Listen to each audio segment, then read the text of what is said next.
Jia, the world's only superhero, single-handedly defeated an entire alien invasion. But instead of global celebration, he now finds himself facing a panel of politicians ready to put him on trial. At the hearing, Hang Yao relentlessly lists Jiamian's alleged crimes. Jiamian's gaze, once distant and unfocused, suddenly sharpens. His eyes flick between Hang Yao and the council members. Confusion clouds his mind. Have I been reborn? As he assesses the situation, a system interface appears before him. Main mission: help humanity establish a new global alliance and solve the existential crisis facing mankind. It's done. Now, choose one of the following two options. Afterward, your mission rewards will be granted based on your choice. Two options appear before Jiadian. 1. The path of the hero. If you choose this path, a new crisis will soon emerge. Humanity will misunderstand your actions, and ultimately, you will sacrifice yourself in secret to protect them. 2. The path of the monster. A new crisis will also arise in this path, but because of humanity's ignorance and their inability to understand Jia Dian's actions, you can become a true monster, completely separate from the wrongly accused hero. They condemned. Jia Dian has 20 minutes to decide. After that, and randomly transported to an F-rank rift, he started to piece things together. He's been reborn at this historical turning point. But this time, Jia Dian decides he won't be a self-sacrificing hero. Not anymore. He will walk the path of a monster. Han Yao grows impatient with Jia Dian's silence. Even he has to admit, as a hero, Jia Dian is unmatched in this world. But as a leader, he lacks political awareness and understanding. To Hang Yao, someone like Jia Dian would hinder everyone's interests. Over the past few years, the Prosperity Bloc has thrived under his leadership. But Jia Dian, the hero, and led humanity out of the darkness of the past. In Hang Yao's eyes, he's become a relic, a mind filled with outdated ideas. He believes Jia Dian must be eliminated for humanity to truly evolve. That's why he orchestrated this trial, this elaborate charade, to see Jia Dian exiled for life. Jia Dian, your silence, is it dissatisfaction with the verdict? Hang Yao inquires. But he's certain Jia Dian won't dare object. It will be seen as defiance, potentially worsening his sentence. But he's wrong. Jia Dian's voice rings out, loud and clear. I object. Everyone in the courtroom is stunned. The entire audience, both in the hall and watching the live stream, erupted in murmurs. Even Hang Yi chuckled. They continued their commentary with giggles. See? I told you, that stubborn fool wouldn't give up his power so easily. He's still trying to resist and obstruct everyone. Suddenly, Jia Dian spoke again. His words silenced the entire audience, both those present and those watching online. I relinquish my superhero title. Even Hang Ye's eyes widened in shock. After a 2-second pause, he slammed his hand on the table and stammered. What did you say? I said, I relinquish my superhero title. Jia Dian firmly repeated himself. I'm tired of being a hero. His words were calm and steady, but twisted by Hang Yo, it became, you're deliberately expressing dissatisfaction with the parliament's decision. You're clearly trying to force Jia Dian into a corner. I have no dissatisfaction. I just feel unsettled lately.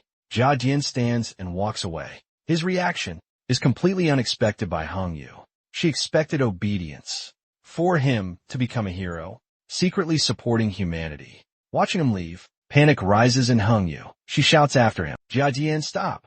If you abandon being a superhero, then you shouldn't keep your powers either. Most people understand Hang Yu's implication. She wants him powerless. He wants to force Paragon to relinquish his power. Paragon's very existence poses a threat to all of humanity. But how to achieve that is the problem. Paragon is a level 13 hero, the only one of his kind.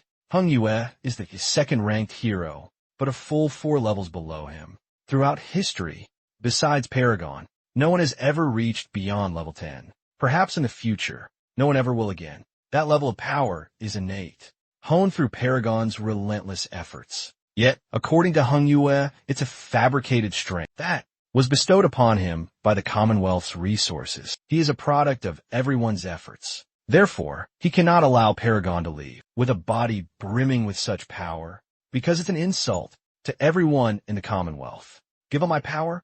Jiamian lets out a mocking laugh. Those words hang in the air, and Hung Yu. The council members and the audience tense up. They fear Hung Yu will provoke Jia Mian. But he simply says, I give up. Jia Mian extends his hand, unleashing his power. But the potential of a level 13 superhero is beyond what ordinary heroes can withstand. The council members succumb to his overwhelming pressure. Even Hung Yu, a level 9 hero, struggles to resist. He barely manages to hold his ground against Jia Mian's might. Having unleashed his full power, Jia Dian unleashes it, sending it crashing down onto the parliament building. Along with it, all his pent-up frustration. A massive explosion rocks the skyscraper, sending tremors through its foundations. Almost all the assemblymen inside are instantly knocked unconscious. Their fate hangs in the balance. Hung Yao isn't faring much better. He trembles, overwhelmed by Jia Dian's raw power. Yet, a twisted sense of joy fills him. Once this power is fully unleashed, Jia Dian will become an ordinary person again. A sinister smile spreads across Hung Yao's lips. Time to enjoy the show. Hung Yao, once I escape this place, your death will be swift. But just as Jia Dian reaches the doorway, a crimson beam of light appears, engulfing him. He vanishes before Hung Yao's stunned eyes. The system has fulfilled its purpose. Random teleportation initiated, transporting the subject to a level 4 secret realm, the Broodmother's Nest. An exploration team recently visited this location. Their levels were all around level 2, led by Captain Song, a large blade strapped to his back. Before entering the secret realm, they expressed their regrets. Missing Jia Dian's trial was a real shame, but still, everyone being glued to the trial broadcast meant the secret realm was practically deserted. Enough chatter, let's move. Captain Song's voice boomed, cutting off the team's idle conversation. We need to clear this secret realm as quickly as possible. As the group prepared to venture deeper, a figure appeared at the entrance. It was Jia Mian, but without his mask, no one recognized him. Besides, he had relinquished all his powers and equipment at the trial, so to these B-rank heroes, he was just a newbie without a single weapon. Jia Mian ignored the strangers. It had been a long time since he'd set foot in a low-level instance like this. So long, he'd almost forgotten what they looked like. The last time he was here was when he first awakened and became a pro. He gradually progressed to higher-level instances where failure to clear them in time meant becoming a permanent part of the eternal nightmare, a place worse than hell, where not even monsters dare to tread. Uninhabitable for humans and terrifying even for monsters. Now powerless and back to level 1. The system randomly dropped him here. Alliance affiliation. His current status, a big fat 0, staring at the holographic display before him. Jia Dian feels a sense of disorientation. He doesn't know where this decision will lead. But in his past life, his so-called heroic path couldn't even save foolish humanity. This time, he chose to be a cold-blooded monster, and strangely, it fills him with a sense of anticipation. Hey kid, what are you doing here? Seeing Jia Dian's silence, Captain Song approaches him. Where's your weapon? Sensing no hostility, Jia Dian reluctantly raises his fist. This is my weapon. Oh, so you're a martial artist? Martial artists often save money by fighting. Bare-knuckle boxing? Captain Song claps Jia Dian on the shoulder. If he knew this was a level 13 superhero, he'd be scared witless. He asks about Jia Dian's level. He seems pretty confident entering a level 3 secret realm, especially for someone so young. The captain worries Jia Dian might be his equal. That could mean a smaller share of the bounty. But then, Jia Dian casually admits he's only level 1. The other explorers are stunned. Kid, you're kidding, right? Level 1 in here? You're gonna get yourself killed. Captain Song urges Jia Dian to leave. Secretly, he's relieved. But Jia Dian doesn't need his concern. He has the experience of a level 13 superhero from his past life. Even stripped of his former power, he's still more than capable of clearing this instance. However, Jia Dian's confidence is met with ridicule. To the other adventurers, he's a joke. They scoff at the idea of a rookie like him getting past their team's level 2 healer, let alone clearing the entire instance. Clearing the instance? He can barely handle a low-level healer. They try to dissuade him, even threaten him. But Jia Dian remains undeterred. Don't worry, I won't get in your way. He heads deeper into the cave. Team leader Song sighs. The kid's practically walking to his death. Consider yourself warned. when you're in trouble.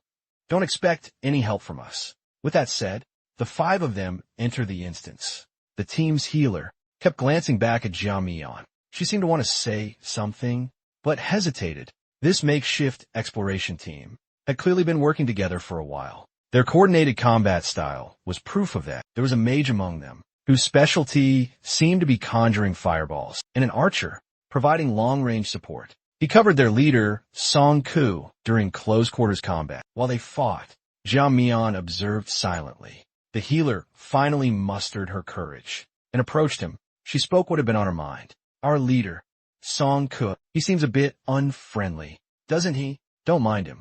He meant well. After all, someone new like you could easily face danger in this secret realm. If you're not careful, death could be lurking around every corner. Jia Mian doesn't respond immediately. He intently watches the four figures battling in the distance. After a moment, he speaks. Compared to before, they've improved and become much more cautious. Lessons learned through blood and tears. Quite admirable, that young woman. She understands, but seems puzzled. Jia Mian looks young yet. His manner of speaking resembles the elders of the Central Prosperity Bloc. But you're right. Ever since superhero Jia Mian initiated the enhanced training program, things have changed. Clearly defined roles and cooperation between professionals. The mortality rate of lower-level professionals has significantly decreased.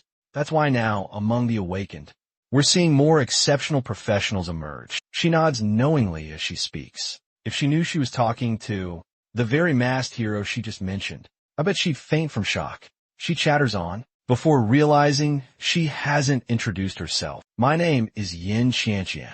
I'm a healer, so I wasn't fighting earlier. I'm currently level 2. Seeing her outstretched hand, masked hero reciprocates the gesture. He introduces himself using his real name. Xiao Su has abandoned his former identity. He can no longer use the title masked hero. I'm a level 1 professional, still figuring out which profession should I choose. Haven't you decided yet? Yin Tian is stunned. She had assumed Xiao Thursday was already a martial artist. In reality, concepts like melee vision, magic damage, and many other things, all paths to becoming a professional, were created by him. Furthermore, after being reborn, Xiao Thursday chose the path of becoming a monster. He can't follow a normal professional path anymore. Not in the traditional sense. Yin Tian doesn't understand this. She enthusiastically assesses Xiao Thursday and even offers him career advice. Judging by your physique, close-range combat might not suit you. Only strong people like our captain can face monsters head-on. Have you ever had a spiritual evaluation? If I'm not wrong, you could be a spellcaster. Though a bit squishy, you'd be less likely to get hurt on the front lines. Yin Qianqian chattered on, oblivious, until she noticed Xiao, too, seemed distracted. Suddenly self-conscious, she covered her mouth. Embarrassment flooded her face. Sorry, was I talking too much? Xiao Tu didn't answer. Instead, he grabbed her hand and yanked her aside. His swift action saved Yin Qianqian's life. Someone in the exploration team yelled, because what had just tried to attack Yin Qianqian was a shadow spider. Its strength and ferocity far surpassed ordinary spider monsters. But Xiao Tu reached out and snapped off one of its legs with his bare hand. He didn't stop there. He uses the spider's own severed leg as a weapon, turning the tables on his attacker.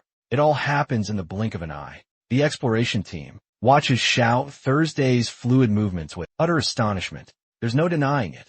The person they just dismissed is far more powerful than they are. Is this the strength of a martial artist? It's ridiculously strong. Captain Song can't help but click his tongue in disbelief. No, a team member behind him immediately disagrees. I've encountered martial artists before. Even they couldn't do what that kid just did. Xiao Thursday precisely targeted the spider's weakest joint, snapping it with a single move. Then, with lightning speed, he thrust the leg into its eye. It all happened in the blink of an eye. This proves that Xiao Su has a deep understanding of the monster's anatomy and his own body. He relied on these two things to fight a higher level 4 secret realm monster. The danger has passed. Can you let go now? Xiao Su notices Yin Qianqian is still clinging to his shirt. He starts to get impatient. Hearing him, she snaps out of it and lets go. Her cheeks flush crimson. Xiao Su doesn't have time to deal with her embarrassment. He just received a notification, plus 500 experience points. for defeating the shadow spider. It seems Xiao Su's choice of the monster path, and it won't affect the leveling system at all. Now, he no longer needs to worry about level restrictions. From now on, Xiao Thursday can focus on grinding and leveling up. With the experience from his past life, he's sure to grow stronger, faster. Soloing a high-level secret realm? That's bold. This kid is no ordinary person. I underestimated you. Captain Song claps Xiao Thursday on the shoulder, acting like they're old friends. He thanks Xiao Thursday profusely for saving Yin Tian and promises a handsome reward after they complete the mission. It was nothing, Xiao Thursday replies. Helping each other in a secret realm is common courtesy. Xiao Thursday shrugs Captain Song's hand off his shoulder. His tone is icy. He seems to be mocking the captain's earlier words. Captain Song's exploration team and Xiao Thursday, venturing deeper into the secret realm. They cleared the spider nests with swift efficiency. Soon, they reached the boss's lair. Once the final boss was defeated, they could return to the real world. Captain Song briefed his team one last time. Before the final battle, I'll be the tank. I'll face the boss's attacks head-on. The rest of you will flank and provide support. Since we're fighting spiders, expect webs. He addressed their sole sorceress. Be ready to burn them with fire magic at any moment. We're making good time today. Maybe when we get out, we'll still be able to catch the end of the trial. Sure, G, will we really finish in time for that? What's the point anyway? I could have predicted that outcome for you. That masked hypocrite was bound to be condemned. The other two youngsters on the team started gossiping. Even Xiao Su, eavesdropping half-heartedly, knew that the masked hypocrite they were talking about was me, Jiang Mian. I'm just curious, what kind of face is hidden behind that mask? After all, no one has ever seen it. Their lively discussion continued. I heard a rumor that the masked person is actually a woman. I used to support him too. What a waste. I thought he was humanity's savior. Never would I have guessed that he was behind the Duke City massacre. Xiao Su remained silent the entire time. It seems the Shadow Legion's brainwashing worked perfectly, making everyone, and branded you a traitor to humanity. There are 5 people in this expedition team. Only Yin Xianxian is willing to listen to both sides. She's the only one who defends Jiadian. I heard there were contaminated demons in Kuchang. They infected the people, turning them into monsters. Jiadian had no choice but to intervene. Her plea is immediately dismissed by her teammates. They even accuse Yin Xianxian of being a paid shill for Jiadian, paid to defend him. Finally, Captain Song intervenes. After all, Xiao Thursday is still present. He doesn't want outsiders witnessing their internal squabbles. More importantly, they need to focus on the boss fight. We don't have time to argue. The deeper we go, the thicker the swarm gets. This feels like a boss fight. Definitely different from fighting those small fry. Captain Song's team starts anticipating the loot drop. This time, even the boss's body will fetch a good price. Those monster anatomists can make a killing off it. While they're chatting, the webs in the cave start to shift. This is it. The boss is coming. The spider appears before them. Captain Song takes the lead, drawing the spider's fire. This is planned. The other 4 split up to provide support. Xiaoshu takes point outside. He didn't join the group attack as planned. He was pretty relaxed about this low-level monster. Most low-level monsters in the secret realm lack intelligence, so just target its weak spots. It'll be dealt with quickly. Xiao Thursday used his powerful fists to repeatedly strike the spider's vulnerable leg joints. The other 5 members of the exploration team were busy as well. Everyone played their part effectively. In just a few minutes, the boss was defeated as expected. Captain Song beamed. See, as long as we work together, even a level 3 secret realm is no problem. We'll distribute the rewards based on the previous agreement. Later, of course. Oh, of course. I won't forget Xiao Thursday's contribution. Xiao Thursday wasn't focused on the reward. Captain Song's words had caught his attention. This spider nest, a level 3 secret realm, but the system said I'd be randomly sent to a level 4. After making my selection, something else fell off. Even after defeating the Spider Queen, no treasure chest appeared, which meant that wasn't the final boss. Xiao Thursday wasn't the only one. The exploration team suspected it too. Just as they reached that conclusion, a sound echoed from the cave's depths. Uneven footsteps grew closer. A figure stumbled into view. A girl in a school uniform, wearing a space helmet. Captain Song's face paled. Instinctively, He gulps nervously. It seems the secret realm's treasure hasn't appeared yet, because she's the true leader of this place. A young man wielding a spear scoffs. The leader of a secret realm? She doesn't seem that scary. I don't even feel any pressure from her. Just like that spider before. As soon as he finishes speaking, the boss's helmet lights up. 2 dots glow like eyes. She stumbles forward, then suddenly accelerates. The spearman braces himself, ignoring his teammates' shout. Idiot, a direct attack will put you at a disadvantage. Regardless, he lunges forward with a spear. It plunged straight into the strange girl's chest. Everyone watched, tense and silent. With a single blow, the spear pierced the strange girl's slender form. The remaining expedition members held their breath. Every detail was crucial. The spearman, momentarily triumphant, glanced back. A smug grin spread across his face. This boss was easier than I thought, he boasted. He then abruptly yanked the spear out. A gaping hole remained in the girl's abdomen. Suddenly, webs erupted from the wound. In an instant, they ensnared the arrogant spearman's arms. He was completely immobilized, unable to move a muscle. Seeing their comrade so thoroughly restrained, panic began to set in among the others, especially the archer. Captain Song quickly barked an order. He directed the group's sorceress to use fire magic. He knew the moment he saw them. Those thick webs, they couldn't be cut by any ordinary physical force. The sorceress acted quickly. She unleashed a wide-ranging fireball spell, engulfing the dungeon boss in flames. The archer charged forward, trying to rescue his comrade, before he could reach the inferno. But before the rescue could be made, they witnessed a terrifying sight. The demonic woman sprouted 3 more pairs of legs. Like a spider, she crawled from the sea of fire. Even Captain Song was starting to panic. Now, he'd never seen a boss like this. The spearman, ignoring his predicament, his hands bound by webs, still had his legs. He started to run, screaming as he went. But after only 3 steps, a sharp pain pierced his chest. One of the spider's legs had impaled him. It pierced right through him, just like he had impaled her with his spear, straight through the heart. The young man was down in an instant. Seeing his friend fall, the archer couldn't help but curse. He raised his bow, ready for immediate revenge. But Xiaoshu stopped him. Don't be reckless. That monster is too powerful. If you act rashly now, you'll suffer the same fate. It's not worth it. He was already furious about his comrade's death, and now Xiaoshu was holding him back. He was about to lash out when Captain Song spoke up. He completely agreed with Xiaoshu. Reckless actions in this situation would solve absolutely nothing. The portal would open in 3 hours. Captain Song ordered the remaining team members to fight and retreat. Slowly, they made their way to the entrance. As soon as it opened, they would escape. Seeing even their captain choose to retreat, the archer finally felt fear. He looked at his fallen comrades, helpless. There was nothing he could do. The secret realm boss was approaching, but its attacks were anything but slow. Suddenly, the boss attacked again, shooting webs from the orifice on its abdomen.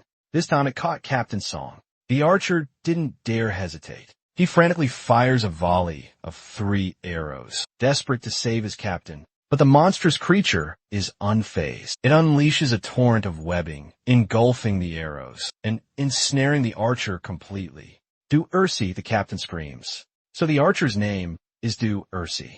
But it seems his life is about to end. Du Ursi is completely bound by the sticky webbing. As the creature retracts its silken threads, he's effortlessly pulled along toward the gaping wound his comrades inflicted on the creature's belly. The wound suddenly transforms into a maw, lined with rows of razor-sharp teeth. To be sucked in there would mean certain death. Du Ursi is not fortunate enough to escape. Yin Qianqian is too terrified to watch. Du Ursi's head is pulled into the monstrous mouth. Blood sprays as his body falls to the ground with a thud. He's been decapitated, having lost 2 of his best men in quick succession. Captain Song was on the verge of madness. With all his might, he severed the webbing binding his hands. He charged forward, blade in hand. With a single swing, he unleashed nearly all of his strength. But the monstrous woman effortlessly blocked it with a single leg. Disbelief washed over him. He was a level 3 swordsman, and he'd just given his all against a level 4 monster, yet hadn't even scratched it. The difference was a single level, yet the gap felt insurmountable. In the blink of an eye, Captain Song's arms were bound once again. The The monster began reeling in the webbing. Despair consumed him. In that moment, Captain Song felt like he was 1 second away from becoming a mindless drone. But just then, Xiao Tu caught up, yelling, "Give me the saber. If you want to live, your only option is to cut off your own arm. Give me the saber if you want to live." It was a brutal decision, but in the end, Captain Song tossed the saber to Xiao Tu. He caught it. With a powerful leap, the creature lunged forward. Xiao Thursday's blade descended with deadly precision, severing Captain Song's arm. Hot blood splattered across his face, accompanied by a searing, agonizing pain. But for now, he had escaped the worst. Xiao Thursday quickly helped Captain Song retreat, while the monster was distracted by its severed limb. Yin Tiantian hurried after them, ready to provide medical aid. The rest of the squad, save for the mage, had fled, unwilling to face certain death. She desperately followed suit. Yin Tiantian focused on treating Captain Song's wound. Yin Tiantian still found herself wondering, why hadn't Xiao Thursday run away? The girl was certainly curious, but it was true. In this situation, Xiao Thursday owed her an explanation. To minimize casualties, he knew running from the monster's speed was futile. Even running was pointless. The creature must have a purpose, and human fear could be its feast. It was a chosen monster, chosen, drawn to negative human emotions. Fear, jealousy, resentment, all delicacies to them. Yin Tiantian was even more confused. Chosen fear? What are you talking about? Xiao Tu Sai. Yin Tiantian was a low-level practitioner. No wonder she didn't understand. His superhero knowledge was beyond her. So he explained everything from the beginning. Yokai like that spider demon are monsters chosen by the outer gods. Once blessed by them, their speed and strength increase to terrifying levels. They also take on bizarre forms, beyond human comprehension. In my past life, I fought countless chosen beasts and even destroyed numerous outer gods. But ironically, now that I've lost all my power and been sent to this first secret realm, I encounter another chosen monster. This system sure knows how to make things difficult. That female monster won't stay idle for long. After finishing off those 2 young men, she's starting something new. A thick purple smoke billows from the hole in her abdomen. Yin Xianqian thinks it's poison gas, so she quickly uses her detoxification skill. But her efforts were in vain. Not to mention Captain Song was still unconscious from the gash that severed his hand. The team's mage was the first to collapse. Yin Tiantian quickly realized that the purple smoke wasn't poison gas. It was spiritual energy. A level 4 monster against her level 2. She was quickly overwhelmed. She succumbed, just like her teammates. The creature focused. That person had saturated the cave with potent spiritual energy. But soon, it sensed something was amiss. A figure stood tall within the smoke. It even spoke to the creature. Its tone was utterly defiant. You're probably wondering why I haven't fallen like the others. It's him. None other than Xiao Su. Though he's lost all his power for now, his soul remains that of a level 13 superhero. No, a level 14 idiot. That's why Xiao Su could be knocked down by a monster's spiritual power 10 levels weaker than his own. Just a moment ago, the reincarnation system granted him a surprise gift, a brand new ability. Xiao Su can now activate his monster form. I should thank you. If you hadn't defeated them, I wouldn't have been forced to get serious. Consider yourself blessed to witness my true form. You're one of the chosen few. As Xiao Su speaks, his body undergoes a dramatic transformation, and as his words fade, his metamorphosis is complete. From man to monster, the spider demoness sensed the imminent threat. She intensified her spiritual energy, trying to suppress him, but Xiao Thursday's aura wouldn't allow it. Xiao Thursday crouched down, like a sprinter, on the starting blocks. Then, he launched himself forward with explosive speed. His blinding speed, breaking the sound barrier, combined with the purple smoke she'd created, obscured her vision. With this strike, Xiao Thursday succeeded. He severed one of her legs. He moved so fast. The spider demoness didn't even know what hit her. It wasn't long for this world, but that leg served its purpose. Xiao Thursday smirked, even as he was injured. The female monster's fighting spirit only intensified. She unleashed a barrage of webbing, drawing on nearly all her latent power. She intended to bind Xiao Thursday completely, but it was utterly useless against him. That same simple trick again. You're supposed to be a chosen one. You're quite the disappointment. Xiao Thursday's voice echoed from behind her. He clung to the cave's ceiling, hovering above the monster. In his hand, he held one of her severed legs. Perhaps I expected too much from you. After all, you're just a low-level monster. If you were any stronger, you'd be in a different league entirely. Despite his words, Xiao Thursday had no intention of letting her live. He dropped from the ceiling, swift as an arrow. Xiao Thursday's claws raked across her opponent's body, too fast for the eye to follow. By the time she reacted, almost all her legs were severed. Xiao Thursday left her with one leg, barely enough to stand. He wasn't about to let her die easily. Let's finish this quickly, shall we? Xiao Thursday released his grip. The monster's severed limbs dropped like a pile of sausages. She finally understood. She was completely outmatched. She trembled uncontrollably. She decided to run. Fighting an opponent this powerful was suicide. Watching her hobble away, Xiao Thursday found it amusing. No need to struggle. I can easily sever your remaining leg. Unable to run, the spider demon collapses. She falls to the ground in despair. This is the feeling Xiao Thursday wants her to experience. The feeling of toying with someone's life. Did you ever think that you'd suffer the same fate so soon? He approaches the monster as he speaks. He raises his foot and delivers a final blow. As his foot lands, the system notification chimes. Level 4 Secret Realm successfully cleared. Quest reward, spider legs. All survivors will be automatically teleported out. 2 hours have passed since the Secret Realm was cleared. Yin Tian still feels like she's dreaming. Awakening from her spirit-induced slumber, they find themselves safely outside. Captain Song, critically injured, was immediately rushed to the hospital. The sorceress and Yin Qianqian were unharmed and didn't require hospitalization. But Qianqian's biggest concern was Xiao Thursday's safety. She feared the worst, that he'd been devoured by the spider demon. Leaving the hospital, she unexpectedly bumped into Xiao Thursday. He was completely oblivious to her presence, preoccupied with a different kind of headache. After exiting the Secret Realm, the system had transported him to Day City. Exhausted from his ordeal, he was looking for an inn to rest, but the rent for a single room, even just a shared living space, was a staggering 3,000 Alliance credits per month, and he was broke. Back in his human life, basically, no one looked after him. When fighting demonic beasts, he didn't need to use money.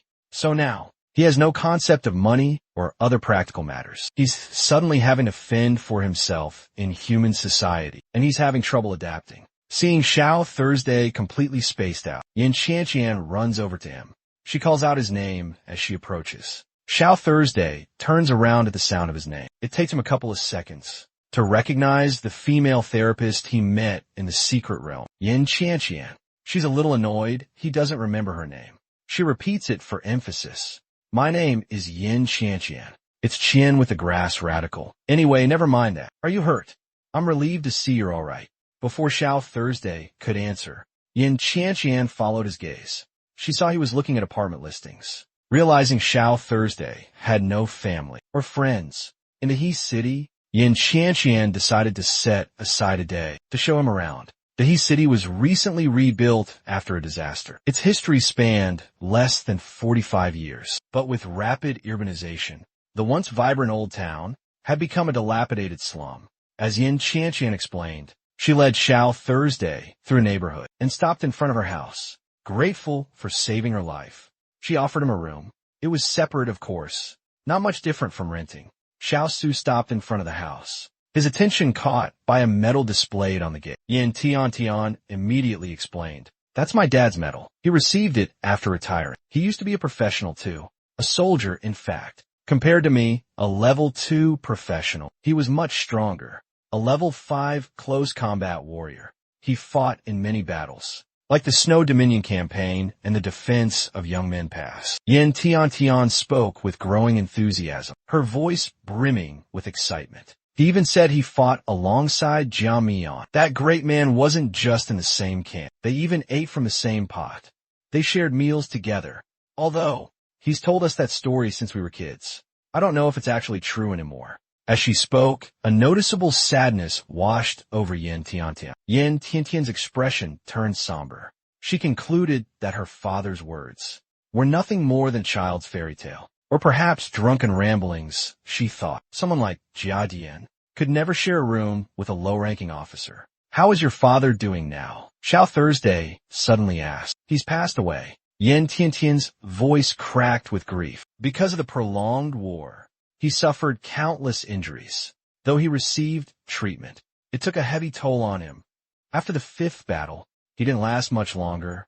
My mother passed away when my sister was born, due to complications during childbirth. Xiao Thursday's expression became unreadable. You don't have to look at me like that. It's been years. I'm long over it. See? I'm doing just fine now. Seeing her optimistic demeanor, Xiao Thursday suddenly felt a pang of admiration. Yin Tian opened the door and entered. She pointed to the empty room on the left. It's a bit old, she said, but it has everything you need. Compared to the front lines in her past life, this was a palace. Xiao Thursday couldn't ask for more. She planned to visit the secret realm more often, earn some money, and properly compensate Yin Tian. Suddenly, a squeaky wheel caught her attention. Before Xiao Thursday could turn around, she heard another, younger female voice. Who is he? Yin Tian introduced them to each other. The girl in the wheelchair is Yin Tianlu, Yin Tiantian's younger sister. Yin Tianlu. Upon hearing her sister introduce Xiao Chu as a new companion, someone she met in the secret realm, her eyes become filled with suspicion. A companion? Wasn't he with your previous team? You just met him, bringing a stranger home. You're quite the good Samaritan, sister. There's a sharp edge to Yin Tianliu's tone. She turns her wheelchair and heads inside. Yin Tian is mortified by her sister's behavior. She quickly explains to Xiao Chu that her sister is actually a sweet girl. She's just shy around strangers, that's all. Besides, today's the day Jia Dian is sentenced. She's idolized him since she was a child. That's why I'm feeling so down. Xiaosu doesn't know whether to be happy or sad. So, Yin Tianliu's hostility towards you was because of you?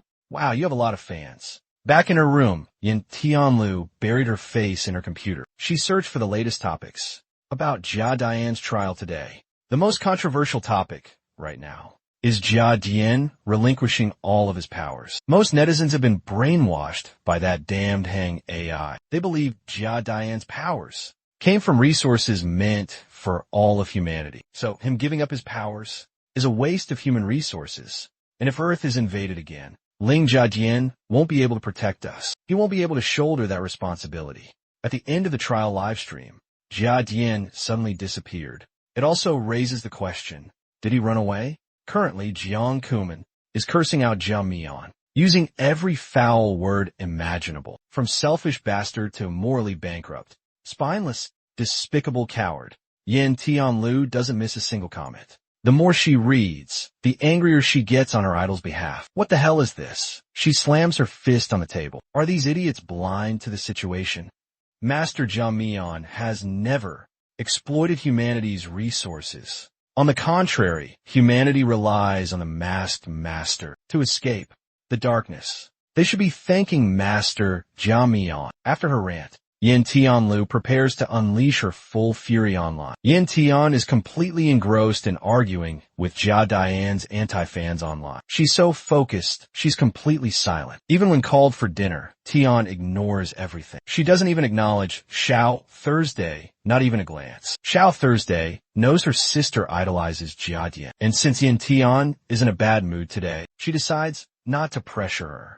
Just the two of them share a simple vegetarian meal. Yin Tian calls it a simple meal, but for Xiao Thursday, it's a feast. Back on the front lines, he rarely had proper meals. He mostly ate monster meat, unseasoned and difficult to swallow. Even though it was supposed to be high-quality nutrition, compared to human food, the taste was unbearable, like chewing on metal, with a strange, bitter aftertaste. Back then, Xiao Thursday felt his only purpose was to fight back the darkness. When you're saving humanity, even the most unappetizing food can become a delicious meal.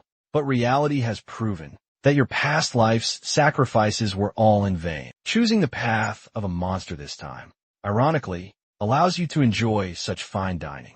As they eat, the TV continues to broadcast news about Jia Mian. Specifically, an interview regarding the matter is being aired. Professor Zhang, regarding Jia Mian's sudden disappearance this morning during the trial, you must be aware of this situation. Surely you have some insights to share?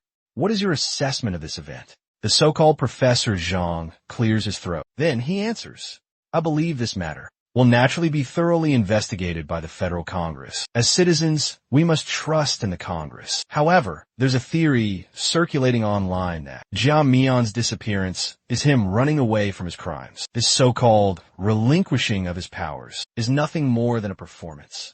After all, if he truly lost his powers, how could he vanish so brazenly in front of everyone? Moments later, the program's host voices the concerns of a small but worried portion of the population. They're deeply pessimistic about the news of Jiang Mian's trial. He was a key figure in the fight against the monsters. His contributions were immense. His personal abilities were exceptional.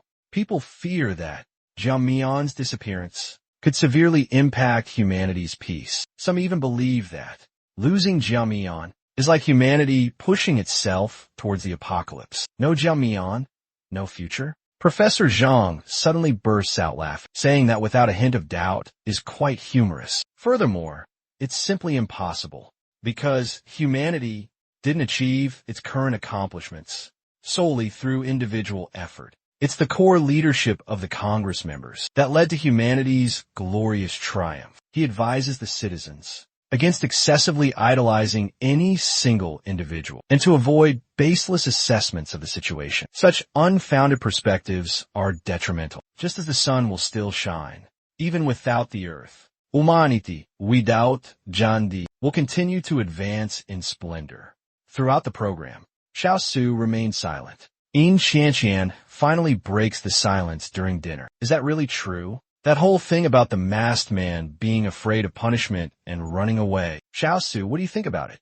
Yin Qianqian glanced over and was startled to find Xiao Su had already served himself 8 bowls of food. He was eating nonstop without a pause. The shocking news about the superhero on TV didn't seem to affect his appetite in the slightest. Not even a little bit. No matter what Yin Qianqian said about the masked man, Xiao Su only replied perfunctorily. You're so indifferent. This is the masked man we're talking about. Don't you care even a little bit? Well, I don't care. Xiao Su replied immediately. Yin Qianqian sighed. It's a good thing Yin Tianliao refused to come out for dinner. Knowing my sister's temper, if she heard this news, she might have smashed the TV. They continued their meal, but not for long. A furious pounding on the door interrupted them. You bastards. You think you can hide in there and be safe? Recognizing the voice, Yin Tian froze. We're doomed. It's Kaijiang investment. I'll burn this whole place down with you inside. Yin Tian rushed to open the gate. Outside, several thugs were waiting. Leading the pack were 2 men, Xu Ting and Zitai Zhe. They'd come to collect debts many times before. Yin Tiantian's response remained the same. Haven't I made myself clear enough? I will not sell this house. Miss Yin, don't you understand the situation? I heard your team disbanded today, and that there were casualties. Your captain's pretty unreliable too, isn't she? Tu Jing continued. Yin Qianqian's face paling with each word. These bastards, they seem to know everything about her. Yin Qianqian was completely alone now. A skilled therapist like her, easy prey. And these 2 vultures were here to exploit that. As he spoke, Tu Jing gaz linge lishuli on her chest, making Yin Qianqian's skin crawl. 5 days. I'll give you and your sister 5 more days. If you don't cooperate by then, things will get much worse. So it was Kaijiang investment. They wanted to buy Yin Qianqian's house, to develop the land, to serve our company's development project. The previous asking price was $3 million. Now, it's dropped to $100,000, although Miss Yin is determined not to sell her father's old house at any price. This offer is simply outrageous. The provincial governor feigned shock. $3 million? You must be joking. Miss Yin, the real estate market is volatile. $3 million yesterday can become $100,000 today. It's quite common, really. The governor pressed his unfair advantage, not forgetting to exploit Yin Tiantian's vulnerability, her sister's medical treatment. Your account balance is less than $30,000, correct? Despite your insistence on not selling. Have you considered what will happen if you don't have the money from the sale? How will you afford your sister's treatment? The 2 thugs were gloating. when they suddenly noticed Xiao Tu behind them. Well, look who it is, one sneered. Lover boy, fancy seeing you on a date with Little Red Riding Hood. He shoved Yin Qianqian forward as he spoke. Xiao Tu extended his hand. He tried to appear polite, but his crude nature shone through. He introduced himself as the head of security at Kaijiang Investment. Xiao Tu reached out to shake his hand. Xiao Tu Gaofu, Yin Qianqian cried. He's a master manipulator. But it was too late. Xiao Tu's hand grasped Shou Jing's, and Shou Jing activated his power, his psychological manipulation. He never expected to encounter the mass superhero disguise himself. That's why I thought infiltrating your mind would be child's play. My plan was to fake a concussion and spend half a month in bed. Instead, I find myself lost within your consciousness. Xiao Tu's mental world, it's a vast ocean. I've never encountered such immense psychic power. Sensing danger, I immediately tried to escape, but Xiao Tu wasn't about to let me get away. The moment I turned around, a colossal tidal wave awaited me. It dragged me down into the depths of his mental ocean. Panic set in. I realized he was far beyond my league, but by then it was too late. With each passing moment, I sank deeper into Xiao Tu's mind. But what's worse, down in that ocean's depths, it seems there are more monsters lurking, waiting their turn. The remaining creatures watched in horror as their comrades thrashed unconsciously. Unable to wake them, panic set in. Meanwhile, Yin Qianqian remained oblivious. She underestimated Xiao Thursday's strength. She assumed he was faking it, trying to extort money. After she failed to sell her house. You bastard. It's you. What did you do to Shou Ding? Seeing the situation escalate, one of the gang members lunged at Xiao Thursday. He tried to punch him, but Qi Zizha intercepted him. Qi Zizha, why are you stopping me? Are you on her side? Use your brain. Shou Ding attacked him first. That's why he's like this. Are you sure you're stronger than Shou Ding? Qi Zizha's simple question stopped the man in his tracks. They eyed Xiao Thursday with newfound wariness. His victory over Tu Xing proved he was no ordinary esper. Not only was he a level 2 telepath, but he might even be level 3. If he truly was a level 3 hero, they were no match for him. But they had no idea that Xiao Thursday's true power was level 13. It seems we underestimated you, Yin Tiantan. You found yourself a powerful ally. But don't think this is over. You dare to attack our people. There will be consequences. After stammering, Tu Xing dropped his axe and delivered his threat. Yin Tian finally realized Xiao Thursday had knocked Tu Xing unconscious. What did you do just now? So you're saying? Yin Qianqian asked hesitantly. He brought it on himself. Xiao Thursday replied indifferently. After all, you didn't initiate anything. He was the one who insisted on invading your mind first. After the Kaijiang Company people left, Xiao Thursday finally had time to ask Yin Qianqian about the situation. The harassment from Kaijiang Company had been going on for 4 years. Shortly after her father's death, they showed up demanding to buy her house, under the guise of development and investment. But initially, Yin Qianqian and her sister weren't desperate. They didn't need to sell the house to survive. So, she flatly refused them. They even tried breaking into her home. They took advantage of her absence to threaten her sister. Fortunately, 2 years later, she reached level 2 and joined Captain Song's exploration team. With him around to intimidate them, they wouldn't dare try anything. But now that something's happened to Captain Song, they're already causing trouble. What about the government? As far as I know, children of veterans and martyrs, whether in the military or civilians like her, are supposed to receive preferential treatment and care. Xiao Thursday asks because he was the one who pushed for the policy prioritizing care for military families. But now, someone like Yin Tian is being openly harassed and bullied like this. What can you do? Instead of treating us well, it will be much more profitable if they treated those who bring in wealth well, like investment firms. Kaijiang Han. Yin Tian replies with a hint of bitterness in her voice. They both head back inside. Xiao Thursday offers to do the dishes. After all, I'm just lounging around here. Yin Tian can't just sit here and do nothing.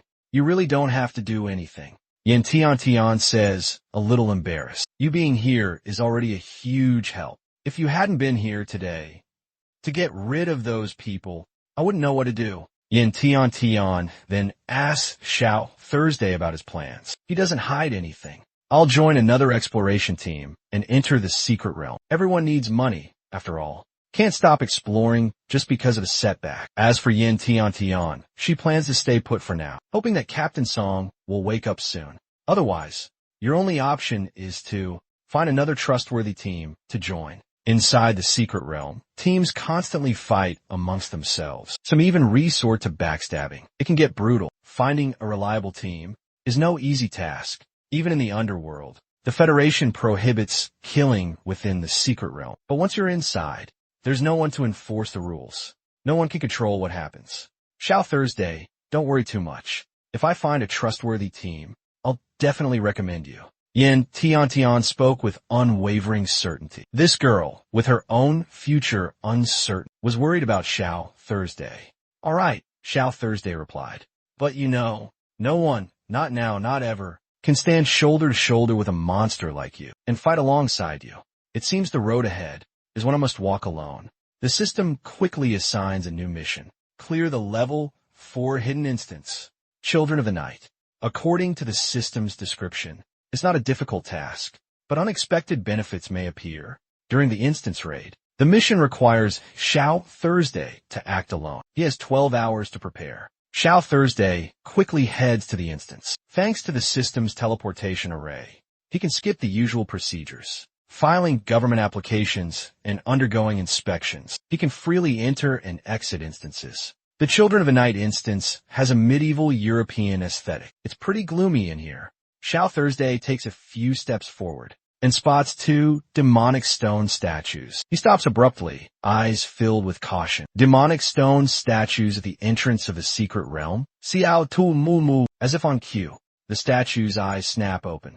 Like living creatures, they launch a ferocious attack. They're monsters, indeed, but without a target. They resemble ordinary decorations. When someone passes by, their ferocious nature is revealed. Their stone exterior grants them incredible defense, and their fangs, and a dangerous weapon in its own right. Xiao Thursday didn't attack immediately. He paused, carefully observing his opponents. From his past life experience, he knew level 3 magical beasts like stone golems weren't easy prey. Their thick hides and dense flesh made them resistant to natural magic. Whether a physical or magical attacker, they posed a formidable challenge. If Yin Tiantian squad had encountered these creatures instead of him, the casualties would have been far worse than with the spider nest. Just as he thought that, the 2 stone golems charged at Xiao Thursday. Each one was ferocious and relentless, but he wasn't an ordinary class holder, so he didn't share their limitations. Xiao Thursday instantly transformed into his monster form, using brutal force to crush his opponent. The difference in power was overwhelming. The 2 level 3 monsters were no match for him. He collapsed instantly. Xiao Thursday ventured deeper into the secret realm. It seemed the 2 stone golem guardians were merely gatekeepers. This was their true lair. Their numbers were too great to count. Unfazed, Xiao Thursday beckoned them. Come at me, all of you. Provoked, the stone golems went into a frenzy, charging at him en masse, overwhelmed by their sheer numbers. Xiao Thursday was a tiny figure amidst his foes, yet he remained calm, crouching low. One hand touched the ground. Then, with a powerful leap, he soared into the air. Despite the height, Xiao Thursday wasn't adrift. He maintained perfect control of his body. He unleashed a barrage of devastating attacks upon the horde of stone golems. Each strike brought down another golem. Their attacks were no match for Xiao Tu, even though dispatching the golem army took considerable time and effort. In the end, he made short work of them. As he finished off the last golem, Xiao Tu was amused to see it tremble. Stone golems were supposed to be emotionless creatures. This alone spoke volumes about his overwhelming power. It was enough to terrify even these monsters. After ripping the wings off the final golem, a higher-level monster emerged from behind Xiao Tu, a level 4 stone golem brute. It was to be expected. After clearing out the weaker ones, the boss had to show up. Unlike those level 3 stone golem fiends outside, this monster radiates an undeniable aura of power. Its creator clearly poured their heart and soul into it. Just look at its appearance. It's like a perfect sculpture. Despite being a demonic creature, it possesses a human form. Some might even hesitate to strike it down. But the stone golem wrestler's appearance. He craves its power to become stronger. The two clash in an earth-shattering battle. The entire temple trembles. The chaos from their fight soon attracts unwanted attention. Another exploration team enters the instance, but they're greeted by a scene of utter devastation. Captain, didn't you say this secret realm appeared less than 12 hours ago, and we're supposed to be the first team in? This scene doesn't exactly look like it. The team's archer spoke up. That's right. The inspection bureau guaranteed that before we entered, the entrance to the secret realm was sealed. No one could have gotten in before us. Their captain replied, but judging by the surroundings, someone definitely entered the secret realm first, and they're incredibly powerful. The proof is in the stone demon corpses scattered everywhere. One of them was ripped clean in half. The tear is jagged, not like it was cut by a blade. It looks like a close combat fighter used a blunt weapon to split the stone demon. But even blunt force trauma couldn't cause this much damage. So, one of the girls in the squad suspects that the stone golem was treated like a rag doll and ripped apart barehanded. How was that even possible? The exploration team leader muttered to himself. Someone tore a stone golem in half with their bare hands. Just how strong would someone have to be? Lost in thought, he was interrupted by the team's archer. His voice trembled, as if he'd seen a ghost. No, Captain, it's totally possible. Look, everyone look.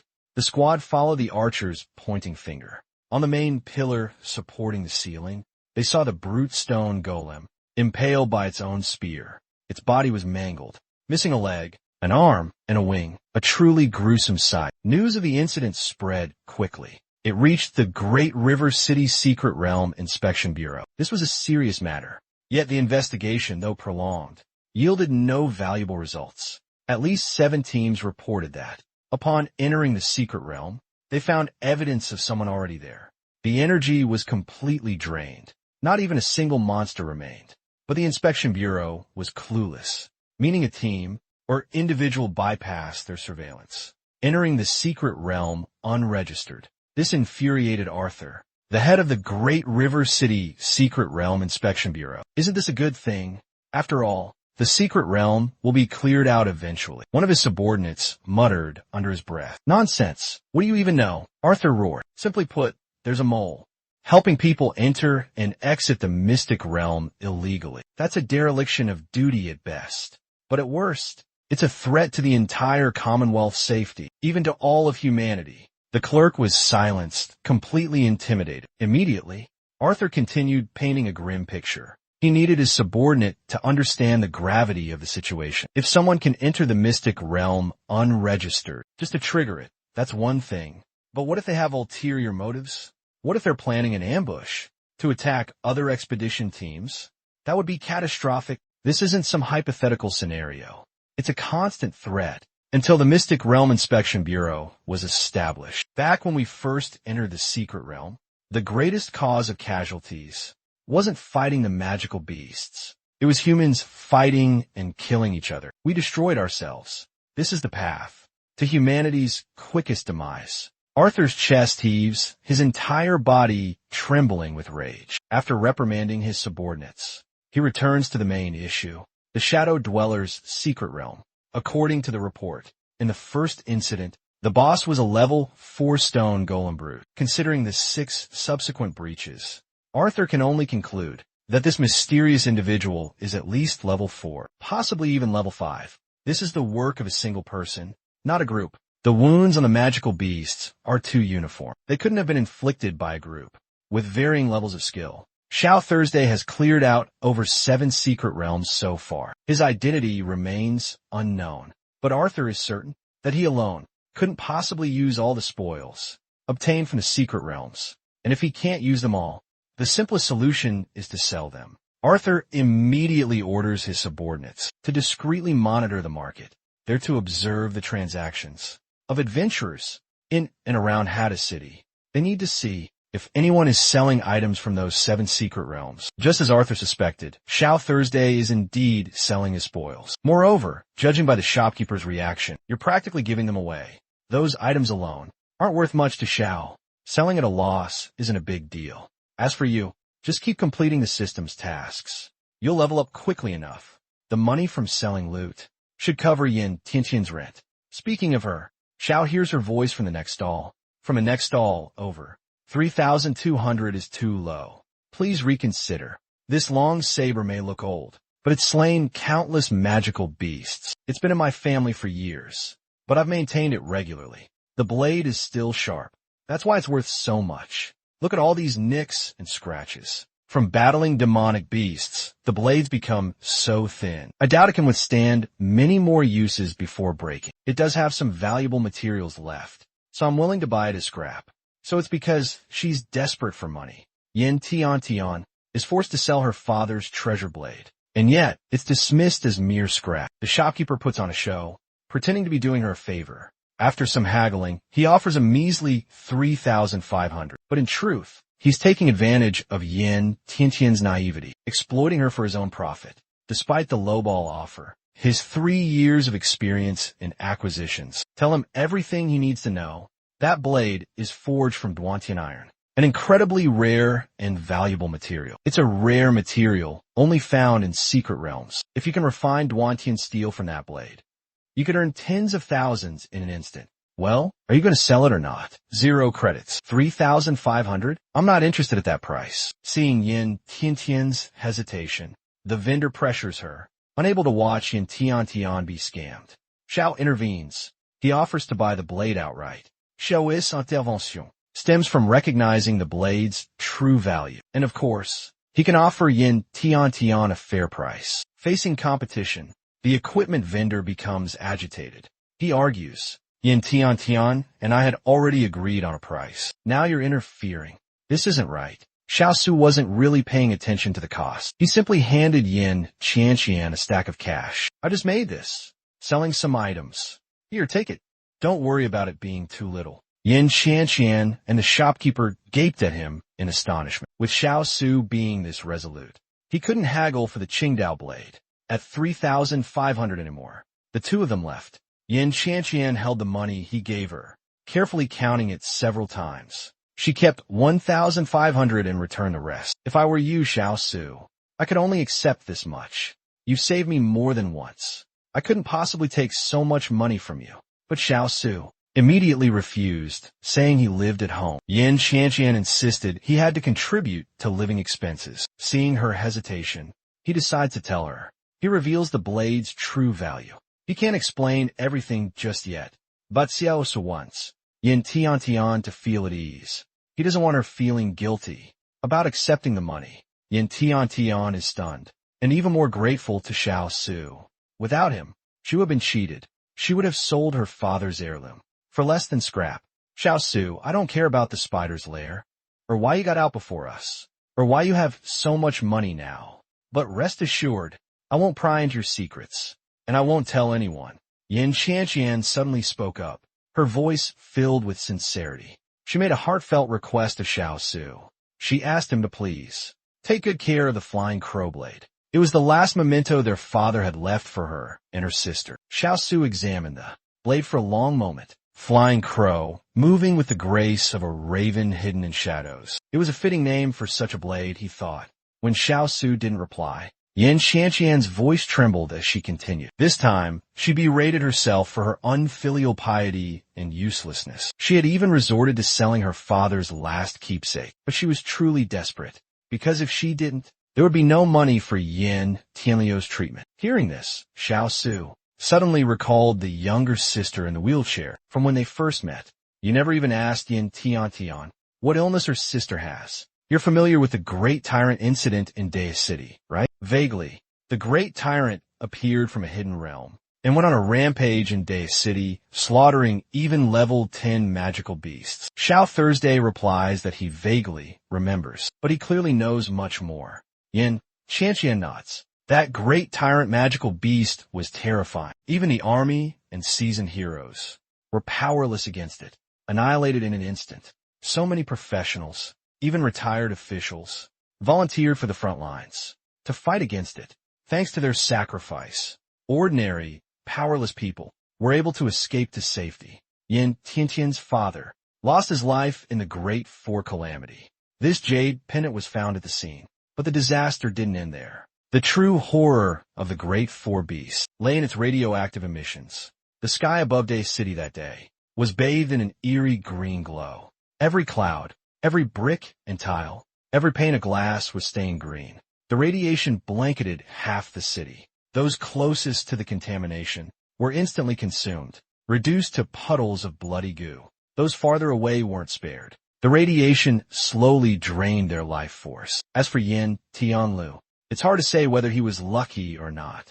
He was a victim too. That day, the radiation encompassed her legs, transforming her from an ordinary child into a disabled one. Yin Tianlu was exceptionally gifted with the blade. According to Yin Tian, when she was in elementary school, my sister could defeat adults with just a wooden sword. Everyone believed that Yin Tianlu could become a rank 5 professional, just like her father had been, perhaps even stronger. Even her father said Tianlu was born to wield a blade. But then the great collapse happened, shattering Yin Tianliu's path to becoming a professional. Now, she's not only disabled, but requires advanced treatment, specifically for professionals. If she stops, the radiation will spread, ultimately turning her into a pool of blood. After that incident, Yin Xianxian gave up following in her father's footsteps as a close combat warrior.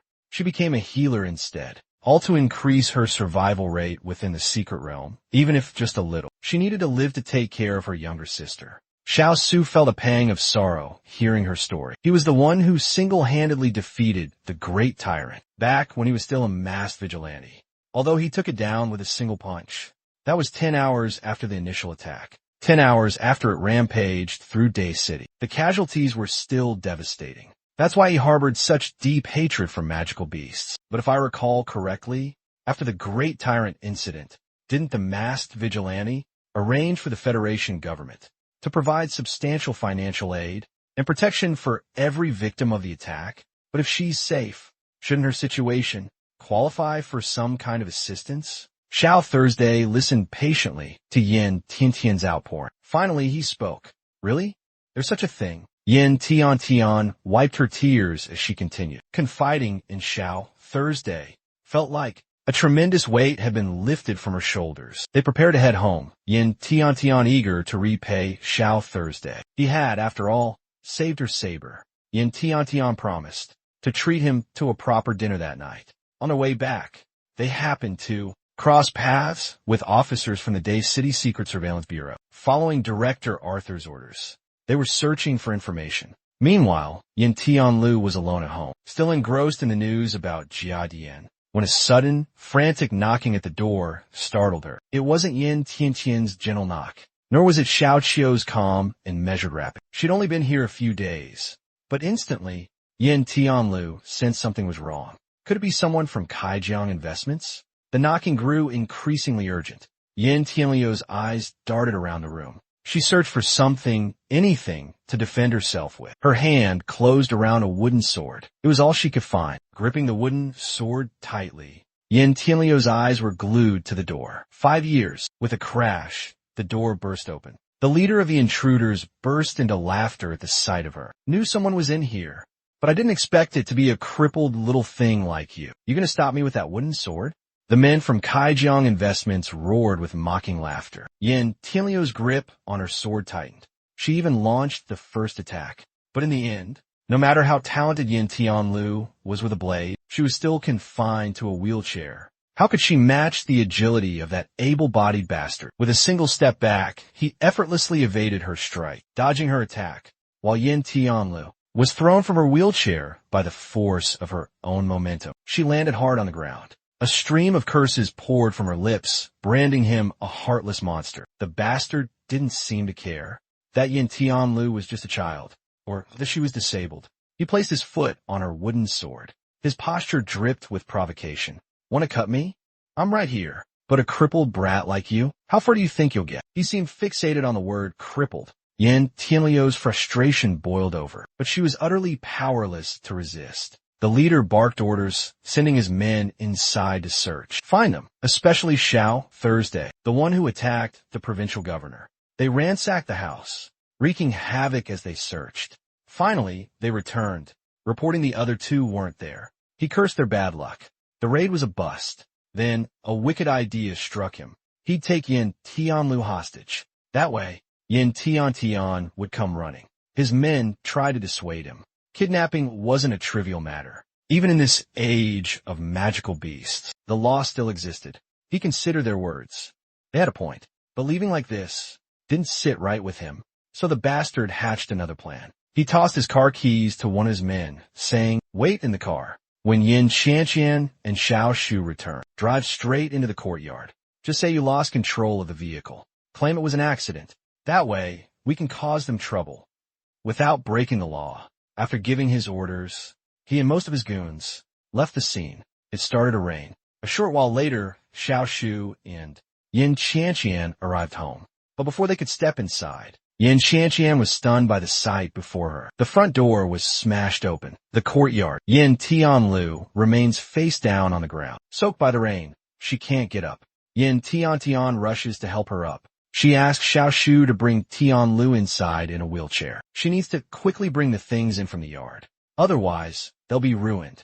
But Xiao Shu hears a loud crash behind him. He turns around to see a truck has smashed through Tiantian's front wall. The truck is overflowing with garbage, and it's dumping its contents into the yard. After crashing through the wall, the truck continues to unload its trash. It even spills on a Tian. The driver sits in the cab, smugly pleased with her successful plan. She shouts mockingly, "Hey, isn't this Miss Yan's house? My mistake, I thought it was a garbage dump. Well, it's a good thing it's raining. Miss Yan, enjoy your thorough rinse. Make sure you get nice and clean. Consider this the first gift from Kaijiang Corporation, just for you." After the car drove away, Yin Qianqian, drenched and humiliated, remained frozen in place. "Sister," Yin Tianlia cried out, starting towards her, but Xiao Su stopped him. She doesn't want to hear anything right now. Going to her will only make things worse. After some time, Yin Qianqian finally turned. Avoiding their gaze, she went inside. Yin Tianlia and Xiao Su stood under the eaves. Both were filled with complex emotions. Yin Tianlia, initially cold towards Xiao Su, now spoke to him. He even initiated the conversation. "How did things end up like this? Can you explain it to me?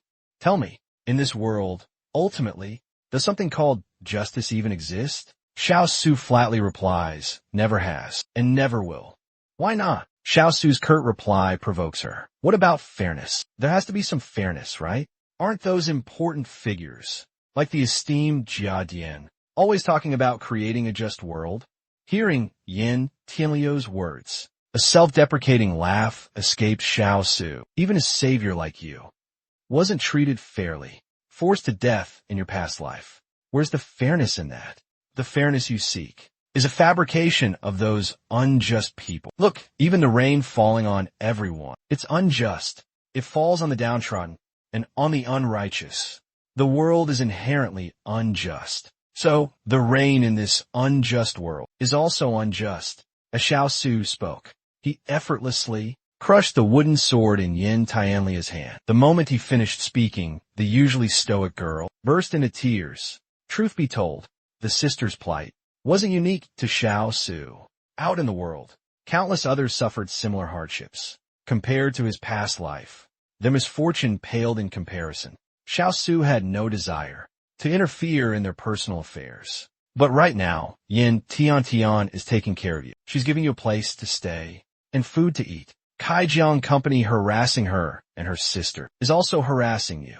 Xiao Thursday decides he can't stand by any longer. Seeing him step into the rain, Yin Tianlu becomes frantic. "Where are you going?" she calls after him. "Let's go deal with them together." "Are you crazy?" Yin Tianlu exclaims in terror. "Do you think Kaijiang is some small-time company? Even their low-level thugs means tres profesionales. Their leader is rank 4, almost rank 5. Weren't you bored with our family drama? Are you afraid of trouble now? Then don't go. You'll get yourself killed." That's not. Yin Tianlu doesn't want anyone getting involved for them, but she didn't expect. Xiao Thursday is strong enough to fight back against Kaijiang Corporation. She couldn't back down now, not after dragging him into this. But even her desperate pleas couldn't stop Xiao Thursday. His grip tightened around the flying dagger. Washed clean by the rain, the blade gleamed with a terrifying sharpness. "Your family drama is so tedious, but ironically, I enjoy using boredom to chase away boredom. I use trouble to extinguish trouble."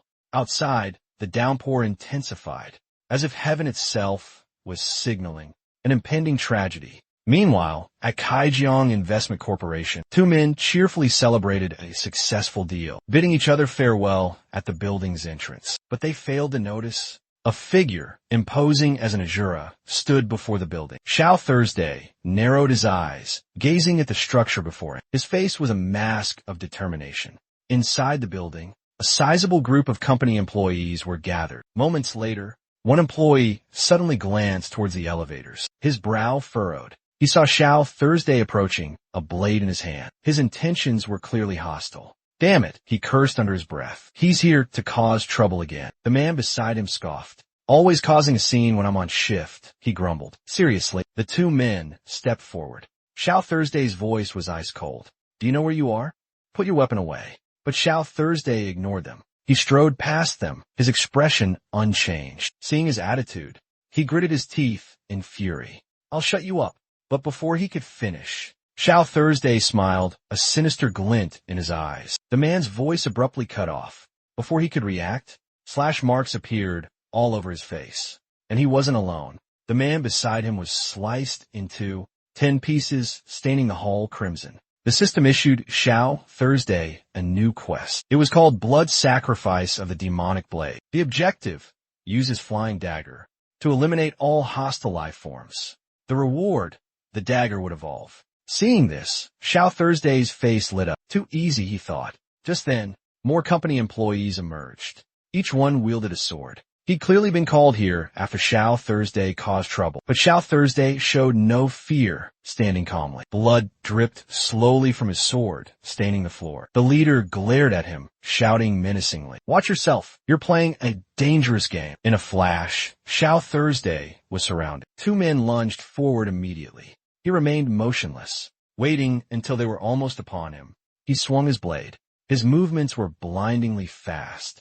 Too fast for the naked eye to follow. By the time they reacted, their heads were already rolling. Another man tried to sneak up behind Xiao Thursday, but he couldn't escape Xiao Thursday's notice. Catching his terrifying gaze, the man froze, paralyzed with fear. Xiao Thursday struck again, mercilessly. The man's arm was severed in an instant. But Xiao Thursday didn't stop there. He raised his blade once more. His chest is the target. He slashes horizontally without hesitation, but his blade suddenly meets resistance. Seeing this, the other two shout, "His blade is stuck. Now's our chance." One of them immediately launches a sneak attack from behind. Xiao Shu senses the incoming attack. He releases his blade. In a flash, he spins around and delivers a crushing blow to the attacker's stomach. The punch sends the attacker sprawling, coughing up blood. He never expected such raw power from Xiao Shu's fist. More than just enhanced muscles. With the attacker down, Xiao Shu retrieves his blade. He then continues his ascent to the upper floors. Meanwhile, in a room on a higher floor, three men are chatting cheerfully.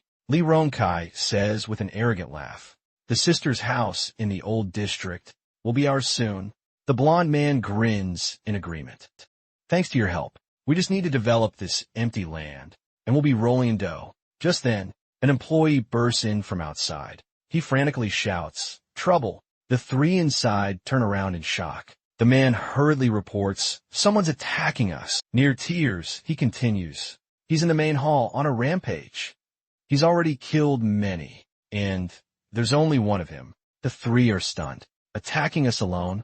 Does he have a death wish?" Minkai's face grows serious. "Kai Jiang, they always have a specific target. They never provoke high-ranking professionals or powerful figures." After a long silence, he stood up. "Let's go see what's happening." The three of them quickly left the room.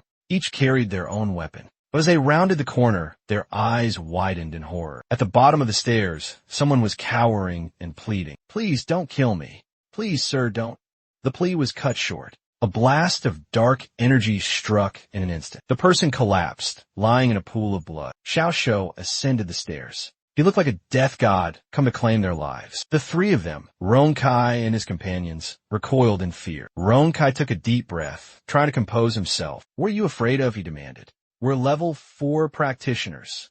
Out in the world, we each command respect." His words seemed to bolster their courage. They unleashed their skills. Xiao Shou frowned slightly. "Level 4 practitioners," he muttered. "Now you're scared, aren't you? Surrender now, and you'll die with a whole body." Otherwise, what's your beef with Kaijian Corporation? As soon as he finished speaking, someone whispered in his ear. He's a new guy from Yin Tiantian's place in Tu Province. The one he knocked unconscious. Ronkai finally understood. It's him. Xiao Su narrowed his eyes, observing them for a long moment. 3 pre-tier, 4 cultivators. Maintaining human form is rather inconvenient. With those words, he slashed his sword at the light switch. The hall was plunged into darkness.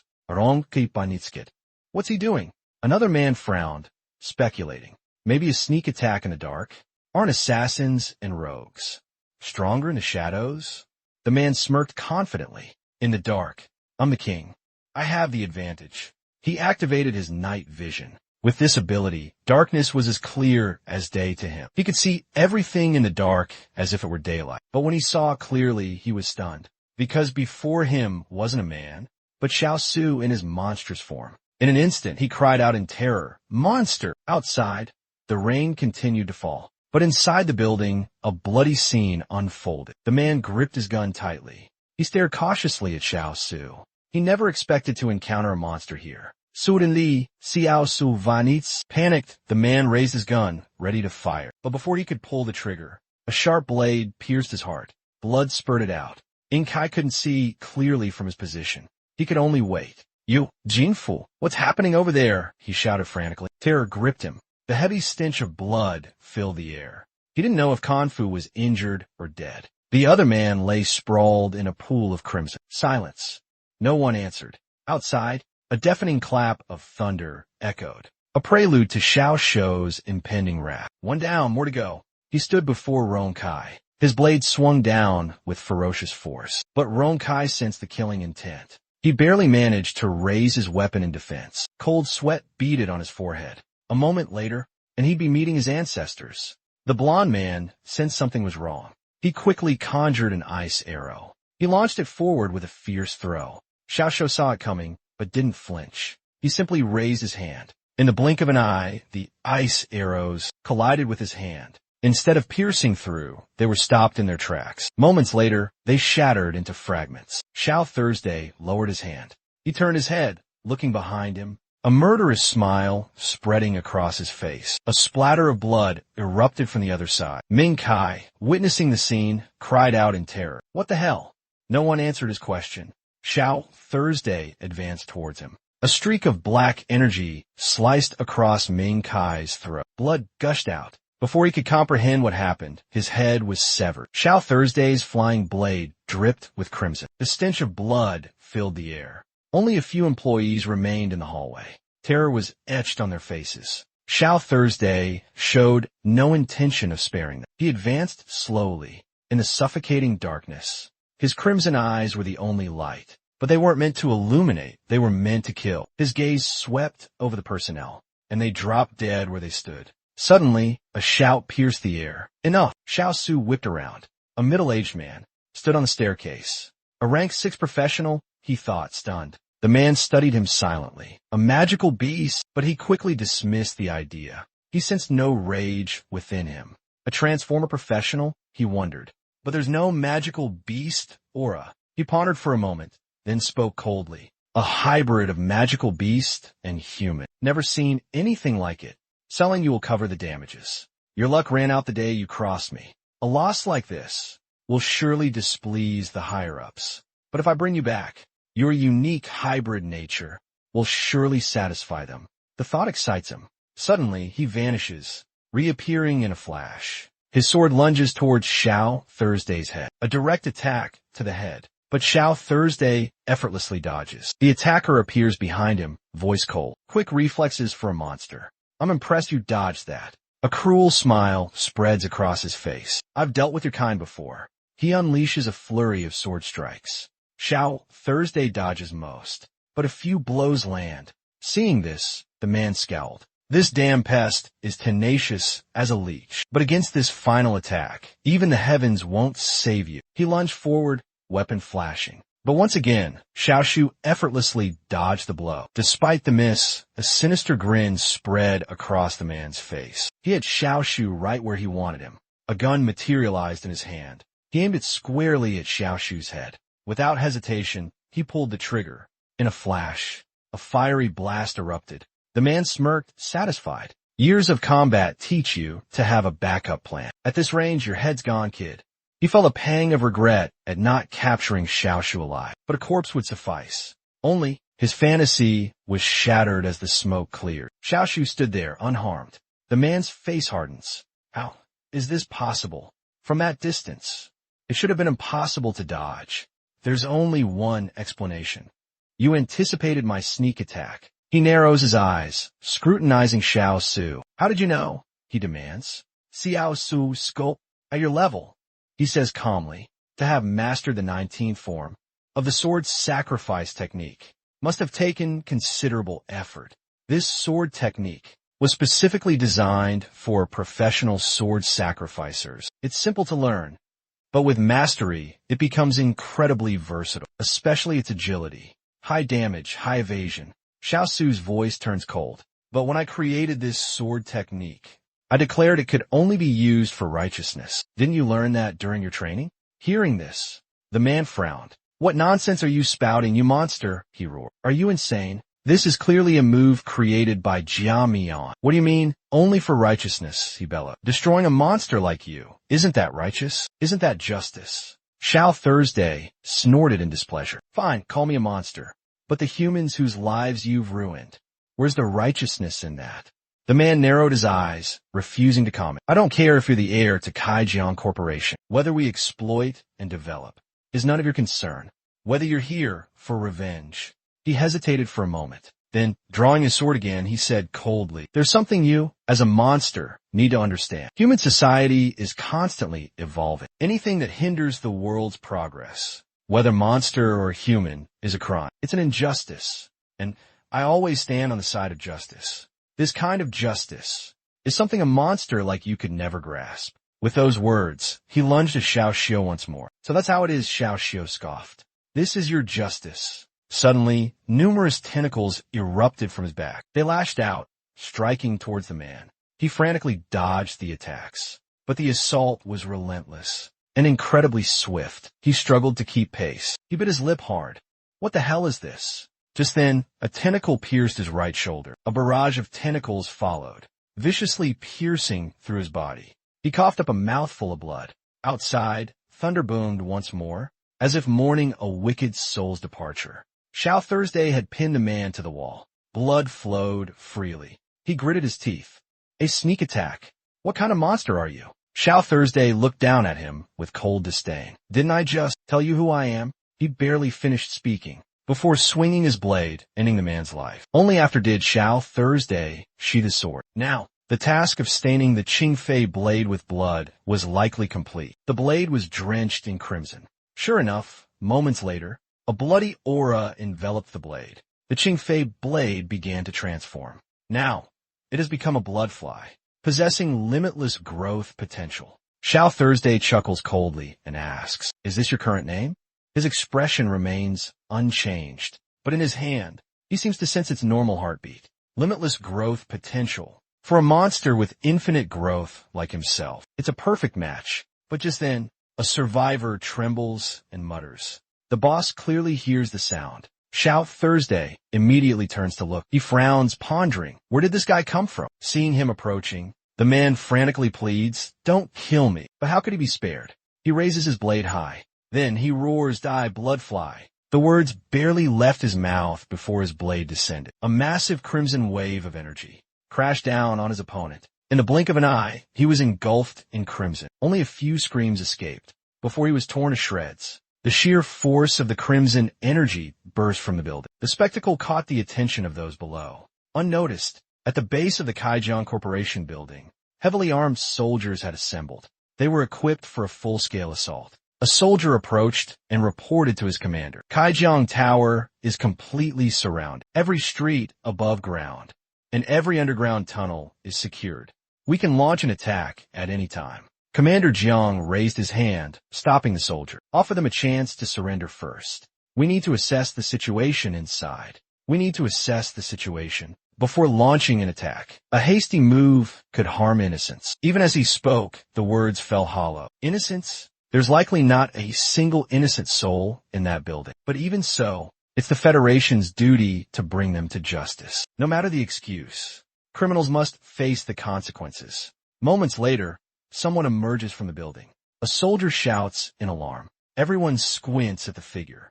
It's Xiao Thursday, covered in blood. Meanwhile, at Qianqian's house, the news arrives. Hearing that Xiao Thursday went after Kai Jiang and his gang, she cries out in panic. Is he crazy? He'll get himself killed. Without hesitation, she grabs her umbrella and rushes out. Seeing this, Tianlu cries out, Sister, wait for me. I want to go too. Too late. Tian runs out without looking back. At the door, she spots a parked car. Her eyes widen in shock. Seeing her, a person steps out of the car and says coldly, City Guardian Tian, is it? Surprised, she nods. Yes, that's me. What's the matter? Yes, that's me. Is something wrong? The soldier continues. There's a case that requires your cooperation. Frowning, she asks, what case? The soldier shows her a photo on his phone. It's Xiao Zhu. Do you know this man? He asks. Tian's eyes widen in horror. What happened to him? Is he still alive? Startled, the soldier lowers his voice. Is he still alive? He's not only alive, he's thriving. The military prison, City Guard Division, Xiao Thursday is being held there. Commander Jiang squints, frowning at his subordinate, and he still refuses to say where he's from. The subordinate hastily nods. That's correct, Commander. Yes, Commander. He confessed to the attack on Du Kai Jiang, but beyond that, all we know is his name. Xiao Thursday, Commander Jiang repeats, thoughtful. The report continues. No birth certificate, no purchase history, no travel records, nothing to go on. There's no information to corroborate anything. He's like a ghost, completely off the government's grid. After investigating further, they discovered he's connected to Qianqian. They went to find her, but ran into secret rail surveillance agents. Their investigation revealed they were after a thief, capable of entering secret realms directly. This person is Xiao Su. Hearing this, Commander Jiang frowned. Just what is the background of this mysterious Yan Tian? The subordinate continued his report. She's a level 2 healing practitioner. Her father was a level 5 practitioner. He furrowed his brows, suspicion evident. Level 5. The subordinate nodded slightly. He confirmed serving in the military. He was discharged after being injured. His abilities declined sharply afterward. According to initial policy, he could have held a position in Dajiang, but he refused. He perished in the Great Calamity several years ago. Qianqian's younger sister was also permanently disabled in that incident. According to Qianqian's statement, during the Zhan Gang squad's reconnaissance mission, she encountered Xiao Thursday unexpectedly. This hasn't been officially reported yet. Her statement matches the testimony we gathered from another Zhan Gang survivor. Xiao Thursday's attack on Kaijiang Corporation was driven by malicious intent. They were trying to acquire the land. Those two girls bravely intervened. As soon as she finished speaking, a deep voice resonated from behind. Truly admirable, upholding justice with such conviction. Commander Jiang turned, startled, to see the newcomer. Director Arthur, he greeted. Arthur nodded curtly. Let's go. We need to question them ourselves. A subordinate behind them smirked. Commander Jiang is a level 7 practitioner. Director Arthur is level 6. Both of you are considered Dajiang City's top strategists. He didn't think Xiao Su would cause such a big problem. Meanwhile, the two Jiang commanders arrived at the cell door and entered. Hearing the sound, Xiao Su turned his head, his gaze fixed on Commander Jiang. As he approached, Commander Jiang frowned slightly. Was he looking at him, or was he looking at his cloak? What surprised him even more was the look of nostalgia in his eyes as he stared at the cloak. Ignoring his doubts, he sat down in front of him. He coldly began to list Xiao Su's crimes. I believe you know what your fate will be. Either you'll be sentenced to death, or you'll make yourself useful and atone for your crimes. Just survive enough campaigns, kill enough demonic beasts, and your sins will be absolved. You can return to the human world. But once you're sent there, there's little chance of coming back alive. Most criminals die in their first campaign. To return, you need to survive 100 felony campaigns. That's 3,000 battles. But then, Xiao Su spoke up, dissatisfied. So for you frontliners, slaying demons is a form of punishment. If that's the case, no matter how heinous your crimes, what you endure there is enough to atone for them. Hearing this, Commander Jiang was taken aback. Have you been to the front lines to slay demons? In what capacity? As a demon slayer? Or something else? Xiao Su didn't try to hide anything. He confessed truthfully. I serve here under a different identity. Upon hearing this, the two Commander Jiangs exchanged glances. Then, they both nodded in unison. Professional exorcists who served on the front lines and survived are few in number. We can just compare photos and verify your identity. Commander Jiang continued, deep in thought. It seems we're connected by fate. Director ATU and I both serve on the demon-slaying front lines. ATU nodded in agreement. Indeed, 15 years on the front lines qualifies me as a veteran. If we're talking higher qualifications, only the Demon Slayer Hero Squad I founded with that masked leader. Commander Jiang tapped the medal on his chest. This, he stated calmly, is the masked medallion. Years ago, I served under the great masked one as well, but I was merely a distant follower in his shadow. Watching his back, he looked at Bai He pointedly. Arthur erupted in frustration. You don't understand. You fought on the front lines against demons. You should know that humanity's current peace is a fragile thing. Beneath the surface of peace, turbulent currents rage. One wrong move and we'll plunge into chaos, especially now with that imposter exposed by the Federation Council. Silence descended upon the room. After a moment, Arthur gritted his teeth. Do you understand now? If you possess a method to bypass surveillance and enter the secret realm, once it gets out, it'll send shockwaves through society. Countless lives would be at stake. A favorable situation would be buried. Xiao Thursday remained silent, not saying a word. Seeing this, the two commanders' faces fell. Commander Jiang bit her lip hard and said sternly, You may have many secrets, but this uncooperative attitude in front of the federal government is like throwing eggs at a rock. I hope you'll cooperate. Honesty will grant you leniency. If you're escorted to federal headquarters, you won't be treated so kindly. With that said, the two Commander Jiangs walked out. Xiao Thursday watched them leave, a cold smile playing on his lips. Federal headquarters, I really want to go back there and take a look around. But it's just not possible right now, because the Great Calamity is coming soon. It will attack humanity. The Great Calamity, a celestial-level demonic beast. Celestial level doesn't necessarily mean it's the highest ranking among them. The strong ones are level 13. The weaker ones are levels 7 or 8. Actually, I knew the Great Calamity would return, even without the system's warning. It happened in my past life.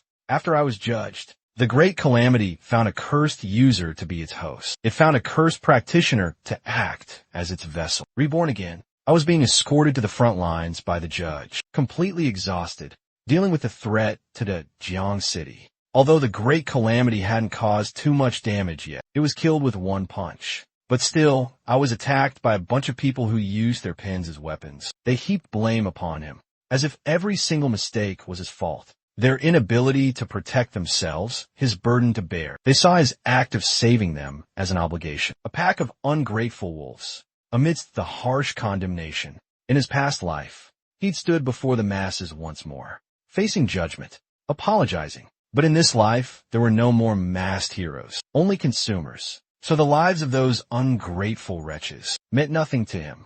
He wouldn't save them. He refused. He'd only eliminate the external threat. Arthur frowned. What do you think? I've fought on the front lines, he replied. Commander Jiang shook his head slowly. I retired a long time ago. You know the situation on the demon front lines better than I do. Out there, fighting demons. In all my years, I've never seen someone so young, with that kind of power, judging by the wounds on the victims. His speed is terrifying, and his weapon utterly bizarre. I'd wager he's not just a single-class professional. He's likely dual-classed, or even a multi-class professional. Arthur takes a drag from his cigarette. A prodigy, he sighs. Some spend their entire lives trying to reach level 6. He's achieved it so young, and he's mastered multiple classes. Commander Jiang scoffs. A foolish prodigy. Because a scum like Kai Jiang, my life was ruined. Let the Federation courts decide his fate. The Federation has no shortage of geniuses. Air nods in reluctant agreement. That's true. After all, the Federation is where he'll be tried. He'll be judged. Compared to a genius like Xiao Thursday, how could he not be judged? Meanwhile, In the Federation capital, Xingcheng, humanity had endured the darkest of times. After rebuilding, most cities resembled those of the 20th century before the Dark Age. But Xingcheng was different. It was a futuristic metropolis. Inside a meeting room, a group of people were fiercely condemning Xiao Thursday's brutal actions. Leading the charge was Hang Yao. He looked over the provided information. He frowned at the photo. So young, yet capable of killing a level 6 practitioner? Some talent. His words were met with a loud, disgruntled shout. Talent? So what? The Federation doesn't lack talent. We have more than enough who disregard discipline and harm society. How can the public feel safe if we don't execute him? He wanted Xiao Thursday executed publicly as a deterrent. He was one of Kai Jiang's secret backers. Protecting Kai Jiang had been costly. This time, the losses were substantial. He wanted Xiao Thursday to pay, but Hang Niu remained indifferent. He ordered Xiao Thursday sent to the front lines to fight demons, assigned to the redemption camp. Top of the list. At this order, the man immediately protested. No public execution. What about those watching from the sidelines? Those with clean hands. Punishment won't be effective. It'll only make those dogs lose their loyalty. Despite his objections, he dared not defy Hang Yao's words. Hang Yao interrupted him. Enough. We have more pressing matters. He demanded fiercely. Why, after all this time? Is there still no sign of Jia Mian? In an instant, the room fell silent. Seeing their reaction, Hang Yao continued. Someone doesn't just vanish into thin air. He's still out there, somewhere. Perhaps even closer than we think. After so long without a trace. Is he waiting for the perfect moment? To surprise us? His words sparked a wave of panicked murmurs, pleading for him to calm down. Jia Dian is powerless now. He poses no threat to us anymore. Heng Yue's furious shout cut through the air. Powerless. Then how did he escape from the trial? Right in front of everyone, another person hastily explained. At the time, the masked man dispersed his power fluctuations. None of us could sense him.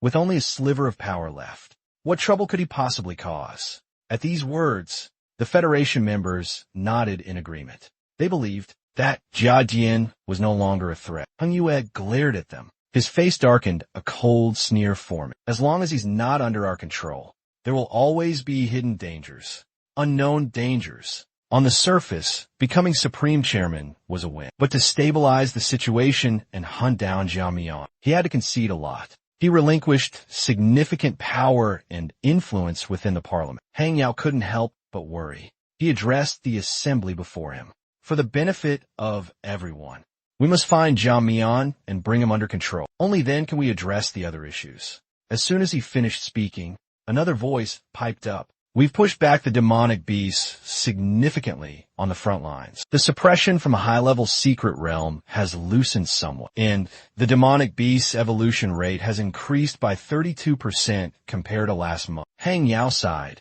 in frustration. Without Jia Mian, these people are useless. How can they lose their resolve after only a month? Hearing the 32% increase, another person's face darkened. He fell into deep thought. Hesitantly, the other person asked, weren't we too forceful with the charade? He could have been a symbolic savior. He never interfered before. Before he could finish, Hang Yao coldly interrupted. Are you questioning our collective decision?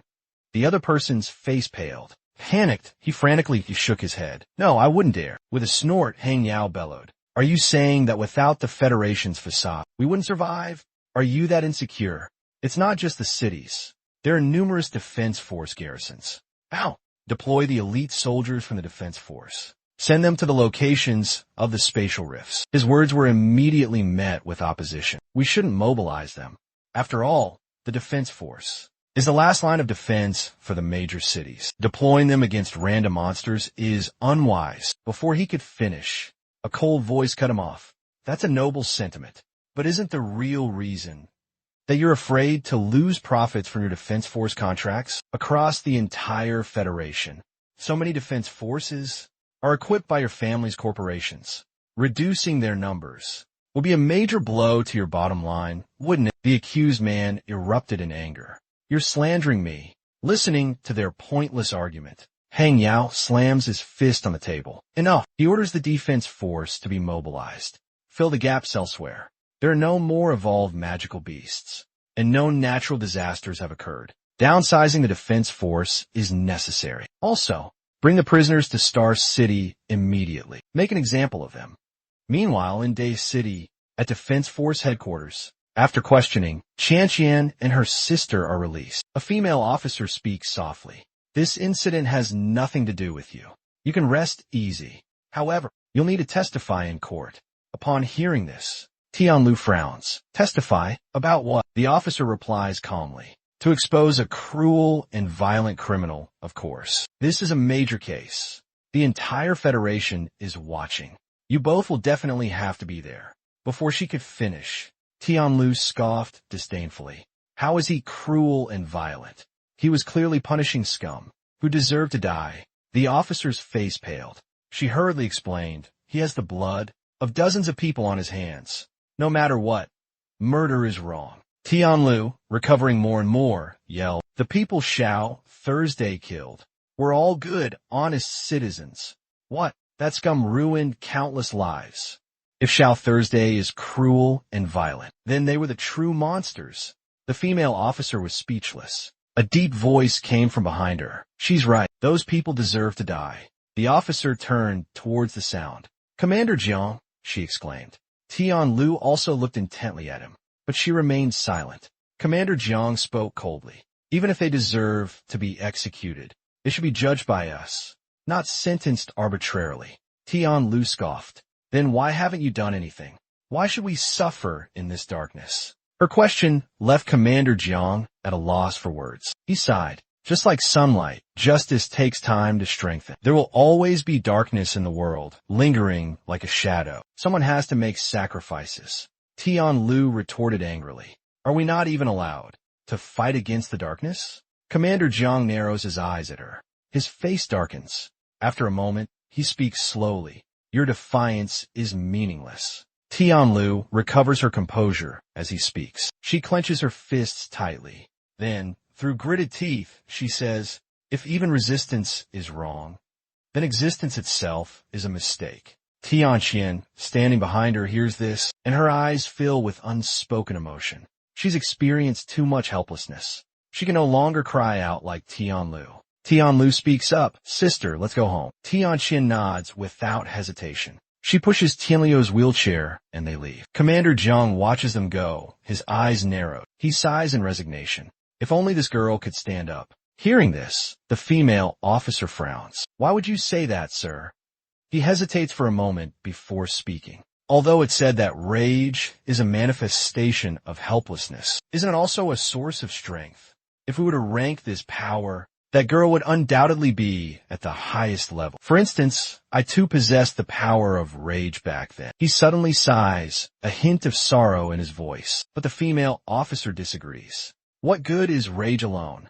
It can't manipulate space. It's ultimately confined to the ground, like a wheelchair. That's all there is to helpless anger. Later, at Tian and Tianliu's home, Tian wheels Tianlu inside. Rest in your room for now, she instructs. I'll tidy up a bit. As for Xiao Shu, I'll figure something out. With that, she closed the door and left. Leaving Tianlu alone, a sense of loneliness settled in. A moment later, Tianlu opened her eyes, staring straight ahead. Lost in thought, her hands gripped the wheelchair tightly. After a long pause, she whispered, if in this world, there are places the sun can't reach, then I will be the light. As she spoke, she placed her feet on the ground and pushed herself up. If the sun can't illuminate the darkness, then the sun doesn't need to exist. Tianlu was standing. She took a shaky step, then another. Slowly, she began to walk. Hesitant at first, but soon, she was walking normally. Moments later, Tian finally finished cleaning and returned home. Tianlu, I forgot to mention, the room is still a bit messy. She stopped mid-sentence. Meanwhile, at the Defense Force headquarters, a heated argument was taking place. The topic, downsizing the Defense Force. Commander Jiang listened, and finally spoke with a sigh. I've called you officers here to discuss this matter. But before he could finish, a look of shock crossed his face. Back at Tiantian's house, she was overcome with joy. Tianlu was standing before her. You're standing, she exclaimed in disbelief. But something was clearly wrong with Tianlu. She lifted a trembling hand and weakly called out, "Sister." In that moment, a faint glow emanates from her arm. Tianlu urges Qianqian to run, but it's too late. Giant vines lash out, ensnaring them. Meanwhile, at Defense Force headquarters, Commander Jiang stands at the window, frowning. There's no mistaking that energy signature. A subordinate asks, "Commander, is something wrong outside?" He bites his lip, gritting his teeth. It's the Great Calamity. His words cause a wave of shocked disbelief behind him. The Great Calamity? But Jiang Mian eliminated it long ago. Commander Jiang shatters the window. Initiate emergency military protocol. Evacuate the city. He strides forward and leaps out without hesitation. His final words echo behind him. You'll be held responsible for the consequences. Meanwhile, life in the city continues as normal. News channels are buzzing with nonstop coverage of Xiao Thursday's case. On the streets, flowers are on the verge of blooming. A man with glasses marvels. Spring is here. Is it because of the unusually warm weather? They're blooming so early, but then something strange happens. The rosebuds suddenly begin to grow rapidly. Moments ago, they were just buds. Now they've blossomed into full flowers. They continue to unfurl until every petal is open. The man with glasses witnesses the entire spectacle, completely stunned. Just then, a bee buzzes in, drawn to the sweet nectar of a flower. The moment it touches a petal, something strange happens. Flowers suddenly sprout on its legs. In a matter of seconds, they cover the bee's limbs entirely. Vibrant blooms erupt from the creature's body. This is an omen, a harbinger of impending disaster. But no one suspects that this beautiful floral display conceals a terrifying threat to the city. Later, the streets bustle with activity. A lone figure stands motionless by a flower bed. A kind stranger calls out to him. "The light's green. You can cross now." But the man doesn't move. Something in his eye is twitching. When the man turned around, his entire face was covered in vibrant, parasitic rose vines. Seeing this, the kind young man from before screamed, "Monster!" But just then, rose petals began to fall, swirling in the air. It wasn't a beautiful sight. It was like a parasite burrowing into the young man's body. In moments, he was completely consumed. In the blink of an eye, rose vines engulfed the street. Unaware of the danger, someone caught a falling petal. "How beautiful," they remarked. But those who witnessed what happened moments before fled in terror. A monstrous creature had appeared. A pink fleshy mass with countless faces. The faces of those it had consumed. Like vines surrounding everything. Bodies, but no faces, just blank slates. Panic erupts in the city. Suddenly, a man with a sword rushes forward. With a confident grin, he shouts, "Don't worry, I'm here." Seeing the newcomer, the citizens cheer, "A hunter! We're safe." Without a word, the man slashes at the monster. A deafening boom. An explosion rips through the air. The monster is cleaved in two. The man laughs triumphantly. "Facing me? You're asking for death." Pathetic creature. But his victory is short-lived. Something changes. His arm is ensnared by green vines. He cries out in terror. "But I killed it. Why is it still like this?"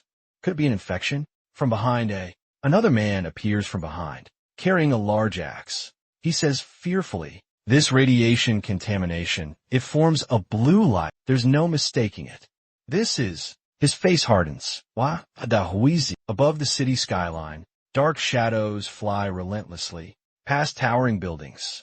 Seeing the scene below, they flee. A man cries out in terror. "What is going on? Since when are there so many of these monstrous creatures? What is the Supervisory Bureau doing?" He pauses, then looks at Commander Jiang, speculating. "This isn't a Huizhe. It's someone infected by the Da Huizhe's radiation, turned into a soulless husk. But down there, they're only transforming into Hua." Although the radiation symbol manifested differently this time. The feeling of frantic, destructive madness, the all-consuming contamination of the great abomination is identical. Exactly the same. Commander Jiang was silent for a long moment before speaking. "Hua, an apt name.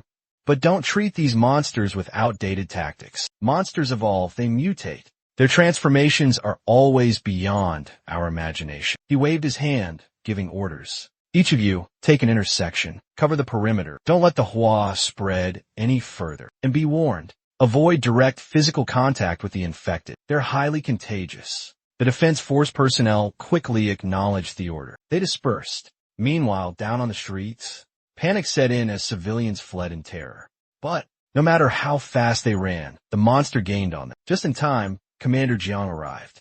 "Get down," he roared. But the people in front of him seemed frozen in fear. They remained standing. "What are you waiting for?" "Get down," he bellowed. Once everyone was safe, he took a deep breath. Then, with a mighty shout, a fiery dragon erupted from his mouth. The dragon, engulfed in flames, charged towards the path. The path was now a sea of fire. In moments, the monster was consumed by the flames. Seeing this, the people breathed a sigh of relief. "We're safe." But just then, burning embers were swept up by the wind. They landed on a man. Suddenly, a green light appeared on his face. A pink liquid oozes out. In moments, he transforms, his skin becoming mottled and patterned. Witnessing this, Commander Jiang's face hardens. Even the ash carries the Great Blight's infection. Within hours, the city is engulfed in a sickly green. Thousands of emerald vines blanket buildings and streets. Worse yet, thousands are reduced to vapor, feeding monstrous, blooming flowers. From afar, director Artair arrives. He surveys the scene, his expression grim. A veritable green hell. The monstrous flower has grown to colossal size. Meanwhile, Commander Jiang has mobilized the city's defense force. He barks orders. Cease all fire-based attacks. No flames whatsoever. Against those infected by the Great Blight. Contain any and all fragments of the human flower. Its infectiousness is incredibly potent. Even the smallest fragment can infect and assimilate a normal person. ATU approaches Commander Jiang from behind, asking suspiciously, "What's going on here?" Commander Jiang, with a grave expression, replies, "As you can see, a catastrophe." He turns and asks ATU, "You experienced the Great Defiler incident firsthand. The energy present here, is it the Great Defiler?" ATU nods without hesitation. "Yes, this energy signature belongs to the Great Defiler, but I don't understand how it returned." Commander Jiang, gritting his teeth, says, "Immortality. Very few monsters possess true immortality, even if they are destroyed. Their bones ground to dust. It's often just a facade. In the natural world, there's a creature called the immortal jellyfish. It can revert to its polyp stage indefinitely, as long as it doesn't get eaten or die from disease. Theoretically, it's an immortal creature. This magical beast's immortality was only discovered a few years ago. Because it's so rare, it's normal that Arthur didn't know about it. It's also relative. Just eliminate the intermediate host, and it will die too. No one expected that the pseudo-captain wasn't just a natural disaster-level monster, but also possessed this trait. It has mutated. This time, it's like some highly contagious demonic gods, causing mutations in others. Hearing this, Chief Arthur erupted in fury. "Those damn bugs."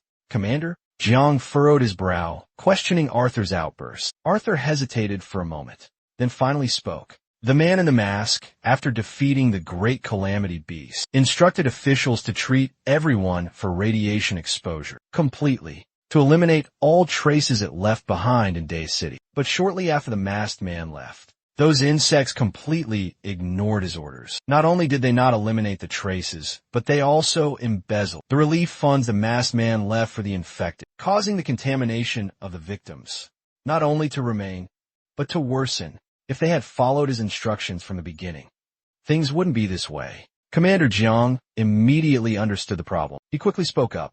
"We'll address this later. Supervision Bureau, can you assess the current situation? What exactly is going on? Where are the strongest energy fluctuations now? Can you pinpoint the Great Calamity's location?" Arthur gasps, startled.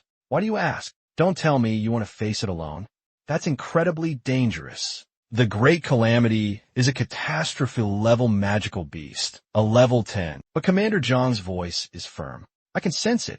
Right now, in Day City, there aren't any level 10 magical beasts, not even level 8 or 9. The Great Calamity is still in its nascent stage. Furthermore, its birth was a mutation, so its power hasn't fully recovered.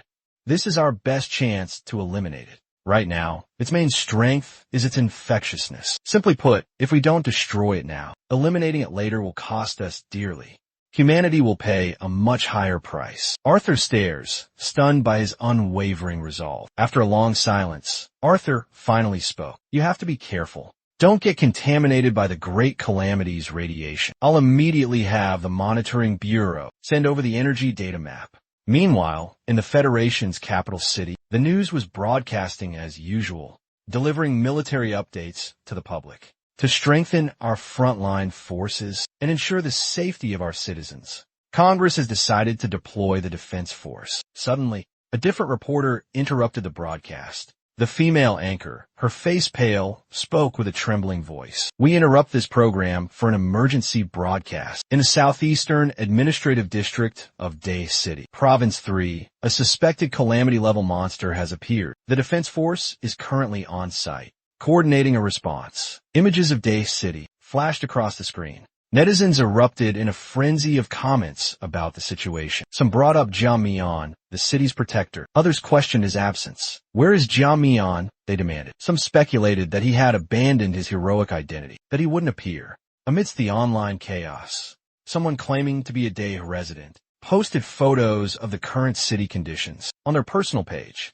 The internet exploded with activity. A barrage of questions flooded the comments section. Through this resident's first-hand account, the truth emerged. The situation was still out of control. Furthermore, only Commander Jiang had confronted the Great Calamity Beast. Meanwhile, military news outlets quickly picked up the story. They contacted media broadcasters to report on the events in Day City. Live updates on Commander Jiang will be provided. Sure enough, it wasn't long before live images of Day City appeared on everyone's screens. Just as the news had reported, the city was completely overrun by vines. Within the chaos, Commander Jiang could be seen fighting alone. He was, after all, a level 7 Esper, a powerful level 7. The demonic creatures were no match for his speed. He ran a bit further before stopping. He seemed to have found the Great Calamity's location. Before him stood a skyscraper, completely engulfed in vines. At the very top, a vibrant flower bloom, and, standing beside it, Commander Jiang narrowed his eyes. He gritted his teeth. It's you. Standing atop the flower was Tianlu, but she no longer looked human. A flower bloomed on her right eye. As she smiled at him, he scoffed. Playing the saint, are we? Thinking a holy facade will bring me to my knees? Make me worship you? I've seen your kind before. Many times. Some calamities mimic ancient religious imagery. Back when the calamities first appeared, this charade fooled many. But people eventually learned their true, monstrous nature.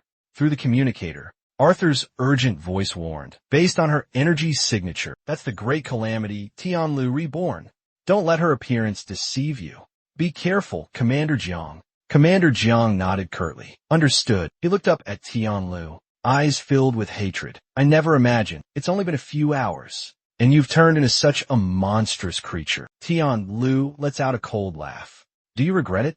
She asked casually. He laughs bitterly. I regret it. I regret it immensely. As soon as he finishes speaking, powerful bolts of lightning crackle in his hands. He roars furiously. I regret not killing you in that wheelchair. A surge of energy bursts forth, striking Tianlu directly in the head. Half of her head is instantly charred by the lightning. Seeing this, the onlookers erupt in excited cheers. Commander Jiang, as expected of a level 7 warrior. That one blow, the monster didn't even react.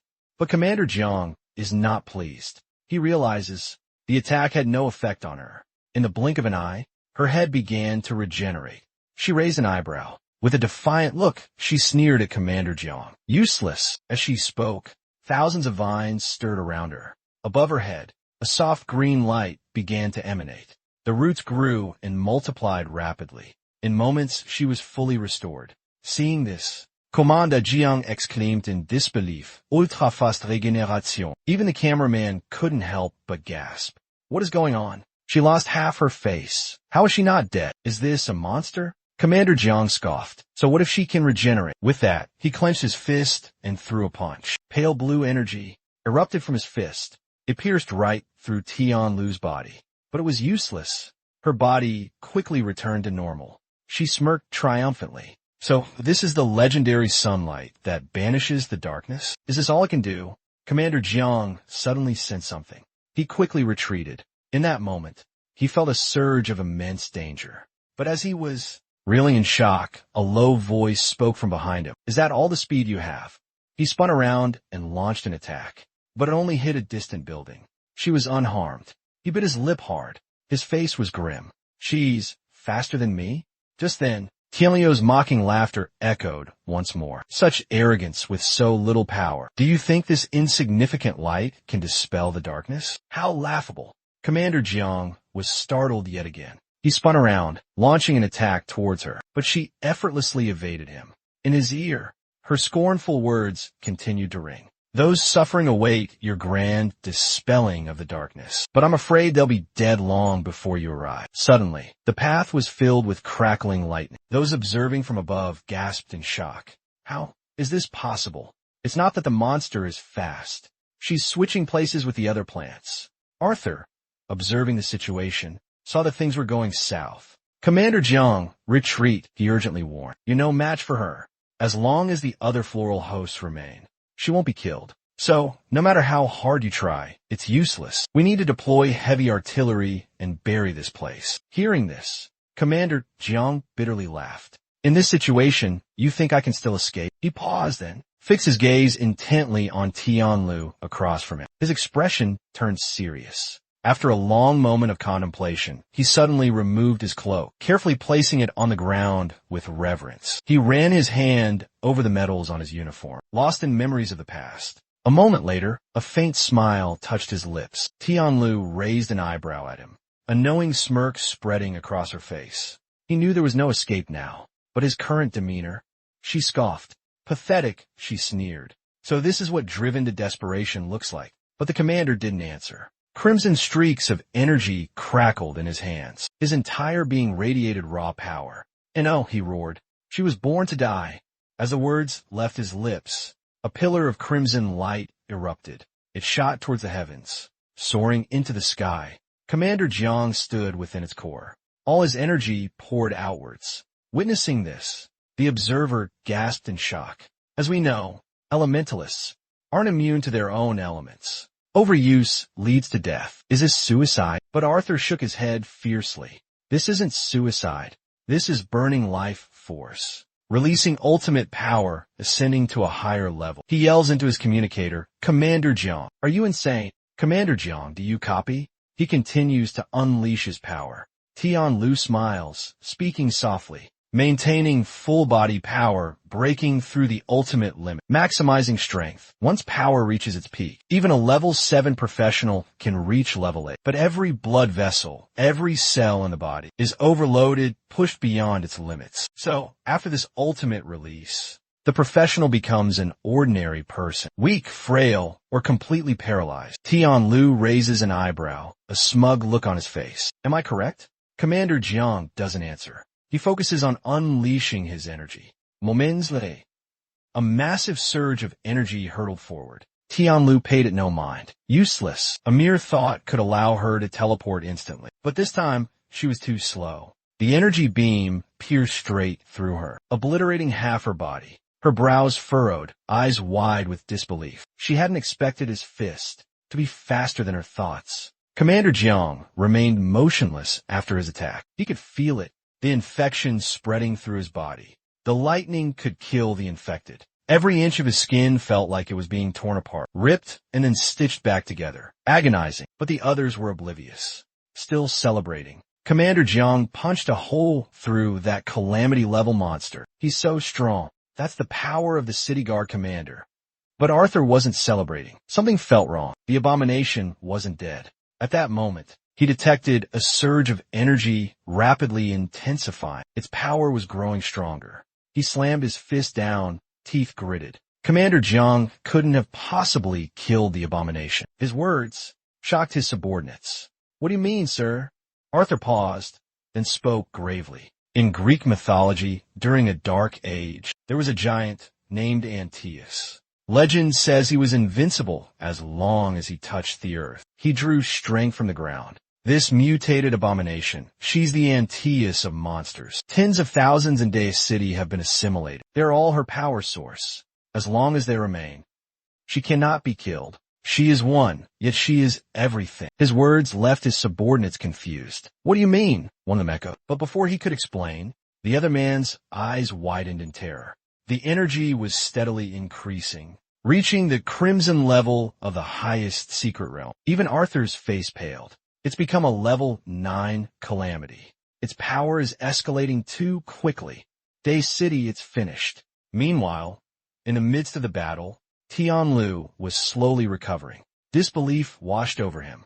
He marveled. So human contractors can reach such heights by burning themselves out? Commander Jiang was silent for a moment. Then he spoke. There was a time when I dreamed of being that powerful, a sword in my hand, roaming the world. A cold laugh escapes her lips. Tianlu scoffs. With that kind of power, with such strength, why not dispel the darkness as you promised? Why stand by and watch innocents succumb to the shadows? Why let them die in the darkness? The words hang in the air. A chorus of anguished whys erupts. The voices of souls consumed by the other fuel Tianlu's growing power. She swells with their rage and sorrow. The soldiers maintaining the barrier struggle against the immense pressure. They won't be able to hold on much longer. The Hua begin to stir. They turn, facing the source of the disturbance. Seeing this, the soldiers breathe a sigh of relief. They're saved. The Hua retreat. But their relief is short-lived. A soldier cries out in terror. It's not over. Suddenly, the sky darkens, completely obscured. What is that? In this moment, the vines throughout the city converge, forming a colossal entity that blots out the sun. The entity glows with a pale blue light, and in a flash, it explodes. Tianlu emerges from within. She slowly opens her eyes. Her body has grown to an immense size. Commander Jiang stands beside her. Witnessing this, he grits his teeth and says, "Why?" "Because of this damned world." As he speaks, energy surges in his hand. He glares at Tianlu and roars. "This damned world. Death is never a new beginning. Then living holds no novelty either." With those words, he throws a punch at Tianlu. She casually raises a hand to block it, catching the energy blast at her palm. Suddenly, something unexpected happens. The energy blast pierces right through her arm. The onlookers erupt in cheers. "It went through. We can win," they shout excitedly. But their celebration is premature. Though Tianlu's arm shatters into pieces, it doesn't seem to affect her at all. Calmly, she speaks. "If living is nothing new." With that, she crushes Commander Jiang's hand, still embedded in her arm. His eyes widen in terror. Ignoring his reaction, Tianlu gathers the fragmented vines, merging them together.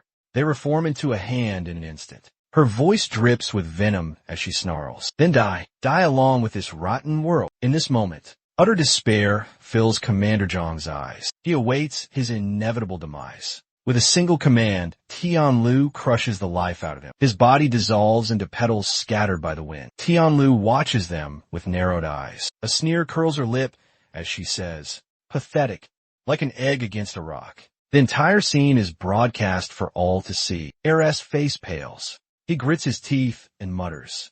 Commander Jiang's energy, it's gone. The citizens watching the battle are horrified. They stand frozen in shock. A mother shields her child's eyes. The little girl asks in confusion, "Why can't I watch? The petals are so pretty." Panic sets in amongst the people. Someone remembered Jiang Mian and asked why he hadn't arrived yet. Another person sighed and said, "Jiang Mian announced he's not a hero anymore. He's been missing for a month." Hearing this, the girl suddenly cried out in fear. "If Jiang Mian isn't around, what if we face a similar situation?" Silence fell over the crowd. No one spoke. Moreover, the internet was buzzing with discussions. Some people started criticizing the Federation for what they did to Jiang Mian. They claimed it led to the current situation. But no one knew where the hero Jiang Mian was. Meanwhile, at the Defense Forces Detention Center, emergency alarms blared incessantly. The prison guard frowned in confusion. Is this a combat drill? Shao Thursday was also being held there. His face becomes serious. Meanwhile, in the Federation's conference room, Heng Yao rages, spewing insults. A bunch of useless cowards. All talk and no action. When the time comes to fight, you all cower in fear, waiting for reinforcements? What a joke. You're all a disgrace. Have you forgotten humanity's glory? If not for those who sacrificed themselves on the astral path, would we even be here today? A voice speaks up. Perhaps we shouldn't have abandoned Jiayan. Heng Yao's face darkens instantly. He sinks into his chair, speechless. Another person suggests using nuclear weapons to eliminate the demonic creatures. The radiation wouldn't be too severe in that area. He barely finishes speaking when a room erupts in support of the proposal. They're pressuring Hangyue to choose to sacrifice a group of people to save all of humanity. Hangyue bites her lip, speechless and hesitant. Suddenly, someone shouts, "Captain, look!" The cityscape changes. Something massive passes by. Startled, Hangyue asks, "Did our professionals send that?" The other person shakes their head. "No," they said. "It looked like a demon and a person." Moments earlier, at the city's guardian prison, a terrifying anomaly appears. Strange cracks appear on the prison roof. They look like claw marks from a colossal beast. The prison guards are terrified. Some fall to the ground in fear. Sensing the danger, one guard runs over. "What's happening? Where's the prisoner?" The other man, still trembling with fear, points a shaky finger towards the roof. He escaped. Outside the city, an eerie green glow persists. The soldiers waiting there sense a change. "Commander's lightning, it's gone," one cries in terror. At that moment, the plants begin to advance again. The soldiers panic and turn to flee. They have no desire to die. Their captain sees this and tries to stop them. "Stop running. Where do you think you'll go?" But they continue to run for their lives. The captain bites his lip and charges forward. "Damn it. It's do or die." With a roar, he thrusts his spear repeatedly at the monstrous flowers. But the flowers clamp down on his weapon. Vines begin to wrap around. Then they coiled around him, pulling him inward. Seeing this, another soldier furiously charged forward. "I'll fight you to the death." But as he rushed in, a streak of black energy flashed past his face. Like lightning, it sliced through the vines, saving the captain's life. The other soldier rushed to help him up. Seeing the black energy streak forward, the soldier cried out in joy, "We're saved." Meanwhile, Tianlu remained standing, commanding his vines and Hua people to attack the city. Sensing danger, the helicopter above prepared to leave. The pilot warned the cameraman, "Hold on tight. We're going up." Command order to retreat. But the cameraman yells, "Hold on." He quickly aims the camera down. "Look," he shouts excitedly. The reinforcements he sees are the same black streak from before. It zips between the city's power lines, moving with incredible speed. Seeing this, the onlookers erupt in cheers. Reinforcements have finally arrived.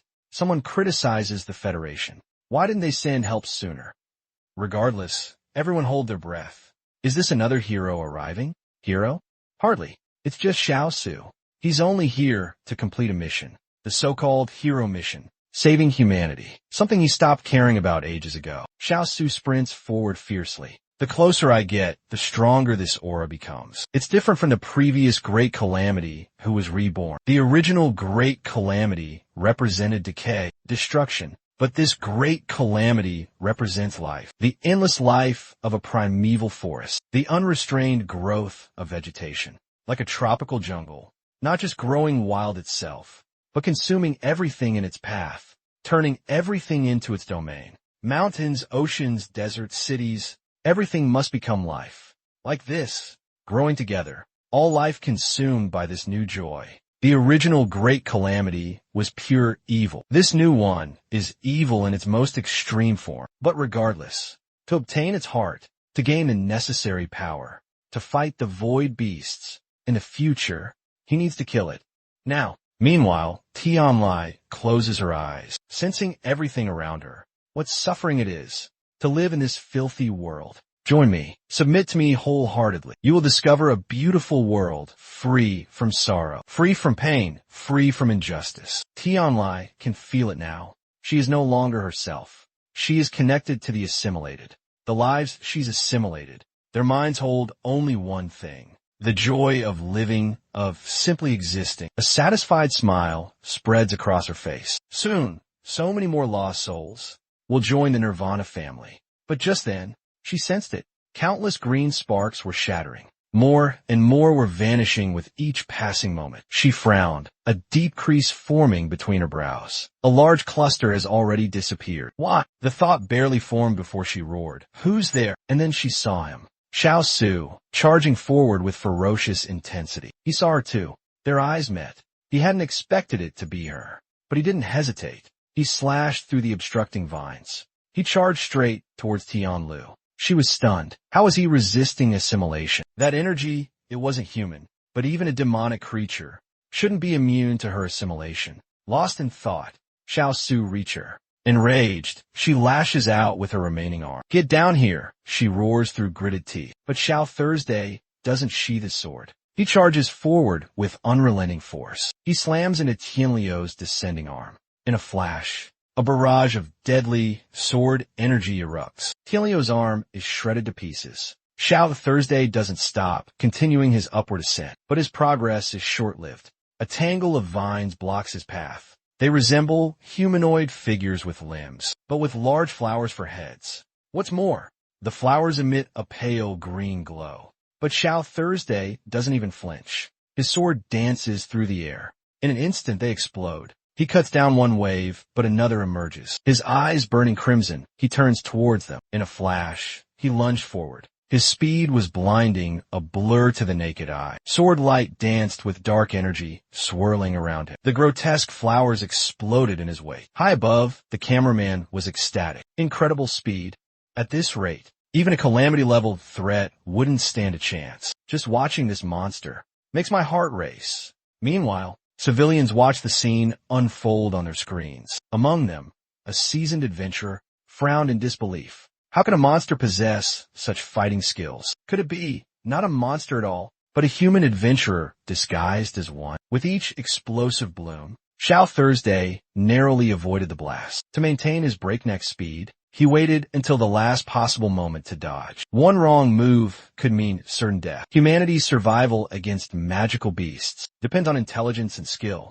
But what Xiao Thursday is displaying is beyond even a level 8 or 9 professional. No one can match him.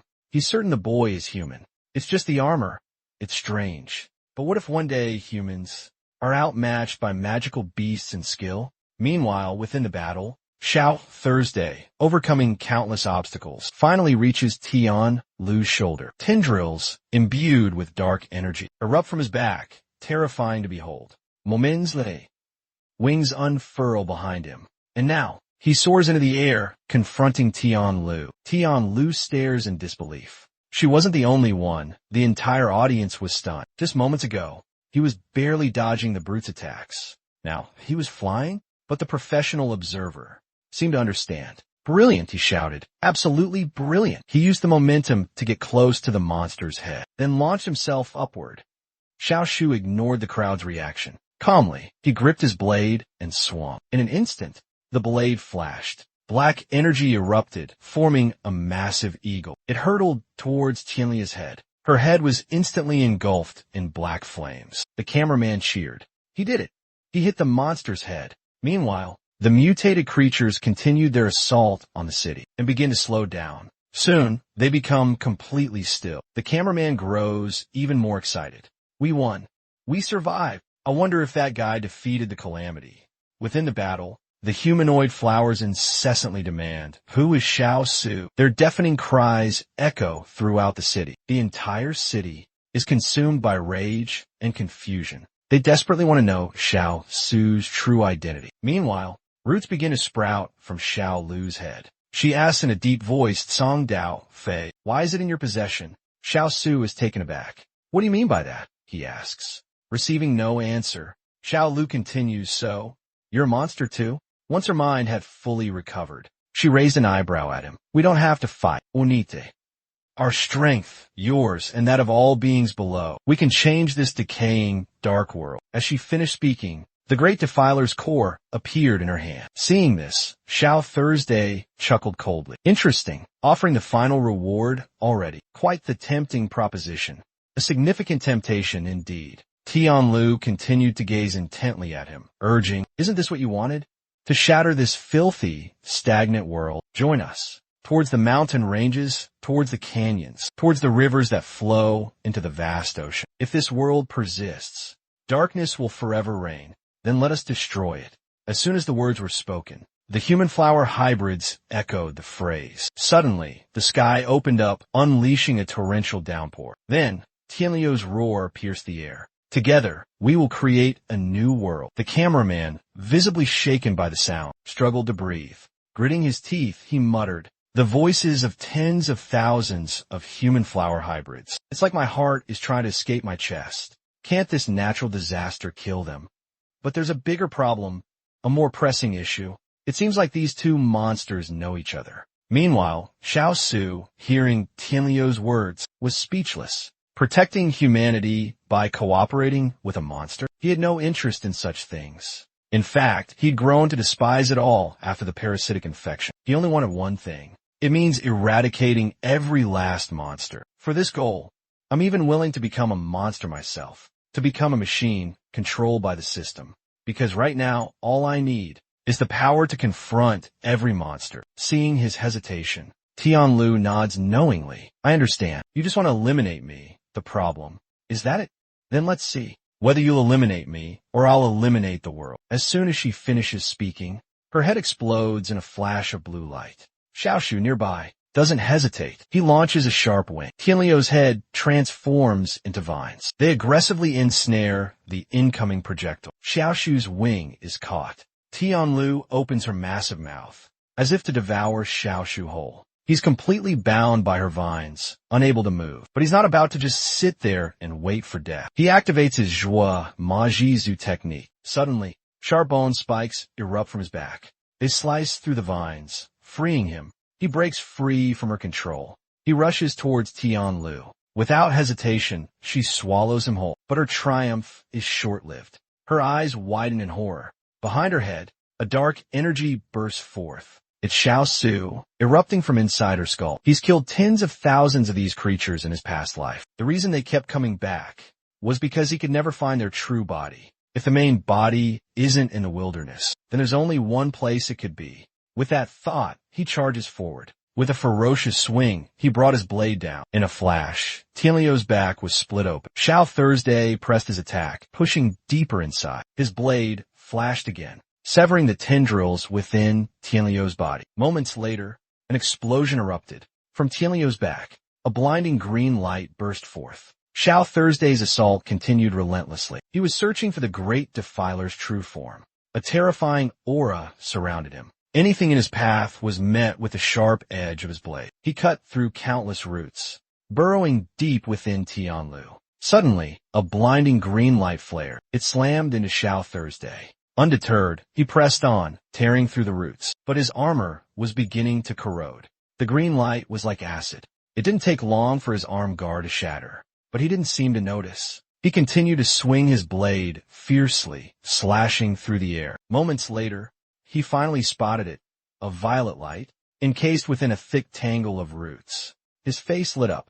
This is it. Without hesitation, Xiao Thursday thrust his sword forward. His target, the heart of Tianlu. Tianlu was taken by surprise. She hadn't expected him to reach this place. But by the time she reacted, Xiao Thursday's blade had already pierced her. She glanced back, her gaze fixed on him for a long moment before she spoke. I never thought you'd actually pass the trial. Just then, Xiao Thursday dropped his sword, utterly exhausted. But the moment he started to fall, the vines suddenly sprang to life. They form a cushion, breaking his fall. Tianlu narrows her eyes, studying him. A flicker of admiration crosses her gaze. After a long pause, she finally speaks. What do we do? He's even more handsome than even Mr. Jiadian. She abruptly stops, talking, and reaches out to touch his face. A soft smile graces her lips. Don't worry, you really did kill me. This is just the last of my strength keeping me going. While they converse internally, the giant body outside still appears alive to everyone else. The cameraman witnesses the scene, and despair washes over him. We failed. Chengde, is he beyond saving? But just then, something unexpected happens. The cameraman gasps in shock. The ground begins to tremble violently. Soldiers and civilians alike stared in disbelief. Their eyes widened in shock. The vines on the building suddenly began to move. Then, in the dark sky above, a faint light appeared. But it didn't last long. It plummeted from the sky like a bolt of lightning. Only as it drew closer did people recognize it. The cameraman cried out in terror. It's a nuke. The Federation High Command had decided to use nuclear weapons to attack the monster. A natural disaster. Hang Yao didn't seem to understand what she had done. Tian Lu clicked her tongue at the sight. How ruthless. Not just monsters like us. The entire city is expendable.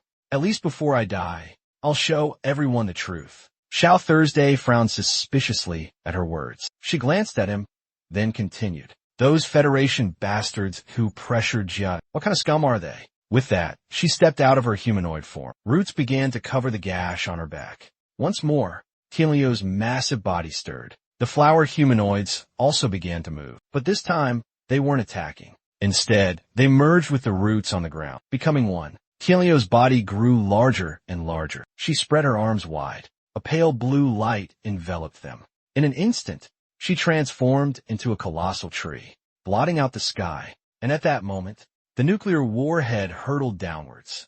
Panic gripped everyone below. But the ancient tree absorbed the full force of a nuclear blast. A deafening explosion ripped through the air. The sky itself seemed to scream. In an instant, a fiery inferno erupted. Flames rapidly engulfed the humanoid flowers below. In no time at all, they were completely incinerated. Just then, the weeping willow's roots reached Xiao Su, who hovered in midair. Surprise flickered across Xiao Su's face. He had no idea what she was doing. As he watched, bewildered, the roots formed a massive cocoon, shielding him. Simultaneously, another fiery surge erupted, a pillar of flames reaching towards the heavens. The fire began to spread into the city, consuming the vines clinging to buildings. Then, it destroyed the buildings themselves. Below, soldiers erected protective barriers, shielding the surviving citizens within the city. Even with the barriers in place, well, the nuclear blast's impact was immense. Even those inside were forced back. The explosion finally subsided after a while. Everyone stared at the aftermath. "We did it," someone exclaimed in disbelief. The colossal tree was now a charred husk. Embers still clung to the remaining half. At the monitoring bureau, the personnel erupted in cheers. "Chief, report. The high-energy reaction has vanished. The calamity monster has been eliminated." Hearing this, Arthur clenched his fists. "Commander Jiang," he murmured. Day City held its ground at the heart of the city. Commander Jiang's cape billowed in the wind. His medals remained intact. His glory was the same. Those watching the screens were stunned into silence. Whispers and confused murmurs filled the air. Did the calamity just intentionally collide with a nuclear missile? Is it over? Is the calamity finally over? Elsewhere, a man suddenly pointed and shouted, "Look!" All eyes turned back to the screens. They saw the colossal tree split in two. Then it shattered into countless fragments. In a blink, the roots transformed into petals, raining down from the sky. They blanketed the entire city. An innocent little girl reached out to catch a falling petal. Seeing this, someone frantically warned her, "Don't touch them. Be careful. You'll be assimilated. You'll mutate." But as the petal touched the girl's hand, nothing out of the ordinary happened. The man was stunned. There was no mutation. Meanwhile, on the other side of the city, Xiao Su rested against a cliff face. He held Tian Lu in his arms. Exhausted from her final attack, she allowed him to hold her. After a moment, she slowly opened her eyes. She raised a hand, letting the falling petals brush against her arm. "So this is what spring feels like," she whispered. She kept her hand outstretched, as if savoring the moment. "Moments later." A soft, green light emanated from her arm. Her body dissolved into shimmering dust and faded into the air. The system notification popped up. "Mission complete. Great Calamity Core obtained." "The core, it's in my hand. The Great Desolate Core. I have it." He stares at it, a look of bewilderment on his face. This is the heart of the Great Desolate Beast and Tianlio's. He hesitates for a moment. Then he integrates the Great Desolate Core into himself. He places it where his own heart should be. Soon, man and core become one. He activates a teleportation spell. In the blink of an eye, he vanishes without a trace. The Great River City calamity is over. Onlookers erupt in cheers, celebrating the victory. But just then, the flower-human hybrids of Great River City rise to their feet, bathed in an eerie green light once more. As the crowd continues to chant, "Long live humanity," something strange is happening in Great River City. The flower-human hybrids are reverting back to humans. The observers witnessed the entire scene. The public was stunned into silence, but a few realized the implications. Someone questioned, was using a nuclear warhead to destroy a city truly necessary? Others theorized that if the Jyadians were present, they wouldn't have been forced into such a desperate situation. Suddenly, public opinion erupted, but within hours, all live broadcasts and online discussions were completely erased. Meanwhile, at federal headquarters in Xinjiang, A council member spoke up. We've temporarily controlled public opinion, but too many people saw what happened. Without an explanation, this won't just go away. We use public opinion to drive out the Jyadians. And now, the people's wrath. Hearing this, Hang Yao's face hardened, a serious expression settling in. He fell into deep thought. The council member who had just spoken, seeing this, cursed under his breath. That nuclear war had killed over 1,000 people, but it wasn't enough. If it weren't for that, we could have removed Hang Yao from his position as chairman today. At this moment, Song Ming, standing beside Hang Yao, spoke up. Councilman Walter, you mentioned a false god. The solution is simple. Although it seems this time, everyone here agrees on using nuclear weapons to eliminate the calamity. But besides this point, does the false god bear no responsibility? Hearing this, Walter became indignant. What does this have to do with the false god? He wasn't even at the scene. We don't even know where he is. But then, Song Ming interjected. Precisely because he wasn't present, he should be held responsible. Imagine if Jia Dian were here. Would we have had to make such sacrifices? Of course not. He claimed the Federation invested heavily in Jia Dian. Yet, he left without a word, forgetting our kindness. He placed all the blame for Chung Daiha on Jia Dian, accusing him of abandoning the people. He shifted all responsibility for Chung Daiha's fate onto Jia Dian. His words silenced the council members. How could anyone say such a thing? Even a dog shows loyalty after 3 years. He's worse than a dog. Sometime later, the meeting finally adjourned. Only Hang Yu and Song Ming remained. Seeing Hang Yao's grim expression, Song Ming offered reassurance. Don't worry, sir. I'll clean up this insignificant mess. Hang Yao pondered for a long moment before speaking. I'm not worried. Ultimately, we lack high-level combat personnel. Even a fraction of mass power, a tenth or a fifth, would be enough. His gaze drifted into the distance. He frowned. How are the Project Rising Sun preparations coming? Song Ming's voice was low. After the success of Subject 268, the project's progress has accelerated significantly. Several non-human subjects have stabilized and survived, although activating the neo-human state risks rapid physical collapse. It proves one thing. Monster and human fusion is possible. He slammed his fist on the table, arrogance in his voice. If we say that the Awakened pulled humanity from the brink of destruction, then we are the ones who will elevate humanity to unprecedented heights of glory. If humanity can gain the power of monsters, then everyone will become powerful in an instant. They will become gods. But is this reality or their delusion? This is the demonic frontline, a land spanning tens of millions of square kilometers. According to records from before the Dark Ages, this place encompassed all of Antarctica and South America, and parts of Africa, before the Awakened launched their assault. The demonic frontline was devoid of human life, overrun by monsters emerging from rifts. Countless human settlements were destroyed. Besides demonic frontline, this land has another name, the Calamity's origin, the origin of all chaos, only revealed when the false god emerged. Only then did humanity set foot on this land. He used ruthless methods to rapidly develop this place. Meanwhile, in a forest at the demonic frontline, a light emanated from beneath the ground. For men waited solemnly at the entrance. After entering the secret realm, the bald man hesitated. Who's going to tell Captain Jiang about this? The man beside him suggested. You should go. You've known Captain Jiang the longest. The bald man waved his hands in refusal. I'll just disappoint everyone. Just then, a figure appeared within the secret realm.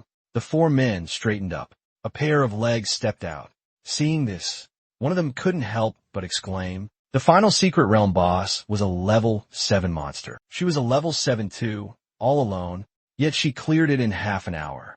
That's Jiang Ling's true strength. She truly is a genius. A short while later, Jiang Ling emerged from the secret realm. She frowned at the crowd, asking suspiciously, why do you all look so strange?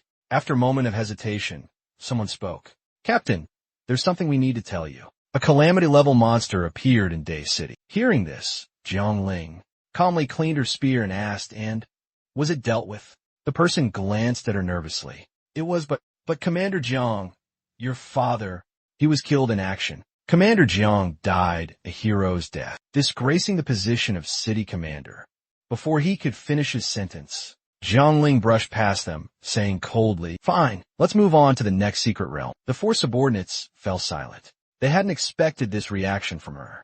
With no other choice, they hurried after her. "Is Captain Jiang all right?" one worriedly asked. Another nodded, then started whispering incessantly. Overhearing them, Jiangling snapped, "If you two are that bored, I can request you be sent to the barracks for atonement." The two immediately straightened up and apologized. The rate at which secret realms were appearing on the front lines was accelerating rapidly. Back on Earth, Jiangling's squad was working tirelessly. Their high-frequency missions were the only thing preventing the number of secret realms from spiraling out of control. The stronger the squad, the more secret realms they had to deal with. Jiangling's team found another one. One hesitantly spoke, "Captain Jiang, should we accompany you into the secret realm this time?" They had never entered a secret realm with her before. This time, they wanted to go with her. Otherwise, they'd become nothing more than a cheerleading squad. At his words, Jiangling turned to look at him. Then, she gritted her teeth and asked, "Are you looking down on me?" The man immediately waved his hands in denial. "Absolutely not." Ignoring him, Jiangling stepped into the secret realm. Her subordinates could only stand there, watching her figure slowly disappear.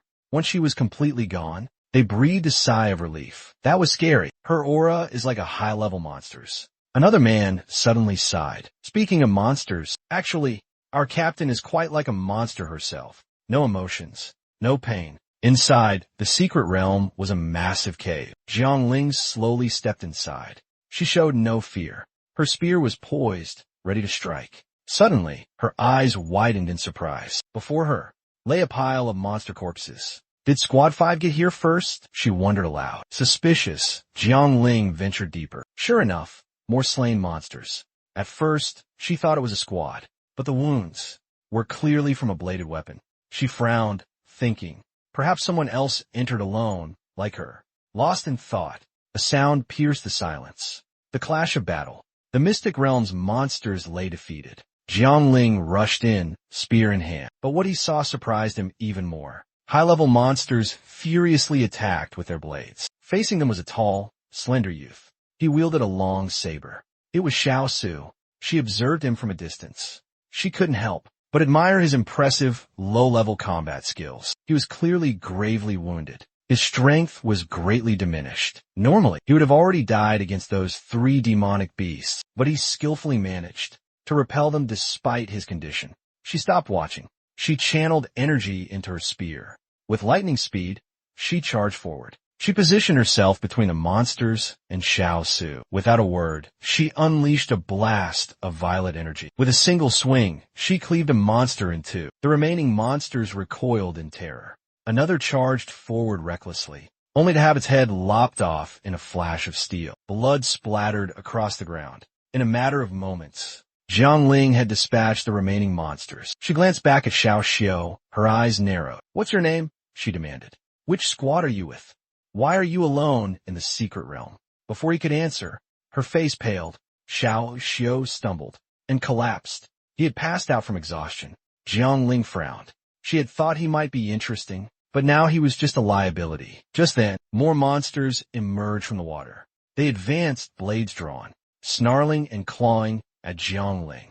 A sudden chill. "How annoying," she muttered, impatience flaring. She channeled energy into her spear. "Damn monsters," she gritted out.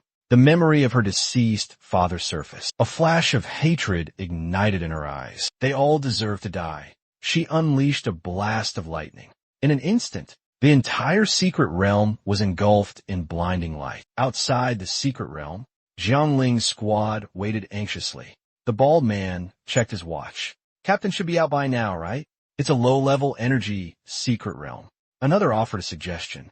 Maybe she's taking her time because of her father? They shifted the conversation to Commander Jiang.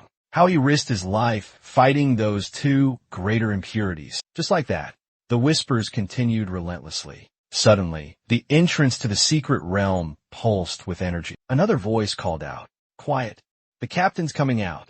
And indeed, Jiangling emerged from the entrance. But he wasn't alone. Someone was slung over his shoulder. Seeing Xiao Su, the bald man asked suspiciously, "Captain Jiang, who is that?" "Is that the monster from inside the secret realm?" Across the vast demonic front line, lay numerous military fortresses. Each fortress was massive in scale, with at least a quarter of its population comprised of professionals. Military Fortress number 3 was one such fortress. Although professionals had integrated into every aspect of human life, the majority of them, treatment alone isn't enough to access the arcane realm. Therefore, treatment is handled by doctors. At the N3 military hospital, Xiao Thursday was brought here after being rescued. The doctor briefs Jiang Ling on his condition. He's stable, but his injuries are extensive.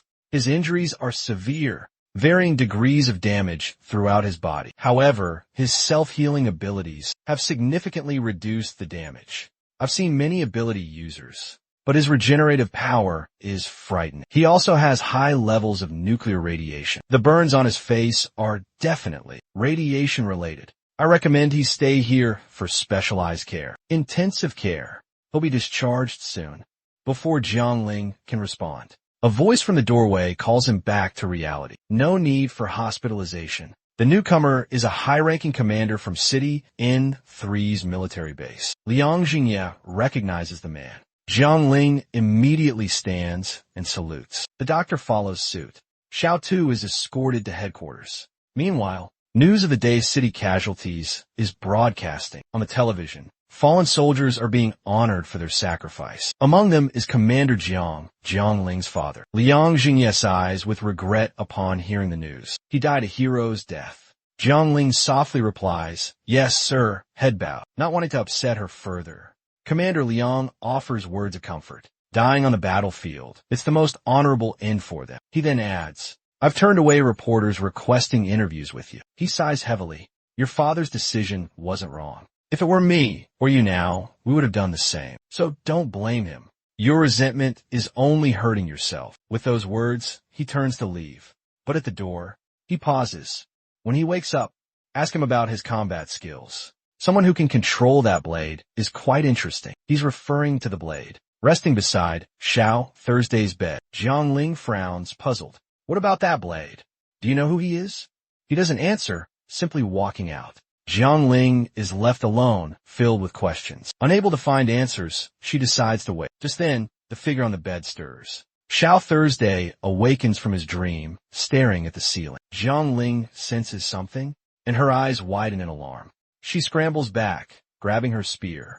She's ready for a fight. Her expression hardens. For the first time, she feels a sense of danger from someone. Xiao Su stares at her intently. He lies silently, saying nothing. Finally, he speaks. "Could you remove this for?" Jiang Ling approaches him. "Aren't you curious?" she asks, puzzled. "About where you are?" Xiao Su answers calmly. "Military city, sector. Which enlist area is this?" She nods. "N3." Xiao Su seems unconcerned. "You brought me out of the secret realm?"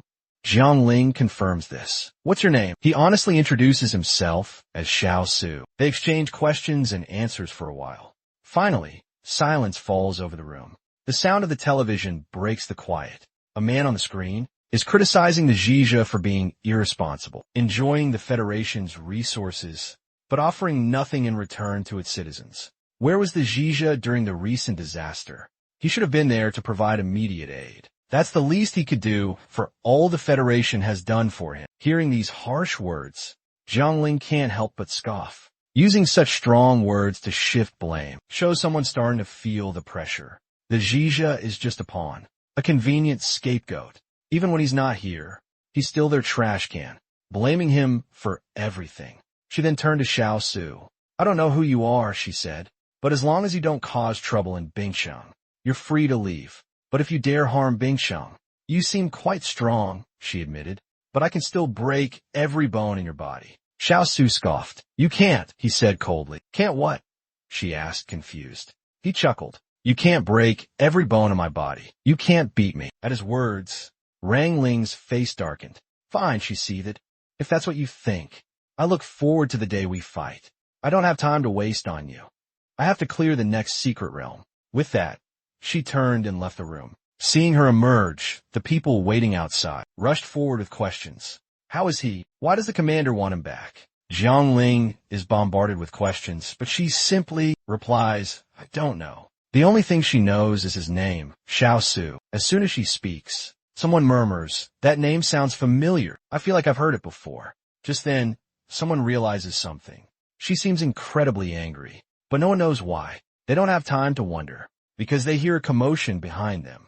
Startled, they turn to see Xiao Su emerging from the room. "Are you all right?" they ask. "Where are you going?" He walks past them coldly and says calmly, "To the secret realm." They're stunned. "In your condition? You want to go to the secret realm? Are you running a fever?" Xiao Thursday frowned in thought. "Your heart is connected to the great calamities. This state might continue for some time. Because of this connection, your body craves life force." He bit his lip, a realization dawning. "By killing monsters, I can absorb their life essence and use it to heal myself." Seeing his silence, another person asked, "Do you have a team of 5? Entry to the secret realm requires a team of 5. Before he could finish, a deep voice interrupted. "Let him pass. With so many entering the secret realm, having someone clear the way for us is a blessing. We should be grateful." Startled, everyone turned towards the voice. It's Commander Liang. He smiles and nods at everyone. Despite his words, someone hesitantly speaks up. "This isn't exactly by the book, sir." Commander Liang shakes his head, chuckling. "Rules are made for people, not the other way around. Rules should serve the living. Besides, I'm the commanding officer of this entire city. This is a direct order. Do you have any objections?" The others immediately deny it. "No objections, sir."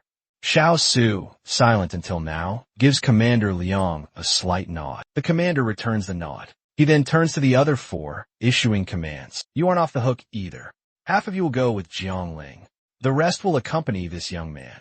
They quickly acknowledge and leave. Outside the command center, Jiangling is gearing up, preparing for the secret realm. Moments later, 2 people arrive. Jiangling frowns, asking, "Only 2 of you? Where are the others?" They quickly explain the situation. Commander Liang broke protocol and entered the secret realm alone. Jiangling's suspicion grows. He wanted to destroy the entire realm upon waking. Her subordinate nods. "Yes. Never seen someone so reckless and arrogant. Pity those who followed him."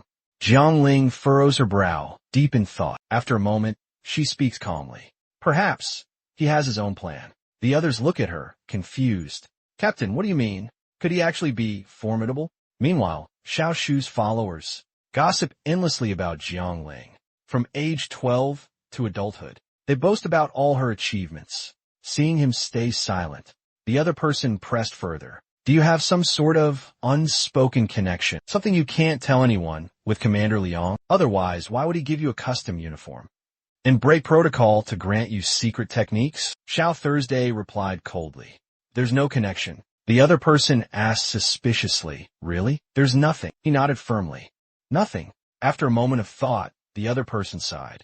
"Well, you don't really seem like the type to be associated with our legendary Commander Liang." "Xiao Tu Shabao Fu Dao. Legendary? What do you mean?" The other person explained slowly. "Commander Liang is known as a living legend. Don't let his blindness fool you in the dark. He sees everything around him clearly. They say his power has reached level 9.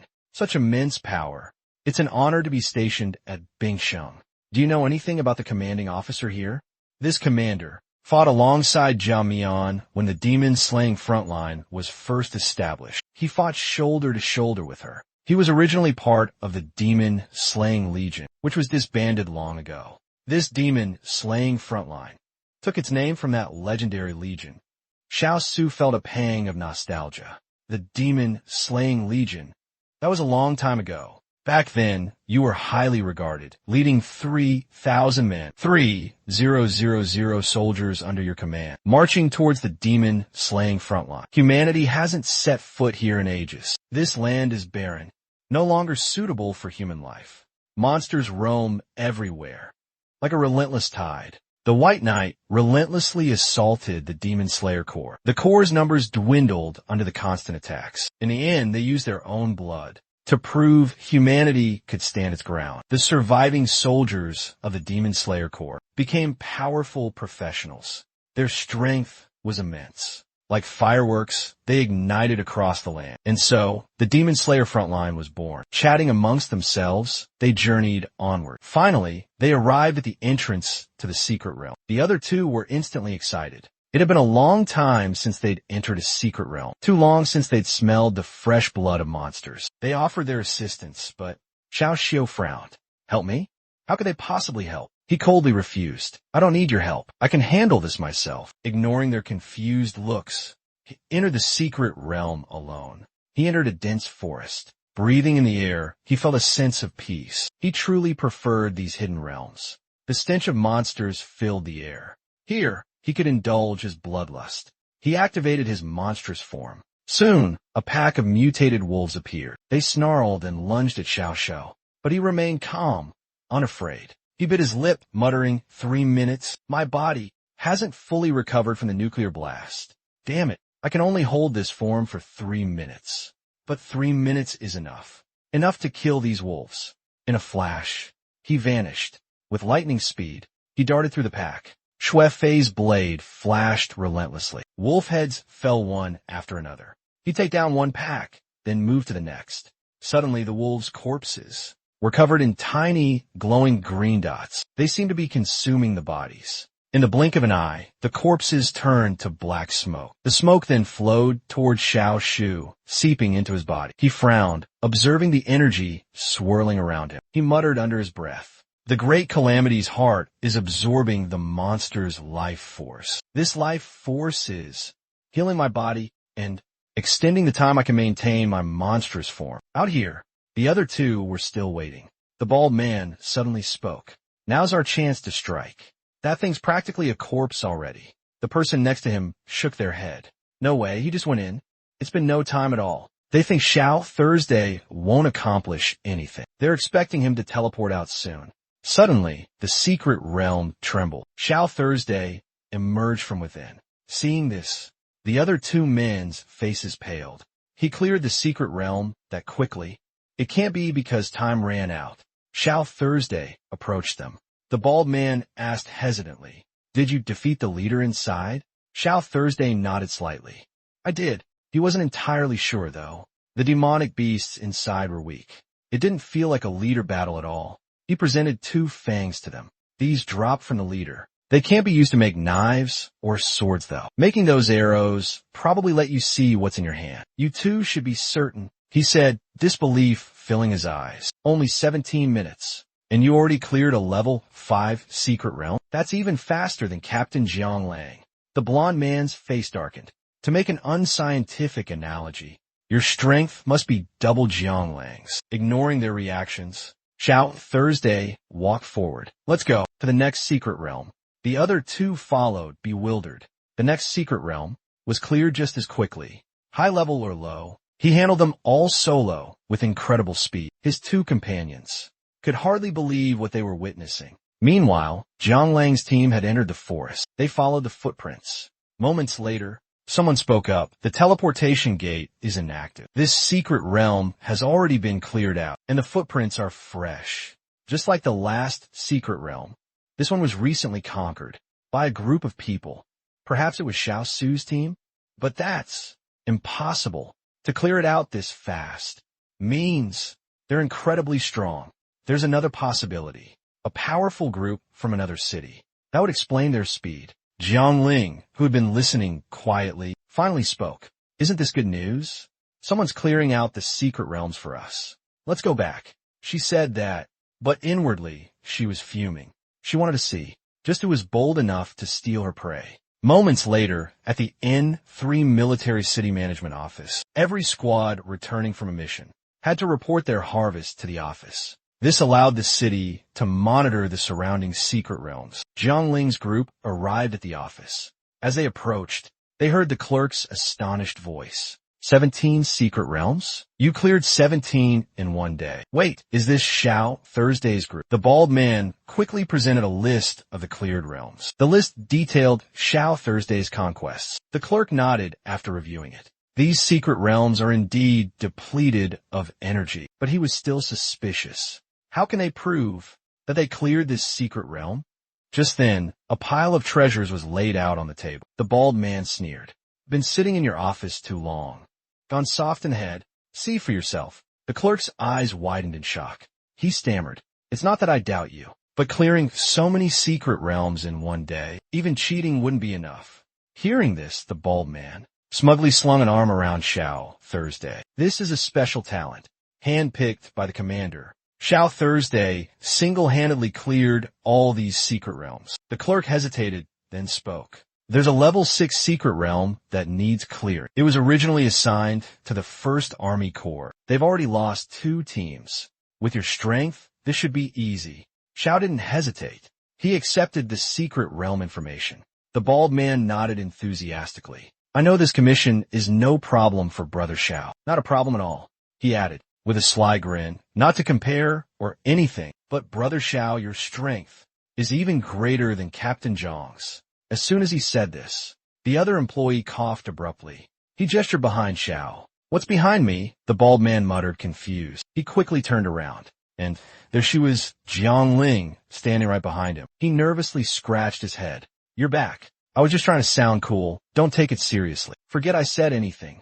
Another person stepped forward from behind. Captain, the secret realms on this list are the ones we visited today. Jiang Ling frowned at Xiao Thursday, her voice low. You cleared them all alone? Xiao Thursday simply nodded. She scoffed, a cold glint in her eyes. No wonder you're so confident, even while stuck in a hospital bed. Xiao Thursday sighed inwardly. This woman held a grudge like no other. Ignoring him, Jiang Ling turned towards the receptionist. I heard there's a level 6 secret realm commission. That commission, I'll take it. She glanced back at Xiao Thursday, a challenging look on her face. Let's see what you could do this time. Let's see who can defeat the secret realm boss first. With that, she turned and led her group away. Watching them go, Zabait man chakot es el ypsilon. Brother Xiao, you've completely awakened our captain's competitive spirit. Xiao Thursday responded indifferently, unfazed. He then checked the secret realm information. Reading it, he finally understood why the system sent him to the front lines to hunt demonic beasts, and it triggered a memory from his past life. After the great demonic calamity on the front lines, something major happened. Lost in thought, he didn't notice the blonde man studying him.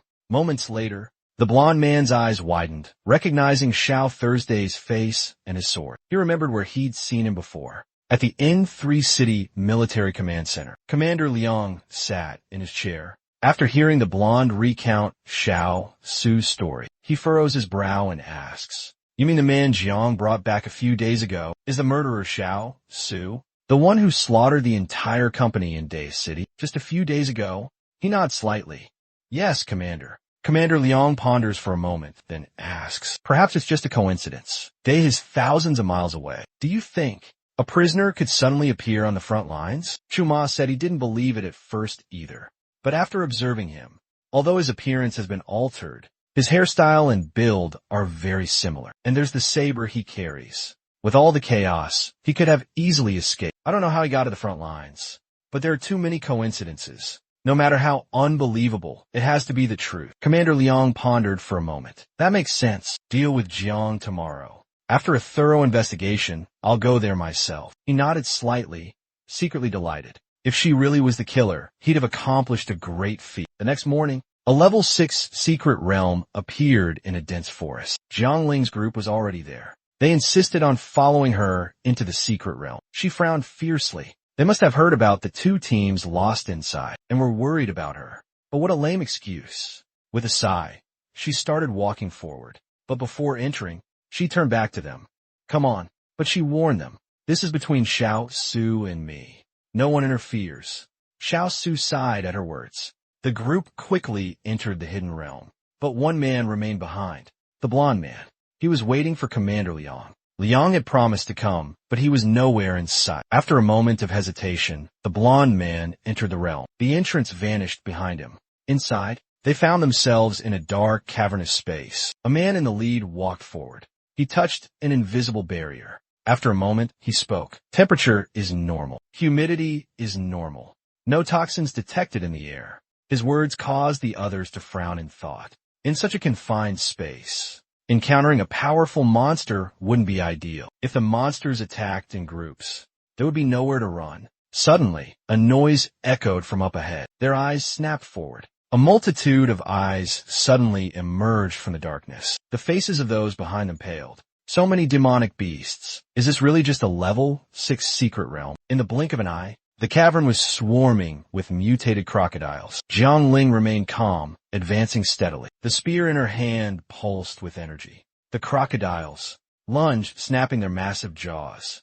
Jiang Ling thrust her spear forward. "Thunderbolt massacre," she commanded, her voice ice cold. Following her shout, thousands of thunderbolts erupted from a spear. The thunderbolts surged towards the crocodiles. Sizzling and crackling filled the air. Smoke and dust instantly engulfed the area. Moments later, the thunderbolts dissipated. The smoke cleared, and the monsters were gone. Seeing this, Baldy too couldn't help but exclaim.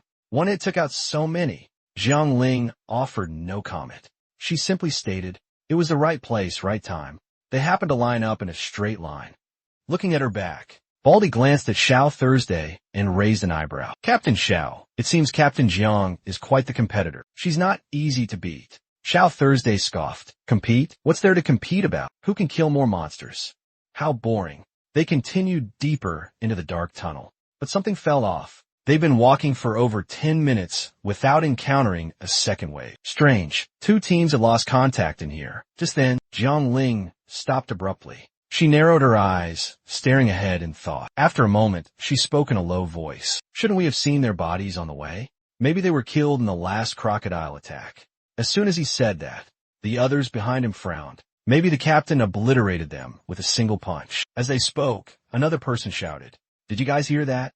Everyone startled and turned around. They saw him pressing his ear against the wall. Confused, they said they didn't hear anything. Another wave is coming. At these words, everyone immediately took up a fighting stance. Sure enough, a rumbling came from the tunnel. The crashing sound grew louder and louder. A gigantic monster emerged. It was a crocodile again, but this one was much larger than the previous ones. Everywhere it went, cracks appeared in the ground. Seeing this, the faces of the people behind her immediately fell. It fills the entire basement. How are we supposed to fight this monster? I wish we hadn't entered this secret realm. Jiang Ling, up ahead, heard their complaints. Useless cowards. Scared already? She scoffed. But when she finally saw it, her eyes widened in shock. The creature emanated a potent spiritual pressure, but had no effect on her. With a shout, she charged forward, spear in hand. At the same time, Xiao Su quietly made his way towards the corpse. He seemed to be searching for something. After a moment, he stopped silent. He plunged his blade into the ground. The giant crocodile opened its massive jaws, as if to swallow Jiang Ling whole. But she leaped onto its head, plunging her spear down. Retrieving her spear, she glanced back. And yet, she saw Xiao Thursday fiercely plunge his blade into the ground. He gripped the weapon tightly, as if holding onto something more. A moment later, he pulled it out. Simultaneously, a giant crocodile erupted from the earth. Blood gushed from its head. Its massive body collapsed, lifeless. Xiao Thursday felt a pang of regret. What a waste. If he had charged in alone, he could have absorbed the monster. The others weren't as calm. They never expected a monster lurking underground. They were cunning. One attacked from the front, the other ambushed from below. If Xiao Thursday hadn't killed it, they would have been devoured. Jiang Ling approached, frowning. How did you know there was a monster underground? I was completely focused on the monster in front of me. If you hadn't noticed it, my subordinates would have been their next meal. Xiao Su paused, considering his words. It was the tremors in the ground that alerted me. In a sealed-off, secret realm like this, it's obvious where they came from. But as soon as he spoke, one of Jiang Ling's subordinates protested, "Impossible." I pressed my ear against the wall and barely heard anything. How could you detect tremors from that distance? When both creatures attacked simultaneously, Xiao Su was momentarily speechless. How could he explain this? The ground tremors were distinguishable even while moving. Before he could answer, the bald man excitedly exclaimed, "Doesn't matter how. Both leaders are dead. You two are truly amazing. I guess those two were level 6, but they were killed in one hit." Jiang Ling frowned, looking at him with a cold rebuttal. They weren't the leaders. If they were, their treasures would have exploded. Besides, the teleportation array hasn't reopened yet. Her words made sense. Someone hesitantly asked, what if these two monsters still aren't the leaders? How terrifying would the real leader of this secret realm be? Jiang Ling thought for a moment. Then, she jumped up. She landed on the head of the dead monster and slowly started walking forward. "Follow me quickly. Don't stray from the path. It's extremely dangerous in here." Hearing her words, the others nodded in agreement. One of them said apologetically, "Captain, we've caused you trouble again." Jiang Ling shook her head calmly. "We're a team. No one is a burden." Their spirits lifted at his words. Moments later, they reached a dead end. A large door stood before them. They stopped. One of Jiang Ling's subordinates spoke hesitantly. "Beyond this door, we might find that monstrous leader. I have a bad feeling that opening it will unleash something terrible." Jiang Ling gave his orders without hesitation. "Xiao Shu and I will enter once the door is open. The rest of you stay outside." They nodded quickly. They knew their limited strength would only hinder the two of them. Before they entered, they offered words of encouragement, urging them to be careful. "We'll be waiting out here." Without a word, the two approached the door and placed their hands on the handles. One on each side, they began to turn them. They quickly stepped inside. In a flash, they vanished without a trace. The doors swiftly slammed shut behind them. Jiang Ling and Xiao Thursday entered in silence. It was another dark tunnel, but moments later, they heard approaching footsteps. Jiang Ling's brow furrowed. The steps were too light. Whatever it was, it couldn't be big. But when they saw it, she was speechless. Before them stood a monstrous creature, humanoid in form. Jiang Ling frowned deeply. In the monster rankings, this type was incredibly dangerous. What was going on here? The two humans and a monster faced off. Suddenly, the monster threw back its head and roared. Seeing this, Jiang Ling instantly realized it was charging up, preparing to attack. But she wasn't about to wait for death. In a flash, she vanished, reappearing right in front of the monster, her spear aimed true. "You underestimate us." In the blink of an eye, her lightning-wreathed spear lunged forward. Xiao Thukwin observed her attack. "That spear is fast," he mused, "even faster than sound. If that monster takes a direct hit, it'll shatter." But then, the unexpected happened. The monster raised its hand, catching the spearhead. Panic flashed in Jiang Ling's eyes. It had caught her spear and slammed her to the ground, completely caught off guard. Her body slammed hard against the ground. Just then, an energy pistol materialized in her hand. Without hesitation, she pulled the trigger. A blast of energy erupted. Caught off guard, the monster couldn't dodge in time. It took the full force of the blast. Lightning coursed through its body, charring its head. Jiang Ling finally breathed a sigh of relief. Xiao Thursday approached, her voice cold. "Is throwing yourself into danger your style?" Jiang Ling scoffed. "Without facing danger, how can one achieve greatness?" To her surprise, Xiao Thursday nodded in agreement. She'd expected a lecture, but then a look of horror washed over her face. She saw the monster's corpse begin to stir behind her, revealing a man's face. She recognizes him. "It's Kelly." Xiao Thursday asks, surprised, "You know him?" She nods. He was a professional mercenary in Chengnani, a level 6 professional. His team went missing during the last expedition. How did he end up like this? What secrets is this hidden realm hiding? Before she can ponder further, another wave of monsters appears. They quickly stand, weapons at the ready. They split up, each taking on a flank. The monsters charge. They rush forward to meet them. Jiang Ling charges ahead fiercely. Her spear dances in a blur. Arcs of lightning crackle and flash. Monster heads fly, but she doesn't stop, unleashing a relentless barrage of lightning. Another wave of monsters falls before her. Suddenly, a creature lunges from behind, but she senses it, striking its wrist. She spins her spear, creating a lightning vortex. Instantly, the monster is struck in the chest by the electric blast. In a flash, it's cleaved in two. Jiang Ling retracts her spear. She sighs, a hint of awe in her voice. Transformed into demonic beasts, their power is terrifying. But they've lost their reason, reduced to primal instinct. She glances behind her. Xiao Su is fighting with practiced ease. He cleanly decapitates a monster. His blade flashes relentlessly. He slices through another beast's chest. He narrows his eyes, assessing the situation. With a flurry of precise movements, the monster falls. Thanks to their combined efforts, the ground is littered. They're all monster corpses. Jiang Ling walks over to Xiao Su and murmurs, "I just examined them. They were all once professionals. I can't figure out what happened to them." Xiao Su doesn't answer. He's focused on something in the distance. Behind the two monsters are 3 large pillars. The monsters seem to be obeying something within them. Suddenly, they turn around. They fall to their knees, prostrating themselves repeatedly. Jiangling narrows her eyes, observing the scene. Wait, she murmurs. Are they summoning something? Seconds later, the three pillars emit a crimson light. Then, two clouded eyes appear in the air. Seeing this, Jiangling's face is etched with horror. She's speechless, caught in the light. The pressure was overwhelming, suffocating. This couldn't continue. The danger was escalating exponentially. With a surge of determination, she charged, Lei Guang crackling around her. Her spear pierced cleanly through two monstrous figures. They collapsed lifeless. The cloudy eyes began to fade, replaced by an inky blackness. And then, the ominous pillars vanished without a trace. Jiangling's voice was grave. What were they trying to summon? And why were those eyes fixated on us? Xiao Thursday remained silent, brow furrowed in thought. It was likely a void demon. Or rather, it was focused solely on you. Perhaps a reunion of old acquaintances. A beat, the secret realm's gates opened. Both groups emerged. Upon seeing Xiao Thursday and the other newcomer, Jiangling's subordinates rushed over.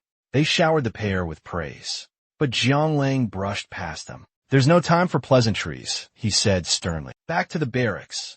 We need to report to the commander. Confusion clouded the faces of the other four. Just then a deep voice boomed. There's no need to report back. Startled, everyone turned to see who had spoken. Only the blond man looked happy to see the newcomer. It was Commander Liang. A squad of soldiers followed close behind him. One of the team members questioned the commander. Why have you brought the enforcement unit here, sir? Commander Liang smiled. There's no need for alarm. This doesn't concern you. However, it does concern Xiao Thursday. He shakes his head abruptly. Actually, he says flatly, I'm here to arrest you, Xiao Shou, the Day City Butcher. His words hang in the air. The faces of the men behind him drain of color. The other three are in disbelief. How could that guy be in the demon slaying vanguard? No wonder the name sounded so familiar. But he didn't seem like that kind of person. The blond man speaks up aggressively. There's no mistake. I investigated thoroughly. I don't know how he joined our ranks. But he's undeniably the same as that criminal. Jiangling is also skeptical. He approaches Xiao Shou hesitantly. Since he's been exposed, Xiao Shou doesn't hide. He confesses openly. I'm Xiao Shou, he admits. He wipes away the disguise on his face. The blond man smirks, satisfied with the confirmation. That's the face. I knew it. I knew my hunch was right. Xiao Thursday narrowed his eyes at Commander Liang. So he asked, his voice low, You're here to arrest me and take me back to the capital? Commander Liang replied calmly. Wherever a criminal is found, they are to be apprehended immediately. And you've been with our squad from the start. This location is the only suitable place to make an arrest. He hesitated for a moment, then continued. However, arresting you is the law enforcement department's responsibility. It has nothing to do with the city garrison. His words hung in the air. The law enforcement officers stared at him in shock. Ignoring them, he walked towards Xiao Thursday. I know about your contributions, he said slowly. If I were in your position, V would have made the same choice. Perhaps I'm even more ruthless than you. If everyone were like you, this era would be a much better place. That's why I'm putting an end to this matter today. I don't want to hear another word about this incident. Otherwise, you'll be banished from the military city for revealing this. Silence descends upon the area. Moments later, Jiangling breaks the tension. Commander, let's talk over here. The two quickly step aside. The others watch them with puzzled expressions. What could Xiao Su and the commander have encountered? What happened in the secret realm to cause such tension? Their curiosity is piqued, but they dare not approach Xiao Su. Jiangling recounts his experience to Commander Liang. He then anxiously asks about the altar and the demonic beast worship. Do you know anything about it, Commander? Commander Liang hesitated for a moment, then said in a low voice, It's the demon god. Jiangling was instantly stunned. The demon god, a deity for demonic creatures? Demons have their own god. Commander Liang sighed. Across the entire demon front, there are countless squads like yours, constantly working to resolve dimensional rifts. Every year, tens of thousands of rifts are sealed. But, do you know why? Humanity hasn't completely conquered the demon front. Why we can't eradicate them? It's because of the source. We can't destroy the root of the demonic creatures. It's like trying to stop a river from flowing to the sea. We're only dealing with the surface. As long as the source remains, New secret realms will continue to emerge. Jiangling frowned, asking, "Where is this source? Why can't we destroy it?" Commander Liang's face grew somber. He spoke gravely. "The source of the demonic beasts is a demon god, the master of the altar. The demonic beasts you saw in the secret realm are powerful entities from beyond our world, monsters far surpassing any natural disaster, delusional beings who claim to be gods. A fraction of their power, a mere leakage, is enough to create these secret realms on Earth." Jiangling's face paled with each word. "Stronger than natural disasters. The secret realms we fought so hard to destroy are nothing but a trifling leak of their power. What are we even fighting for?" Commander Liang sighed. "You know, we faced more than just one or two demon gods, but the one who defeated them." Jiangling knew who he meant without him saying the name. Who else could it be but the pretender? Commander Liang voiced his concerns. "Another wave of demonic beasts could be coming. Are you sure?" Jiangling asked. The commander sighed heavily. "The altar has appeared. A demon god is awakening. Once the demonic beast wave hits, the barrier protecting the secret realm will shatter. Countless demonic beasts will pour out. A catastrophic flood of evil. Faced with this onslaught, entire fortress cities have vanished. When the pretender was here, every time the demonic beasts overran a city, the soldier casualties are immeasurable. Now, with you gone, who knows what will happen?" Commander Liang spoke up, his voice firm. "You don't need to clear the secret realm anymore. I've written some letters. Deliver them personally to the other garrisons. I have a bad feeling about this demonic beast wave. Think of these trips as a way to clear your head. Don't work yourself like a machine. I worry you'll reach a point of no return." Jiangling frowned, hesitating. He was interrupted before he could speak. "Take Xiao Thursday with you on this delivery mission, and since he's been recognized, he should conceal his identity for easier movement. Get him a mask." Later, in the desolate desert, an armored vehicle rumbled relentlessly. It plowed forward, heedless of any obstacle. This is Jiangling's group's vehicle. Xiao Thursday is also on board. He's now wearing a mask. The bald man glances at him, smirks, and says, "This armored car may look strange, and it's not as fast as a rail car, but it's the most reliable ride in this wasteland. It'll forge a path for you, even where there are none." Another man, clearly annoyed, speaks up. "You said that 1,000,000 times already. We're sick of hearing it," the bald man sighs. "Isn't this a bit much?" Someone else chimes in. "According to my calculations, we're nearing Military City M2. But why couldn't this be communicated over the phone? Why resort to such primitive communication methods?" The bald man scoffs at this. "It must be top secret classified documents. It's not safe to report over the phone. Come on, don't be ridiculous. You don't think the monsters can eavesdrop on our calls, do you?" Suddenly, a commotion erupts outside. They jump to their feet, startled. The bald man rushes to the window. "Shadows, at 224 degrees, he shouts. Without hesitation, a man in a helmet sets up a sniper rifle at the window. Another man complains. "What are they doing? Why is clearing the breach taking so long? The monsters are breaking through. If the breach isn't sealed in time, the monsters will escape. A century ago, a breach wasn't sealed in time. It led to total devastation." Meanwhile, two soldiers from M2 City speed along in a jeep. One stands in the back, firing arrows at pursuing monsters. Behind them, a pack of mutated wolves closes in. Their eyes glowed crimson, terrifyingly so, ignoring their fallen comrades. They relentlessly pressed forward. A man shouted in frustration, "What are those people in the room doing? There's so many monsters out here, and they don't even know. I've already killed 30. I'm almost out of magic power." Suddenly, he realized another problem. He was out of arrows. Terror washed over his face. A wolf lunged towards him. At the very last moment, a bullet whizzed from afar, piercing the wolf's head and exploding it. Startled, the two men cried out, "Reinforcements!" They saw the armored vehicle belonging to Ranling's group. Ranling. A barrage of bullets erupted from the vehicle, but the bullets were hitting the wheels, sending their vehicle flying into the air. They're confused. Why would Jiangling's people do that? Why would they attack them? But just then, another monster appears in the sky. A gigantic bird dives towards them. It lands heavily on the edge of their vehicle. In that instant, a bullet pierces its head. It drops dead, blood staining the sand.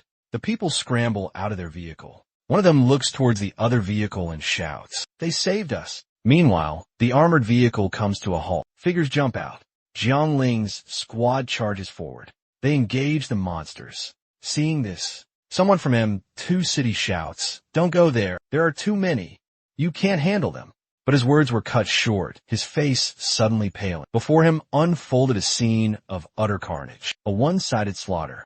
Severed monster heads littered the ground. His group worked together with seamless precision. The enemy clearly underestimated their strength, especially Jiangling with her spear, crackling with lightning. Each strike tore through the wolves, obliterating them. In his hands, Xuefi's blade was a dance of death. Fear etched itself onto the faces of the M2 members. The two leaders were overwhelmingly powerful. A final lightning strike brought down the last beast. Jiangling lowered her spear. "Retrieve the bodies. You're injured. Be careful when gathering resources on the vehicle." The group immediately acknowledged the order. They began collecting. Momins Lete. 3 people from Military City M2 approached from afar, gratefully saying, "Thank you. You're from Military City N3, right?" The bald man raised an eyebrow, asking suspiciously, "How did you know we're from N3? The leader of the 3 slowly replied, "We're from M2, but I've heard of your captain's reputation. Lightning abilities, uses a spear, wears a mask, and most importantly, incredibly strong." But then, he glanced at Xiao Tu, who was struggling nearby. He hesitated. "But he's as strong as your captain. I've never heard of anyone that powerful in your squad." He hesitantly asked, "Who is he?" The bald man quickly introduced, "This is Xiao Tuesday. Is the new member of your team any good?" Hearing that, the other man smiled and said, "Although I haven't heard of him, I'm sure he'll be as famous as your captain someday." The bald man declined to comment, quickly changing the subject. "What were you doing to get chased like that?" The other man sighed in exasperation. "We were clearing a secret realm and ran into a horde of demonic beasts." He cursed vehemently. "It's all because of the damn secret realm supervisors. How could so many seals be broken? And they didn't even know?" Jiangling, who had been silent, suddenly spoke up. "You said many secret realm seals were broken?" The other man nodded slowly. "The energy fluctuations within the secret realm have become increasingly erratic. Some monsters have even broken through the seals." Jiangling frowns upon hearing this. Could this be related to the demonic beasts? The new surge is coming. The 5th Fortress City has begun its evolution. "We must head to Fortress City M2 immediately," she commands. Meanwhile, at Fortress City M2, atop the city walls, 2 figures scan the surroundings with binoculars. After a moment, one speaks. "We've sent out so many teams recently, but so few have returned. Only 3 teams came back today. 7 returned yesterday, out of over 30 dispatched. Where are the others?" His companion replies sternly, "Perhaps they're scouting further, delayed in their return." It's not uncommon. With the increased secret realm activity, each team's workload has naturally increased. 2 days to complete a mission seems rushed now. Just then, the lookout cries out in surprise. Another squad is returning. He shouts to open the main gate as someone beside him wave a red flag. Following the flag's signal, the convoy slows down for inspection. But the unexpected happens. An armored vehicle charges straight towards the gate without stopping. In a blink, the gate is reduced to rubble. The armored vehicle remains motionless, buried in the debris. People rush out from inside, assessing the situation. Moments later, the driver's door opens. Something is thrown out from within. It lands on the ground with a thud. It's a body. Horror fills the faces of the onlookers. It's a cultivator, but the shock doesn't end there. Another figure emerged from the armored vehicle. A humanoid monster stood before them. But that wasn't all. More movement from the vehicle's side door revealed a swarm of monsters. They surged outward, quickly attacking the people in their path.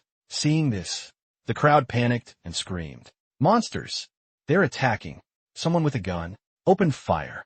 Several monsters fell, but there were too many. The area was soon overrun. Fire and smoke engulfed Military Base M2. Under the humanoid monster's command, monsters filled the sky. It narrowed its eyes at the inferno, a look of excitement in its eyes as it growled. Meanwhile, Jiangling's armored vehicle sped across the desert. A soldier from M2 Fortress asked Captain Jiang, "You suspect a monster attack on the fortress?" "That's impossible. Magical beasts are mindless. They wouldn't directly attack a stronghold, especially not with our commander, a level 7 practitioner. Any monster attacking would be a light snack for him." Jiang Ling sighed. I wish that were true. If it's a magical beast hide, even a level 7, even a level 9 wouldn't stand a chance. Just then, she saw it. A horrifying sight. A sea of fire in the distance. Black smoke billowed into the sky. The others saw it too and cried out, "That's M2 Fortress." The vehicle's radio crackled to life. M2 Fortress is under attack by magical beasts. If you receive the signal, come quickly to assist. Hearing this, the M2 Fortress soldiers cried out in terror. The commander is dead. As they drew closer, the inferno became clearer. An entire fortress was engulfed in flames. Seeing this, Jiang Ling said helplessly, "M2 Fortress has fallen." She bit her lip hard. "Those monsters are insane," she gritted out.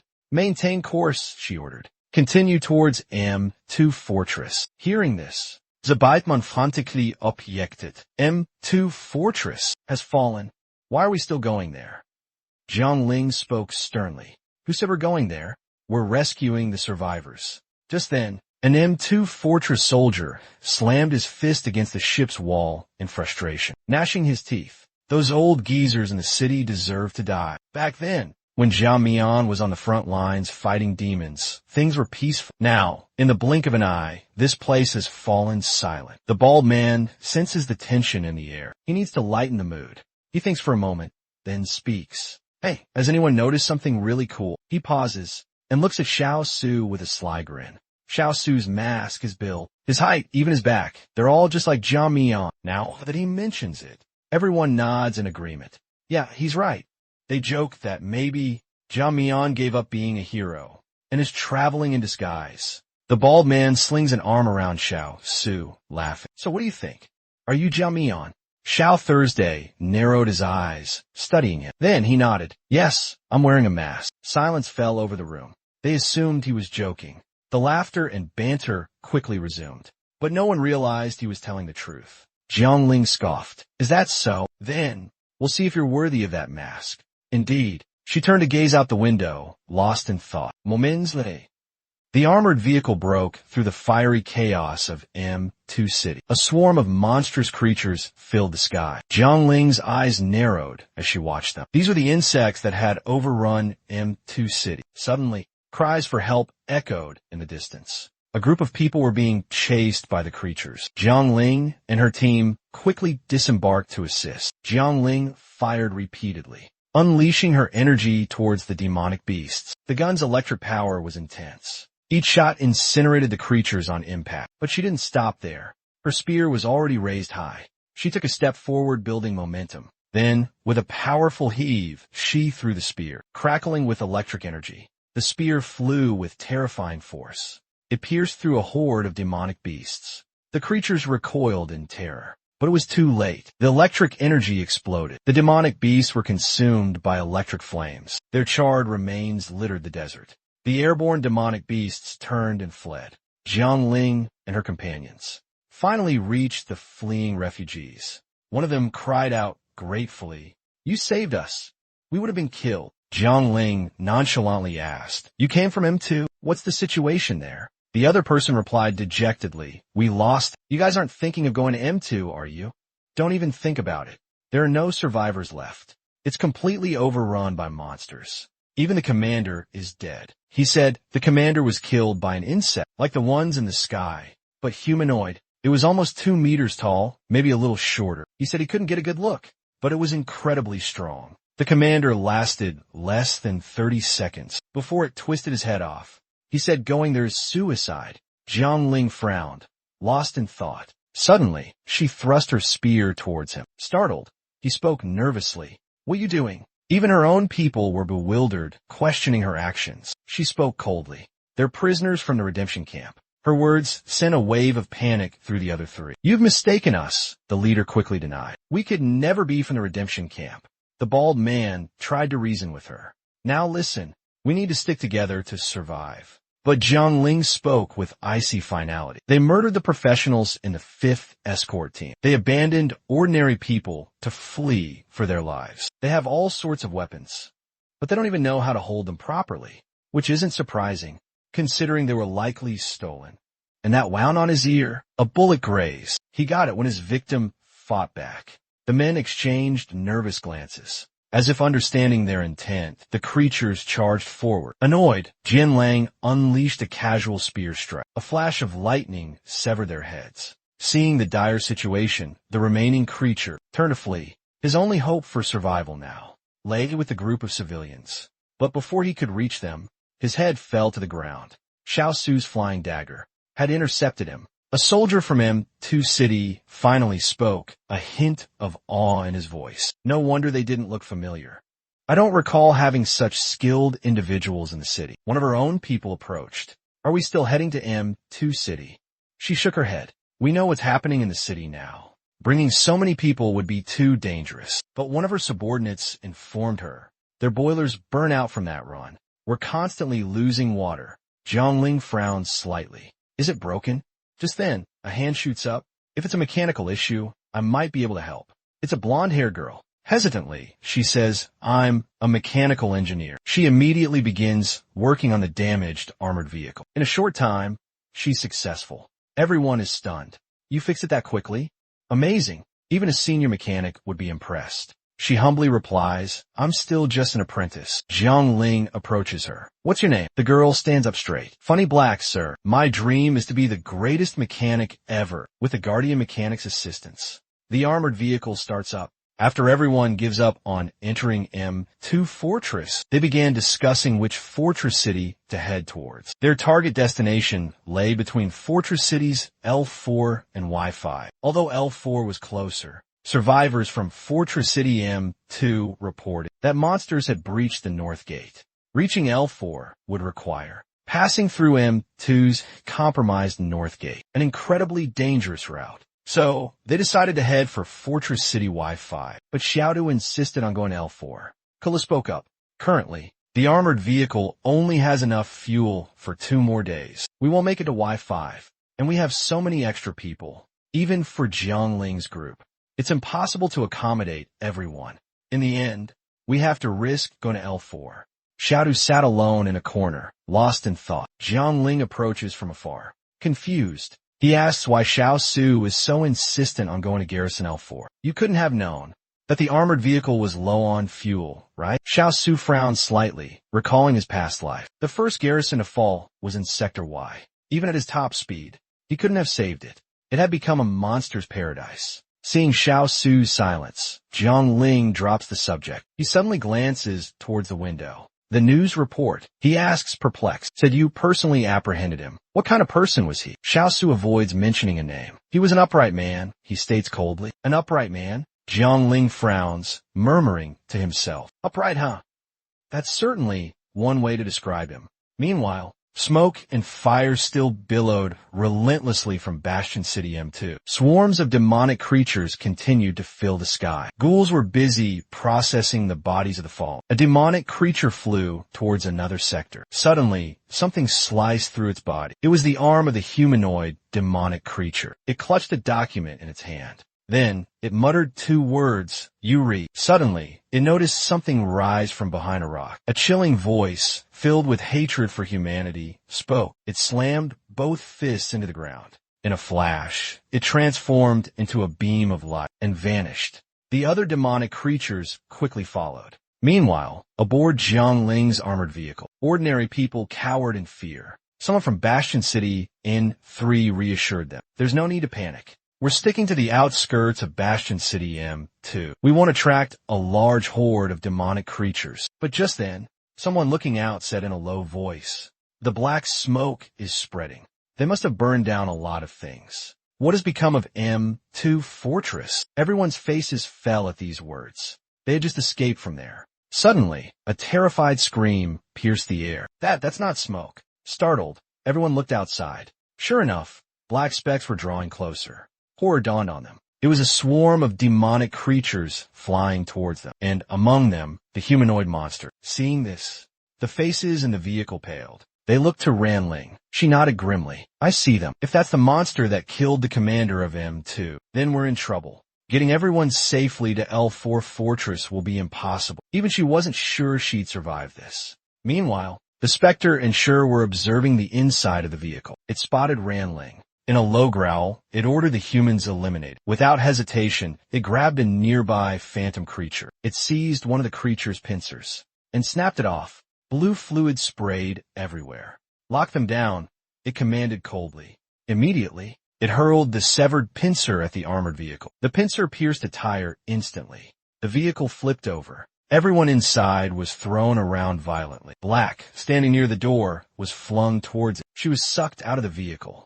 But before she hit the ground, someone caught her. It was Xiao Su, and Ranling was there too. Xiao Thursday quickly drops the class in his hands. The armored vehicle is teetering precariously, about to flip over. Both Xiao thus rush to the vehicle. They strain with all their might, pushing against its side. The weight is immense. They grit their teeth, enduring the pain. If they let go, everyone inside is doomed, forced to their knees by the sheer force.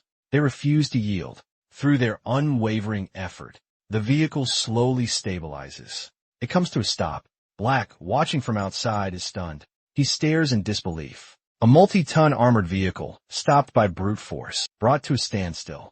Inside, everyone breathes a collective sigh of relief. Jiangling quickly barks out orders. Use the armored vehicle as our center. Prepare for a defensive formation. Then, she turned her attention back to the class. Repair the damaged wheels, she ordered. Check the armored vehicles for any damage. Prepare to break through the encirclement. As everyone dispersed to carry out their orders, she frowned in thought. The civilians were safe, but they couldn't afford to lose the armored vehicles. Out here on the vast demon-slaying front lines, every step was a struggle. Only by ensuring the survival of the strong could they hope for a future. After issuing her commands, Jiang Ling launched her attack. Bolts of lightning crackled from her, striking again and again. Suddenly, the lightning exploded. All demons within a 10-meter radius were incinerated. Jiang Ling didn't stop. She pressed forward. Her spear danced in her hands, a deadly blur. Demons fell left and right. The soldiers from Bingsheng, number 2, gasped in disbelief. She's only a level 6 professional. Ow! How can she be this powerful? Back at Bingsheng M, I never even saw the commanding officer in action. Even if she were a level 7 commander, she couldn't be this effortlessly, this relaxed. The bald man chuckled. The captain's level 6 now, sure. But who knows about later? Another voice cut in. Less chatter, people. We've got stragglers heading down. Our turn. Explosions rocked the other side of the battlefield. Smoke and debris filled the air. The specter and the other figure emerged. The citizens of Bingsheng number 3 cried out, "It's him!" They recognized him. The monster who had brought ruin upon their city. The 2 eliminators quickly stepped forward. They faced the monster. Without a word, Jiang Ling charged. His long spear, crackling with lightning, thrust towards the creature. Despite its humanoid form, it showed no fear. It stood calmly, unmoving. Just as Jiang Ling's spear struck, it vanished. Its body disappeared without a trace. Jiang Ling frowned. An afterimage? Before she could react, the monster made its move. Terror gripped her again. It was incredibly fast. It lashed out with a brutal kick. Unable to dodge, she was sent flying. Her body slammed into the ground. The impact cracked the earth, leaving a large crater. Below, the onlookers watched in horror. "It's too fast," she cried out. But in this moment, the demonic figure lunged fiercely downwards. A pale blue light emanated from its hand. In a blink, it transformed into a crescent blade. Without hesitation, it slashed towards Ranling. She lay on the ground, her body trembling in pain. But she couldn't just lie there and wait to die. She summoned her spear and raised it to block the humanoid demon's attack. But its crescent blade arm was too sharp, and its strength was immense. She couldn't hold out for long. The tip of the blade aimed straight for her forehead. At this critical moment, a figure flashed forward with lightning speed. It was Xiao Su, wielding his bloodfly lance. With a single strike, he sent the demon flying into the dense forest. Ancient trees were cleaved in two by the force of his blow. Jiang Ling frowned at the sight. Ignoring them, he walked forward. "Let me handle this," he offered. "You and the others take care of the remaining demonic beasts. Finish them off." Jiang Ling immediately protested, but he had already vanished. "Don't you dare die," she muttered. Meanwhile, the demonic beast and Xiao Thursday soared deeper into the forest. It crashed through ancient trees, sending them toppling. Finally, it landed with a thud. It glared ahead and raged. Xiao Thursday slowly approached. He studied the beast before speaking. You have a chi of our kind, don't you? Xiao tu siko, demonic beast, human. He removed his mask. I am neither, he said coldly. He drew his sword. His blood shadow wings are enveloped in a dark aura. Not just his wings, but his entire body is consumed by the darkness. In a matter of seconds, his monstrous form is unleashed. He speaks calmly. Now, monster is a more fitting description. At this moment, his true power is finally revealed. Shuefei likely thought the same. After consuming and transforming, suddenly, a powerful unease grips the demon and the man. It knows it must strike first. It lunges forward without hesitation. A ferocious punch is thrown. He doesn't even flinch. He takes the blow head on. In a flash, the surrounding area is reduced to rubble. Debris and dust explode outwards. But amidst the settling dust cloud, Xiao Thursday stands unmoved. Not a single scratch on him. He scoffs, a cold smile playing on his lips. Is that all you got? In this moment, fear grips the humanoid demon. It unleashes another attack. Blasts of green energy shoot towards Xiao Thursday. Another explosion rocks the forest. But this time, Xiao Thursday catches its fist. He smirks. All right, now it's my turn. The demon recoils in terror. Xiao Thursday begins his dance with the blade. A wave of dark energy slams into the demon. With a single strike, he obliterates it. Its body is cleaved in two. Meanwhile, the bloodthirsty, flying daggers were absorbing the cunning beast's divine blood, triggering their second evolution. Immediately, a surge of green energy mixed with black miasma enveloped the daggers. A blood-red eye formed within the swirling energy at the center of each dagger's blade. Moments later, the evolution was complete. The bloodthirsty, flying daggers had a new ability. They could multiply into countless blades, swarming their enemies and draining their lifeblood. Xiao Thursday observed them with narrowed eyes. Then, a grin spread across his face. You've gotten even stronger. At the edge of the forest, Zhang Ling's group had finally finished off the remaining demonic beasts. One of his men approached him. Captain, the aerial insect have been eliminated. The armored vehicle's occupants were unharmed. The bald man suddenly thought of Xiao Su. Worried, he asked Xiao Su's squad leader. He didn't sacrifice himself for us, did he? Lure the monster away. Zhang Ling fell silent, hearing this, unsure how to respond. But a moment later, someone suddenly yelled, He's back. Xiao Su's back. Everyone turned in surprise. Sure enough, they saw Xiao Su slowly emerge from the forest. He had returned to his normal form, his usual expression hidden behind a mask. The bald man rushed over and asked, Did you take care of the monster? Xiao Su calmly nodded. The bald man's face paled. But that was an incredibly powerful monster. It killed a level 7 commander from M2 City. So you're saying your level is even higher than level 7? After the battle, they begin their return journey. The armored vehicle arrives at L4 Fortress City. Everyone tends to their wounds. Xiao Thursday and Zhang Ling sit off to the side. A quiet stillness hangs in the air. After a long hesitation, Zhang Ling softly speaks, Thank you for earlier. Xiao Thursday looks up, confused. For what? For saving my life, she replies calmly. He shrugs it off. It was nothing, he says, shaking his head. Don't mention it. But Zhang Ling's curiosity persists. She lowers her voice. Your power, it's grown abnormally fast, like the legendary false appearance, reaching heights that humanity can only dream of. Just then, Black approaches from the distance. His expression is serious as he speaks. Captain, we have a problem. Something's wrong with the radio. We can't contact the nearest fortress city. There's been no response from them either. But she suspects the issue isn't with the radio itself. Jinnan frowns after hearing this. Just get to the point. Black nods slightly. He explains slowly. It's like our signal is being jammed by something. We can't transmit, and we can't receive any outside signals. It's as if we've become completely isolated. Xiao Thursday is stunned by this news, and the system chimes in. It issues him a new quest. This time, it's to eliminate the demonic horde. The reward, semi-demonification. Seeing the reward, his face pales in terror. Meanwhile, the armored vehicle speeds across the vast desert. Inside, chaos reigns. Static crackles over the radio. L4, this is L4. Do you copy? Over. The bald man frowns at the sound. It's L4 Fortress. Black looks surprised. There really wasn't a signal yesterday, I swear. Zhang Ling nods. I believe you. Answer them. Black rushes to the radio. This is N3 Fortress Unit. We're in an armored vehicle with civilians. We were attacked by monsters near M2 Fortress. A voice responds quickly. This is L4 Fortress Signal Tower. We've received news that Fortress M2 has fallen. Please proceed immediately to our fortress for defense. Blake receives the transmission. He turns to Ranling. We'll reach Fortress L4 in about 3 hours. Both APCs are almost out of fuel. We can rest and resupply there. Hearing this, everyone cheers up. That's great. Civilians can live there safely. It's much more secure than M2. Suddenly, static crackles over the radio. Panicked voices break through. Don't trust the signals from L4. They're monsters. Horror washes over everyone on board. Blake is in disbelief. Fortress L4's signal is from monsters? How is that possible? Monsters aren't intelligent. How could they mimic human voices on the radio?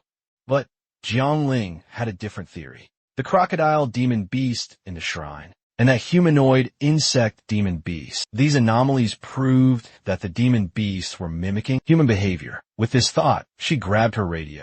Who are you? He roared. What? Did you say the signal from Fortress L4 was sent by monsters? A quick response came back. We're survivors. Fortress L4 fell 2 days ago. These monsters, they're different. They have human-level intelligence. The commander and 3 level 8 professionals, they're all dead. The words hung in the air. Fear washed over everyone's faces. Level 8 professionals were humanity's peak strength. Heroes bestowed with prestigious titles, and 3 of them were gone.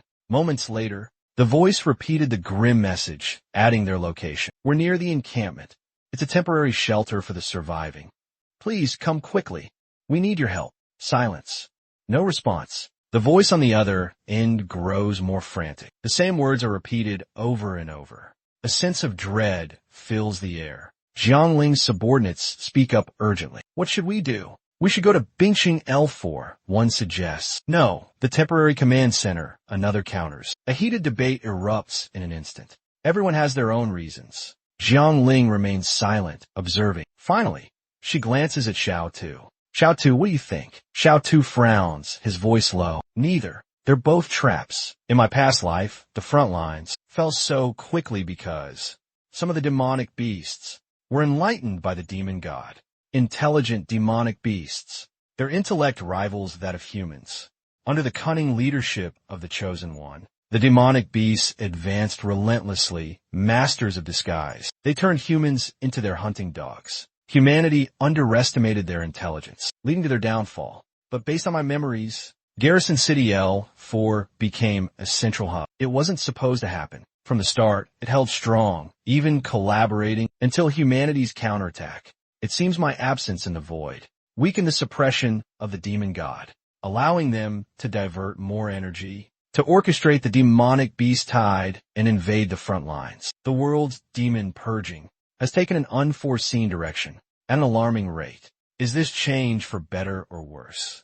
But if it's worse, could it be more devastating than my previous life's end? The armored vehicle only had enough fuel to last 4 hours. They were caught in a desperate situation. Their only option was to head to the temporary base. Arriving at the designated coordinates, they found a base clearly built by humans. Someone came out to greet them, and indeed, they were survivors from L4 encampment. But they had become monstrous hounds. The creatures forced them to pose as survivors, to lure other Squad 5 members to a reunion. Then, they would lead them to the original L4 fortress. It was their only way to survive. But before they could attack, Xiao Su eliminated them all. Earlier, Commander Black sent 4 members to trade supplies. They were killed, though everyone believed she wasn't involved. But the guilt gnawed at her. Jiangling penned a few more lines in her diary, then quickly tucked it away. Only then did she turn to Xiao Thursday beside her. Her voice was low and serious. Based on what some of the Dianbing battalion soldiers said, L4 City experienced a complete communication blackout. All wireless, power, and information were cut off, leading to a misjudgment and their defeat by the demonic beasts. So, the demonic beasts truly possess intelligence, and they know how to use strategic deception. Xiao tu no det listen intenti. You're right, he calmly replied. Some demonic beasts have indeed gained intelligence, and unlike the demonic gods who revel in mindless slaughter, their true power isn't their bizarre abilities, but their cunning. They use human tactics to destroy humanity. That's what we're up against. Moreover, they're not only cunning and deceitful, but they also excel at concealing themselves. In my past life, I fought those demons in the void, to the death. Yet, this one never revealed its true form. Jiangling inquisitively asks, "Your blade is quite powerful. What's its name?" He casually replies, "Fia. A friend gave it to me." She nods slightly. "I see. They must be a good friend." "Perhaps. But if they knew you killed Tianlu, would Tian still consider you a friend?" "Like before, when you were condemned as a monster for killing a human who became a demonic creature. You've been through this so many times. Some things, no matter how much you ponder them, remain a dead end." Suddenly, the armored vehicle brakes hard. Jiangling jolts awake. "What is it?" she asks, suspicious. One of her soldiers urgently spoke up. "Captain, look outside." Hearing this, she grabbed her binoculars and looked out. Through the lenses, she saw a massive sandstorm swirling across the desert. As the dust settled, a horde of monstrous creatures materialized. They weren't just on the ground. Many filled the sky. Seeing this, Jiangling gasped in horror. "They're heading towards Pingqing District A, just like us." Her subordinate was equally shocked. "How many are there?" "Thousands at least." Just then, the soldier shouted again, spotting something new. "Captain, look over there." Jiangling followed his gaze. A convoy of vehicles approaches in the distance. Suddenly, a barrage of gunfire erupts from the vehicles. Flames erupt everywhere. The desert heat intensifies. Countless demonic creatures are engulfed in the inferno. Witnessing the scene, Jiangling breathes a sigh of relief. Split the vehicles into groups. Use firepower and vehicles as bait. Separate the creatures and then attack. Excellent coordination. It seems eliminating these creatures is only a matter of time. The armored vehicles race across the desert, heading towards A1 City. Just as Jiangling predicted, the creatures are swiftly eradicated. The entire convoy is heading this way. The bald man cries out in joy. "We've finally found our people." The armored vehicles come to a halt. "We're from the 3rd Army Corps." But before he could finish, a barrage of sniper rifles targeted them. The leader barked, "Nobody move." The scene, terrified, ran Ling's group. A young hunter emerged from the vehicle. The bald man frantically pleaded, "There must be some misunderstanding. We're not the enemy." But the hunter drew his blade warningly. "Don't move, or I'll execute you traitors right here." The bald man exclaimed in horror, "How can we be human traitors? We endured countless hardships to reach safe zone A1. But the hunter remained unconvinced. He continued to yell. Tension hung heavy in the air. A deep voice broke the silence. "Relax. I know them." Startled, everyone turned towards the sound. To their surprise, Commander Liang stood there. In reality, AE City's quarantine facility was once a prison, a place for atonement. Now repurposed, it housed suspected spies, infiltrators from outside the city walls. The quarantined were survivors from beyond AE, but the city couldn't distinguish traitor from compatriot, friend from foe, so they locked them all away together. Commander Liang was at the facility, listening to Jiangling recount their journey. He nodded grimly. They had endured so much. "Don't worry about Bingsheng," he said. Before the demonic beast horde arrived, everyone retreated to Bingsheng A1. "We've set countless traps, enough to give those beasts a hard time." Jiangling listened intently, then frowned. The situation seemed dire. Otherwise, they wouldn't resort to a scorched earth tactic, a strategic retreat. Humanity had spent a fortune building Bingsheng. Commander Liang spoke up again. "Given the current circumstances, locking people out to investigate spies is standard procedure. Don't blame them," Jiangling said calmly. "I would do the same." After a long pause, she asked, "Master, why do some of the demonic beasts this time seem to possess intelligence?" Hearing this, he sighs with resignation. Such a drastic change in a magical beast must be connected to the demon god somehow. That's all I know. That's the limit of my knowledge. You might be able to find the answers. Stay in the quarantine zone for a few days. After Bingqing Yimo makes a decision, and if you're cleared, you'll get a new assignment. We're critically short-staffed right now. Every person counts. He turns and leaves.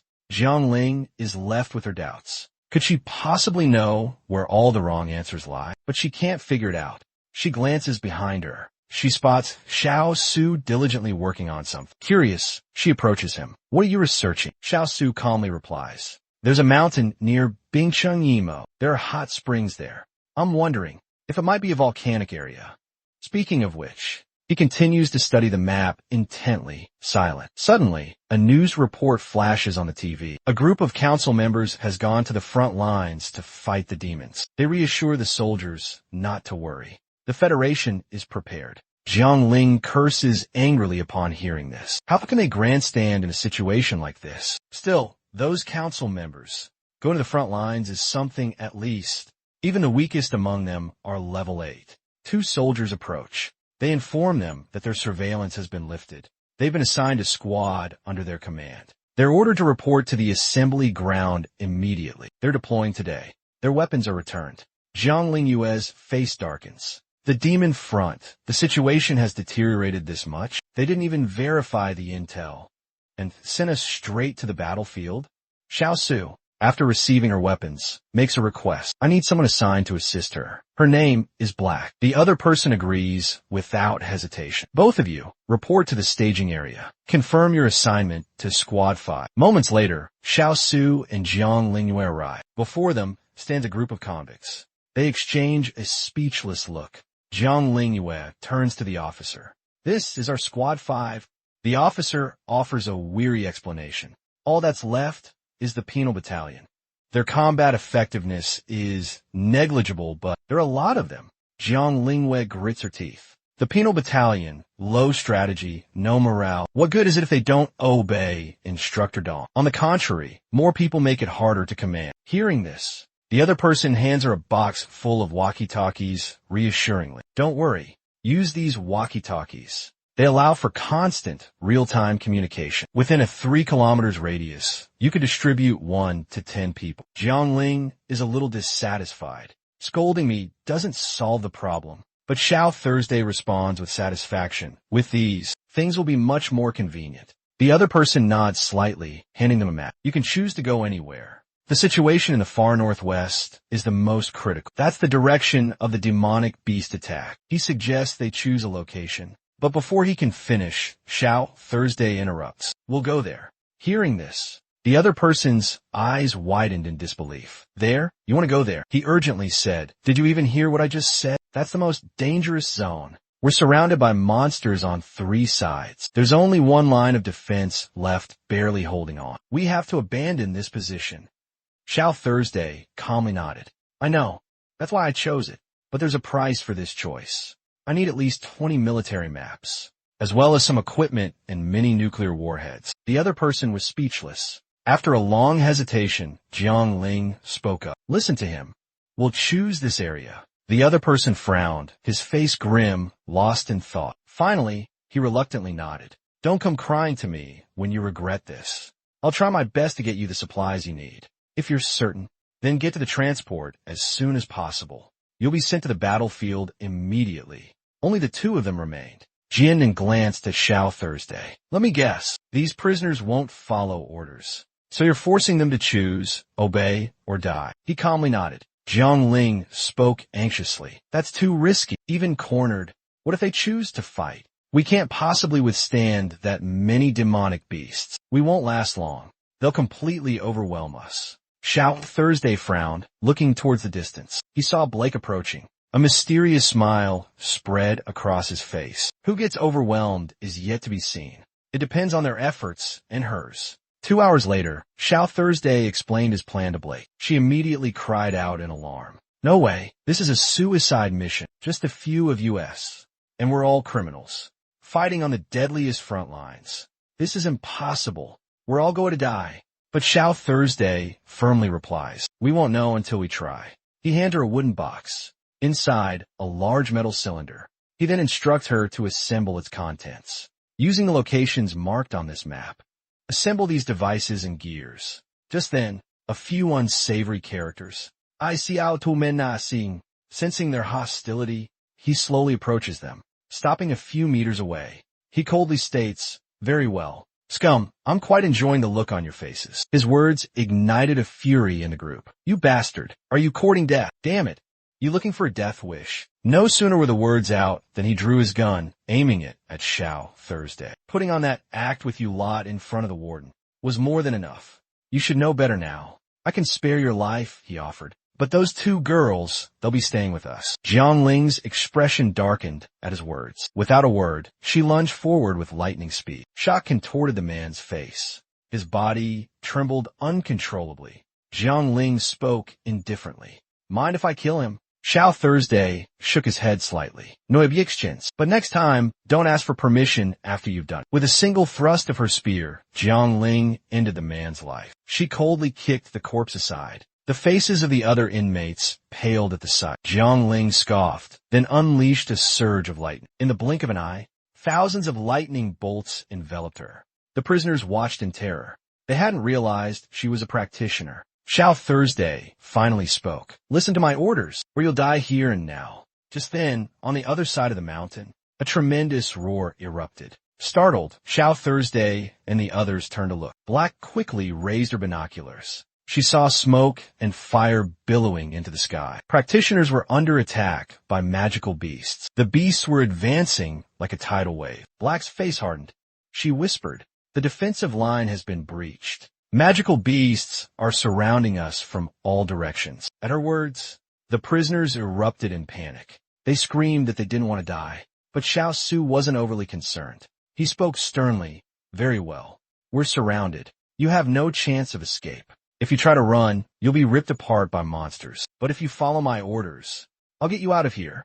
We'll make history. We'll achieve the impossible." The prisoners stared at him, bewildered. He pulled out a walkie-talkie. 10 men to a squad. Each squad gets a radio and a map. You only report to me. Understood? You only take orders from me. This radio is more important than your lives. Keep it safe. Squads A through E move out at 9 o'clock. Squads F through J advance towards 1 o'clock. He finished issuing commands. Then he turned to class. "Do you understand how to assemble these nuclear warheads?" She softly agreed, nodding with a satisfied smile. He chuckled. "Good. Assemble the parts according to the marked locations on the map." Just then, Xiao Thursday's radio crackled to life. A panicked voice reported, "This is Team B. We're overwhelmed by demonic beasts. A huge swarm of them. We can't hold them back. We're done for. Send reinforcements quickly." Xiao Thursday paused, thinking. Then he issued orders. Team B, retreat 300 meters southwest. Team D, advance 200 meters northeast and deploy grenades. Afterward, head northwest. Another team will be waiting there. Hearing this, a skeptical voice questioned, "Are you serious? Do you have some kind of telepathic ability? Can you sense where the enemy is?" But regardless, they could only follow his instructions. Moments later, they halted before a stream. Plus, there's a horde of magical beasts waiting on the other side. Seeing this, the man who was just talking to Xiao Su was utterly stunned. "Holy crap. Look." He immediately ordered everyone to abandon the raft. "Grenades! Throw everything you've got." A barrage of grenades was launched. Flames erupted everywhere. The magical beasts were engulfed in a sea of fire. When the smoke and flames cleared, the group had vanished without a trace. The magical beasts roared in frustration. On the other side, Xiao Su gave the order to Squad A. Detonate the remote mines in 4 seconds. As instructed, Squad A triggered the mines. A massive explosion incinerated a large number of magical beasts. Xiao Su continued issuing orders. Squad F, advance 400 meters north. Squad C, advance 300 meters east. Squad G Chell, move to position C4. Prepare your grenade tactics. Under Xiao Su's command, they converged at a single point in the blink of an eye. Monstrous creatures were hot on their heels. They scrambled up the cliff face. Someone cried out in astonishment. How did he know exactly where we'd intersect? But they didn't dwell on it. Right now, they only knew one thing. Following his orders was their only chance of survival. They hurled grenades down below. Flames erupted in an instant. The prisoners cheered wildly at the sight. After the redemption camp squads completed their mission, they received further instructions. Everyone returned to the mountaintop. Under Xiao Su's direction, Jiangling's power was channeled to detonate all the micronuclear warheads planted around the hot springs. A massive explosion. The dormant volcano's surface was ripped open. A staggering amount of water erupted in a flash. Countless rocks and trees were swept away in a sudden, massive flood. At the base of the mountain, the sea surged like the sky was falling. In the blink of an eye, the magical beasts on the mountain peak were swallowed by the floodwaters less than 100 meters away. Their corpses mixed with rocks and trees formed another devastating wave. More and more magical beasts were buried beneath the debris. It was all over. While the generals at headquarters worried about the rapidly collapsing defense lines, word arrived of an unnamed squad in the southwest. They had single-handedly stopped the main magical beast force in that region. Even more astonishingly, those present attributed the victory to Song Ming, a man who hadn't contributed anything to this operation, because no commander would ever admit that professional fighters were outperformed by a team of convicts. Despite shamelessly taking all the credit, Song Ming feigned compassion by airlifting the bodies of the fallen back home. The convicts, believing their service would earn them a pardon, were instead returned to their cells. Later, the prisoners learned from the news that their deeds were stolen. This sparked unrest. The warden used this as an excuse to execute them all for allegedly planning a riot. A few days later, at City A's military command, Song Ming sat with the commander in the courtyard. In a low voice, Song Ming said, "I heard there was some kind of riot." He gritted his teeth. "Didn't I bring them back from the front lines? Why kill them?" The commander smirked maliciously. "You don't understand those people. If we let them return, who knows what trouble their foul mouths will stir up. Besides, they rioted. They brought this on themselves." However, the commander added, besides the prisoners, 3 Xiaoxiu operatives were sent to other garrisons. Those parasites stole the credit, and now they want to silence those who truly earned it. Song Ming spoke with displeasure. "I despise those who act on their own accord, thinking they're so clever. This incident had 2 contributing factors. There will not be a next time." The commander hastily nodded in agreement. He hesitated, then continued. "I heard you brought a batch of special weapons. The war on the front lines is intense. It's unclear if these weapons—" He pauses. Song Ming understands his meaning. "Don't worry. If all goes as planned, they'll be at the front lines already." Meanwhile, at the front, soldiers lie prone behind sandbags, weapons aimed ahead. Before them, a thunderous drumming of footsteps approaches. Dust and debris explode into the air. As the dust settles, a horde of monstrous creatures emerges. The soldiers' faces pale. Their captain barks an order. "Fall back to the second line." A hesitant voice speaks up. "But sir, we just finished setting up our defenses. The creatures are almost on top of us. There's no going back now." But the captain firmly orders a retreat. Reinforcements are coming. The soldiers hesitate, reluctant to leave. A gruff voice booms from behind them. "I said get out. What are you waiting for?" They turn to see figures cloaked in black, neither human nor demon, approaching. Researchers in lab coats trail behind them. One of the researchers injects a crimson liquid into one of the figures. The figure nods curtly. "Final checks complete. Deploy." The lead figure barks out a command. "Move out." The figures in black begin injecting themselves with the red liquid. The injection process is swift. The liquid flows into their bodies, causing their veins to bulge and pulse. A low growl intensifies. Heartbeats accelerate. In a flash, their bodies surge with power. Eyes blazing crimson, they lock onto the horde. Without a word, they charge, savagely intent. The creatures swarm towards them. A researcher watching clicks his tongue. "They're insane, injecting themselves right at the start of the battle." Another replies wearily, "If they weren't crazy, they wouldn't be in the Special Weapons Division. They're living weapons, after all." Nearby soldiers gape in awe. So this is the power of the reinforcements sent from the capital. Wait, who are the real monsters here? Why do they think that? Because those living weapons, slicing through the demonic beasts like vegetables. They arrogantly shouted, "Too weak. These demonic beasts aren't even enough for an appetizer." They then charged into the horde of beasts behind them. Like madmen, they relentlessly slaughtered the demonic beasts. Seeing this, the soldier captain panicked. They're charging into the heart of the horde. Are they crazy?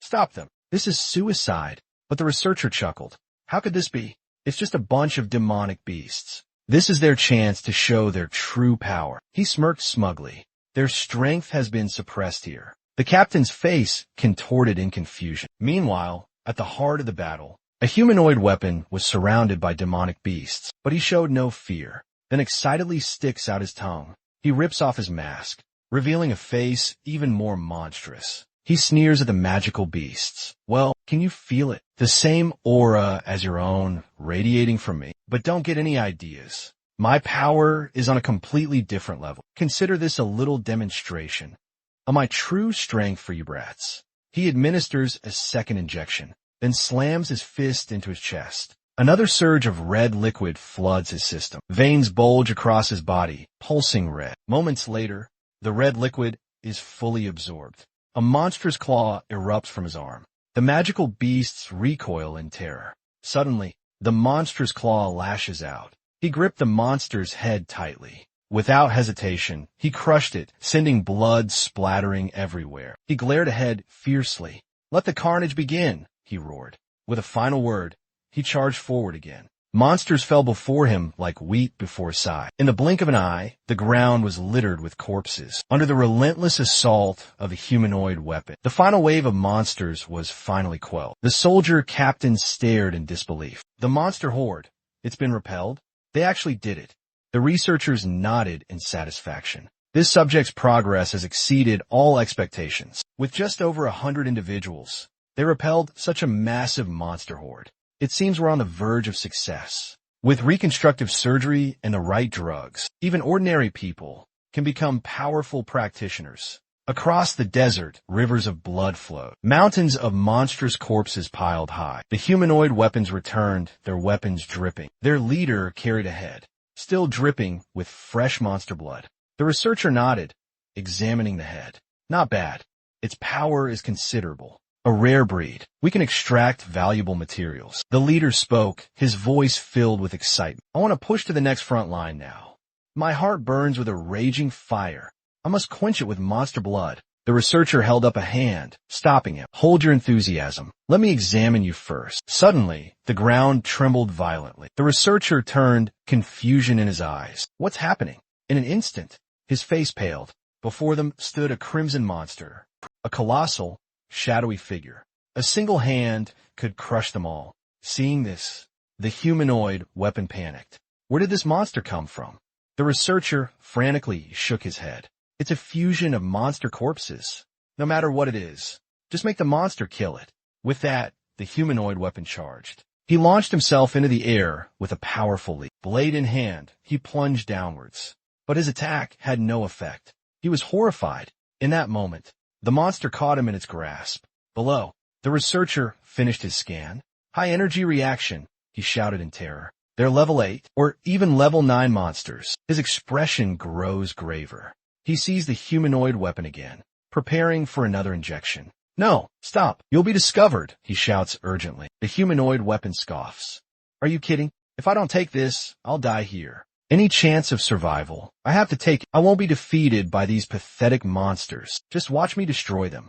With that, he injects himself. In an instant, crimson liquid floods his veins. This dose is much stronger. He throws back his head and roars. His body swells rapidly. His armor bursts apart. The researcher watching knows it's over, because in this moment, he has become a monster. The soldiers stare in horrified disbelief and turn into a monster. The beast's monstrous hand grasped the other monster's hand. He roared furiously, "D!" But before he could react, the monster squeezed tight, making him clench his teeth in pain.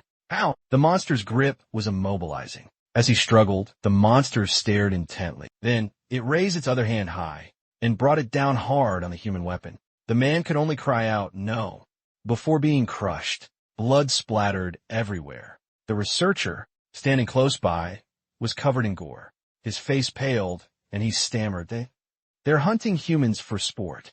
Meanwhile, at the commander's mansion in City A, he received a message from the front lines. "What? There's still so many level 9 demonic beasts," he exclaimed in horror. The other side quickly confirmed the report. He spun around and rushed out of the room. He ran to the balcony to see for himself. Sure enough, he saw enormous black figures attacking the front lines. He bit his lip hard and paced back and forth, muttering, "Why are there so many calamities? This can only be the work of the demon god himself." But the demon god has been completely suppressed. He shouldn't be able to interfere with the outside world from the void. So, It's because of Jia.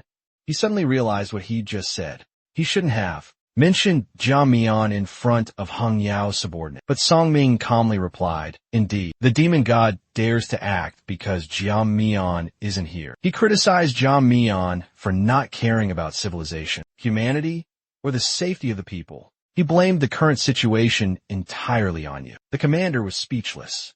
How can he shift the blame like that? Song Ming frowned and asked, how many Class 7 or higher professionals do we have? The commander quickly answered, around 40 Class 7s and 50 Class 8s. Liang Jingye is also Class 8. Including myself, there are 6 Class 9s. Song Ming clasped his hands and walked out. Deploy all Class 7 and higher professionals, and organize a large number of support units. That should be enough to hold back the monster horde. Furthermore, he said he's just an observer sent by headquarters. He won't be participating in the battle.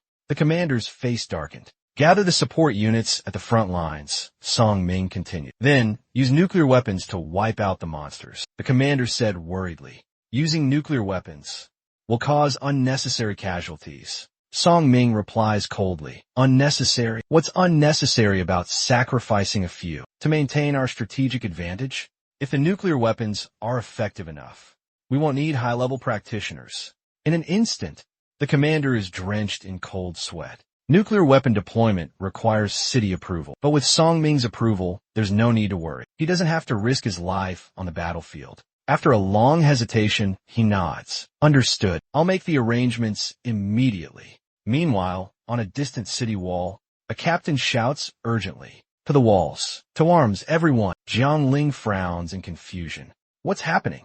Before anyone can answer, the commotion behind her made her eyes widen in terror. A horde of colossal demonic beasts were lumbering towards them. Fear gripped everyone present. Only Xiao Su remained calm, standing his ground. He recognized the demonic aura of the demon god. The colossal beast roared ferociously. It was a warning, but it seemed unaware of its own kind. It snatched a lesser demon beast. The smaller beast shrieked in terror. But before it could fully scream, it was ripped apart. The colossal beast then rolled the remains into a ball. Without hesitation, it hurled the gruesome projectile forward. The projectile hurtled towards them with terrifying speed. Soldiers, witnessing its approach, recoiled in fear. They scrambled back. The projectile slammed into the city wall. The impact cracked the stone. But it wasn't just one. More projectiles were launched from afar. They relentlessly pounded against the city walls, sending debris flying everywhere. What was more surprising was that these demonic creatures seemed intelligent. They even knew how to coordinate with each other.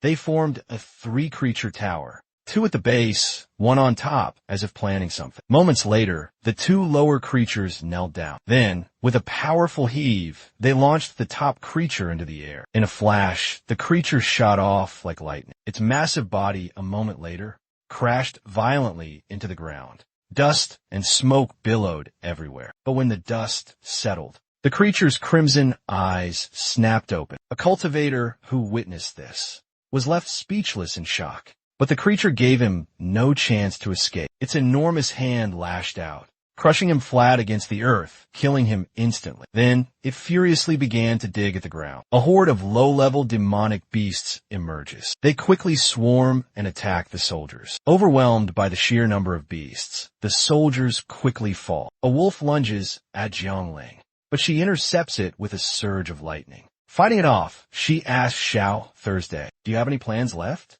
A last resort we can use?" Xiao Thursday is also battling beasts. They are quickly surrounded. Back to back, he whispers, "Unless I have an hour to prepare." Jiang Ling shakes her head, gritting her teeth. "There's no time, but if we die here, it won't be in shame." She slams her spear into the ground. Thousands of lightning bolts crackle in the air. They strike the demonic beasts, blasting them apart. Jiang Ling stumbles back a few steps. A towering wall stands behind her. Below, a horde of demonic creatures claws its way up. Hesitating for a moment, she removes her mask. She whispers, "Ever since Mom died, I've hated my father, but his presence lingers in every aspect of my life. Like this overwhelming lightning power, this raging electrical current within me. If I didn't constantly suppress it with this mask, its raw power would have consumed me long ago. My past, my present, even my future, even in death. I'll never understand. why he didn't save Mom during the demonic surge. But it's time I confronted him and demanded answers. In this moment, Jiangling is enveloped in crackling electricity. Without hesitation, she steps onto the wall. Then, without a word, she leaps. But in that moment, she smiled.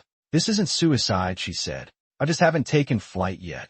As the words left her lips, she soared into the air. Wreathed in lightning, she charged towards the horde. Many demonic creatures were incinerated by the electric current. Any demon that dared to obstruct her path was cut down. In a flash, she lunged at the colossal demon, but her spear struck its palm and failed to leave even a scratch. Her face fell. "Impossible," she cried out in disbelief. While she was still reeling in shock, the demon backhanded her. The sheer force sent her flying. She crashed heavily to the ground. Debris exploded outwards. Just then, Xiao Su leaped down and caught her in his arms. He landed swiftly. Xiao Su carried her to safety. He gently sets her down, saying casually, "You did well." He then turns his attention back to the horde of demonic beasts. After a moment of contemplation, he speaks gravely. "These are just level 8 demonic beasts. Nothing you can't handle. Besides, you said something wrong earlier. I don't intend to die here." As the words leave his lips, the Shui Fei appears in his hand. A dark aura envelopes him. In the blink of an eye, his body begins to transform. No longer concerned with concealing his true nature, he fully activates his monstrous form. His voice is cold. "It's time to end this." Xiao Thursday stares down the demonic beasts. Jiangling is stunned by his transformation. She's completely shocked. She never could have imagined that Xiao Thursday could become a monster so instantly. But no matter what, they still face the horde of colossal demonic beasts. Xiao Thursday, without hesitation, launched himself into the air. Brandishing his bloodfly Fong with fierce determination, he charged towards one of the beasts. In a flash, a flurry of dark energy slashes erupted. The beast's arm was shredded into countless pieces. The wounded beast roared in fury. Its crimson eyes locked on a Xiao Thursday. But Xiao Thursday remained undeterred, calmly standing his ground. Moments later, he attacked again. This time, his target was the beast's head. Before it could react, Xiao Thursday's blade severed clean. The massive head plummeted to the earth. A torrent of blood gushed from the beast's body like a waterfall. But the blood flowed towards the bloodfly Fong in Xiao Thursday's hand. In an instant, the bloodfly Fong absorbed it all. Witnessing this, the soldiers cried out in terror. That terrifying monster, was it just defeated? The commanding officer turned to Councilman Song, his voice panicked. "Councilman, did you see that?"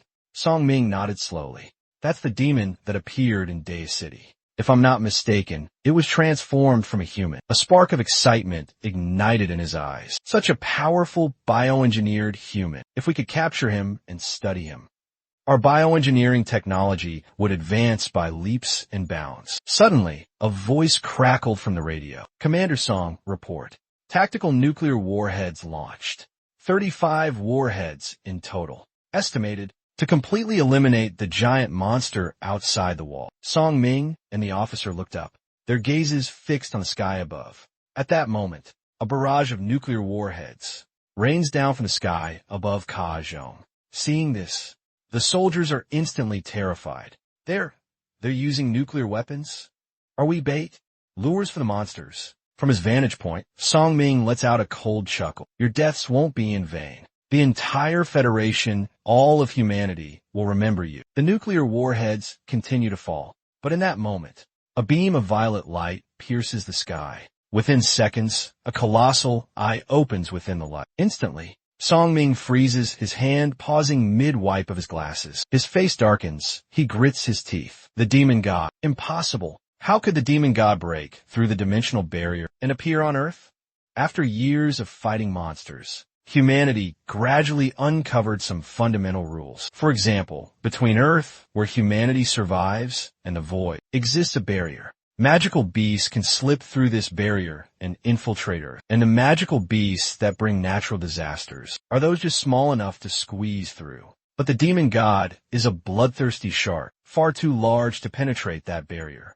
Because humanity knew this, that the demon god couldn't breach the barrier, it led to a critical shift. Almost all high-ranking Federation officials belonged to the Fire faction, Jia Dian, ironically, became a minority voice advocating for war. Jia Dian firmly believed that humanity must annihilate the demon god at any cost. But this pro-war ideology was the reason Jia Dian gradually lost support. He was overthrown by the high command. And then, the demon god suddenly reappeared amidst a sky filled with nuclear warheads. The demon god at this moment descended like a deity from the heavens. Even nuclear weapons posed no threat to it.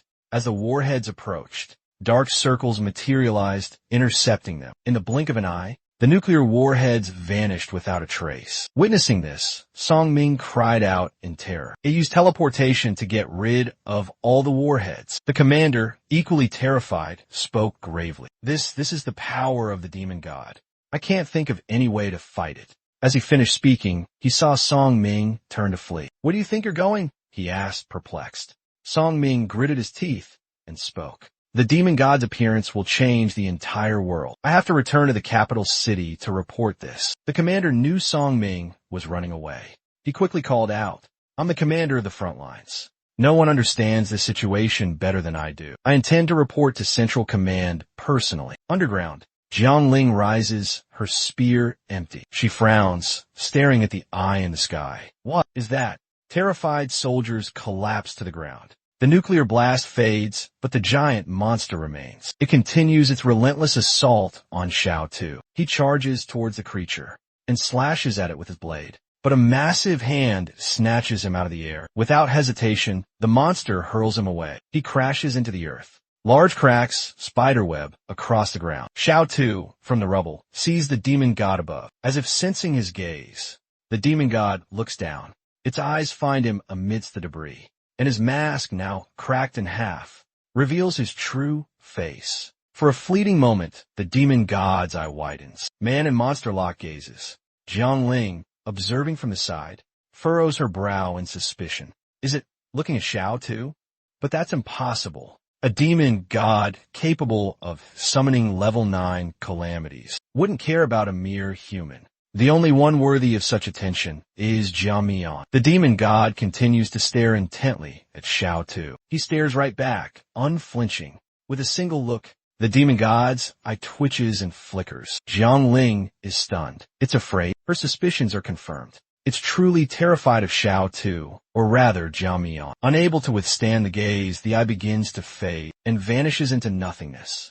And in that very instant, the colossal monsters on the ground began to dissolve. In no time, they crumbled into piles of rubble. The monster horde swiftly retreated. Humanity had officially survived this monstrous onslaught. But soon after, joyful cheers erupted. They're gone. We're alive.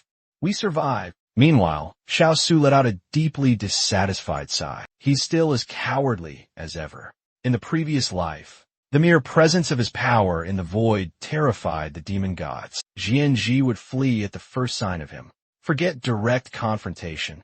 He wouldn't even dare reveal himself. But the moment he relinquished his fake hero identity and abandoned all his power, Jianji finally found the courage to attack. And now, in this life, just a glimpse of him was enough to send him running scared. If it had sensed your power just now, it would have realized that with its level 30 strength, crushing you would be child's play, as easy as squishing an ant. Just then, the system notified Xiao Su of his completed mission. Reward received, semi-demonification. Immediately, dark tendrils enveloped Xiao Su's body. He closed his eyes. He felt the power, a surge of maddening thoughts within it. He fought to suppress them, to swallow down the terrifying whispers. But as he absorbed the power, a voice suddenly questioned him. What are you? Startled, he turned. He saw Song Ming running towards him with a group. Jiang Ling quickly explained. He's Xiao Su, a practitioner on my team. He's not a monster. But the commander scoffed. Look at you. You call him human? He's clearly a demonic accomplice. Song Ming spoke up sternly. No matter what he's done, a demon is still a demon. Jiang Ling grew frantic. Can't you see? Don't you understand? Xiao Thursday fought against level 8 demons. Level 9, if he were a demon, he'd be helping them, not to mention the demonic retreat. But before she could finish, the commander cut her off coldly. Silence! You dare defend a demon? He accused them of colluding with demons. You caused this devastating demonic surge. As frontline commander, I will eliminate this evil, he declared. He then signaled to the soldiers behind him. In an instant, they were surrounded. Xiao Thursday drew his dual weapons. Without a word, I hurled it towards the soldiers. A cold snort. The commanding officer lunged forward, finally showing your true colors. He threw a vicious punch at Xiao Thursday, but Xiao Thursday effortlessly blocked it with his blade. A flicker of doubt crossed the officer's face. He had just finished a battle, yet still possessed such terrifying strength. Just then, Song Ming appeared from behind. He grabbed Xiao Thursday's arm, restraining him. But Xiao Thursday easily broke free. He twisted Song Ming's arm, eliciting a cry of pain. But he didn't stop there. His Shu Fa blade flashed forward, piercing Song Ming's heart. The stench of blood filled the air. Song Ming was dead. Xiao Thursday gazed down at him, his eyes narrowed. There was no pity in his expression. The commander, witnessing the carnage, frantically backpedals. What are you gawking at? Move it, he barks at his stunned soldiers. He turns tail and flees. But Xiao Su denies him the chance. After only a few steps, a wave of dark energy intercepts him. Xiao Su materializes behind him in a blink. His voice is ice cold. Trying to run already? The commander whirls around, startled. You traitorous scum, he rages. What do you want, demon? A chilling smile spreads across Xiao Su's face. If you insist, then I'll do what a demon does. His words barely finished. His blade flashes. He brings it down in a brutal swing, cleaving the commander. In an instant, the man is reduced to a bloody mess. Jiangling recoils in horror at the savage display. She claps a hand over her mouth, stifling a scream. But just then, a man suddenly runs up and kneels before Xiao Thursday. It's Commander Liang, who says respectfully, Legion Commander, I've arrived late. He explains that although he's blind, his hearing and sense of smell are sharper than normal. He recognized Xiao Thursday's identity immediately. At this point, he bellows, Jia Jian has returned. He says the Legion awaits Xiao Thursday's return. They're waiting for him in the capital city to slaughter the Federation and reclaim what is rightfully his. Xiao Thursday's face remains expressionless. He shows no reaction. Commander Liang is startled. He wonders why Xiao Thursday doesn't respond.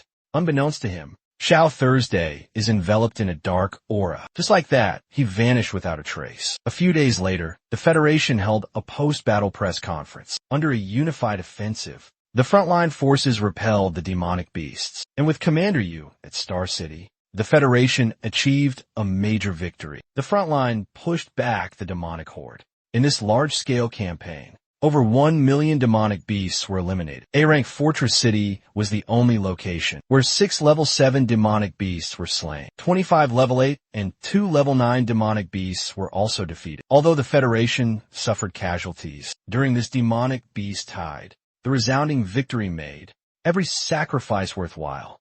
Besides summarizing the battle results, the Federation also announced that Xiao Thursday had become a servant of the demonic beasts and had falsely accused him of attacking fellow citizens. A murmur rippled through the crowd after the announcement. Whispers and hushed conversations filled the air. High on the platform, Hang Yao grew impatient with the noise. He roared, demanding silence. Once the clamor subsided, he continued, placing the blame squarely on Xiao Thursday. He painted him as a traitor, the very person who had repelled the demonic beasts. Hang Yao bellowed furiously. We will bring these traitors to justice. They will face judgment and a unified verdict. The federal parliament will never falsely accuse an innocent person. The crowd below seemed to accept his words without question. They didn't doubt his sincerity. Without hesitation, they erupted in fervent agreement. But just then, the reporter sensed something was amiss. The cameraman looked on with suspicion.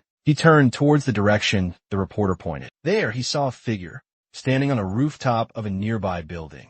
It was Xiao Su, the one who disappeared after the battle. The moment they saw him, the crowd below scattered in terror. Without hesitation, the skill users charged with their swords drawn. They intended to kill him. But Xiao Su didn't flinch.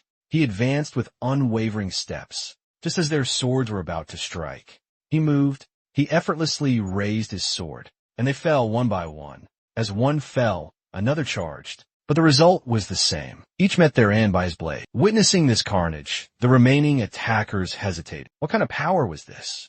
Their only hope lies in reinforcements. But Xiao Thursday is unstoppable, a force of nature. He cuts down anyone who stands in his way. A god of death with a blade. With a single stroke, he carves a path, stepping over a dozen bodies to reach the platform. The crowd trembles at his approach.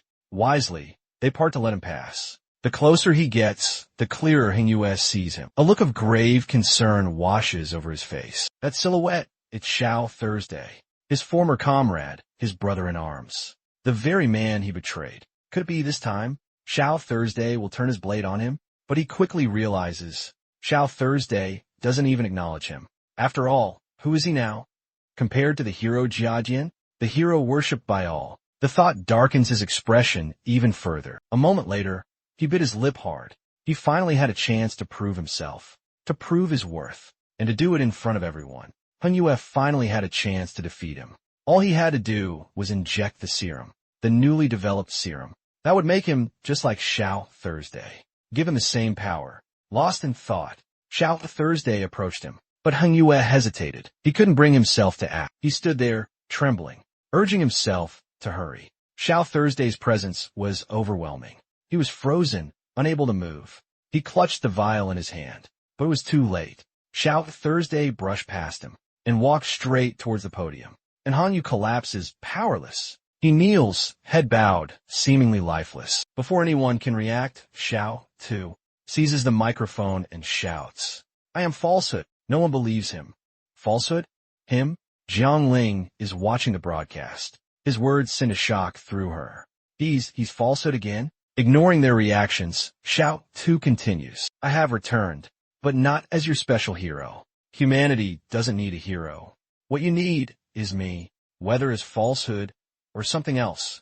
Only I can lead you out of this abyss. Judging by the foolish way you've all behaved these past few days, you're only fit to bury yourselves." Xiao Tu narrows his eyes, looking down coldly. "I don't need you.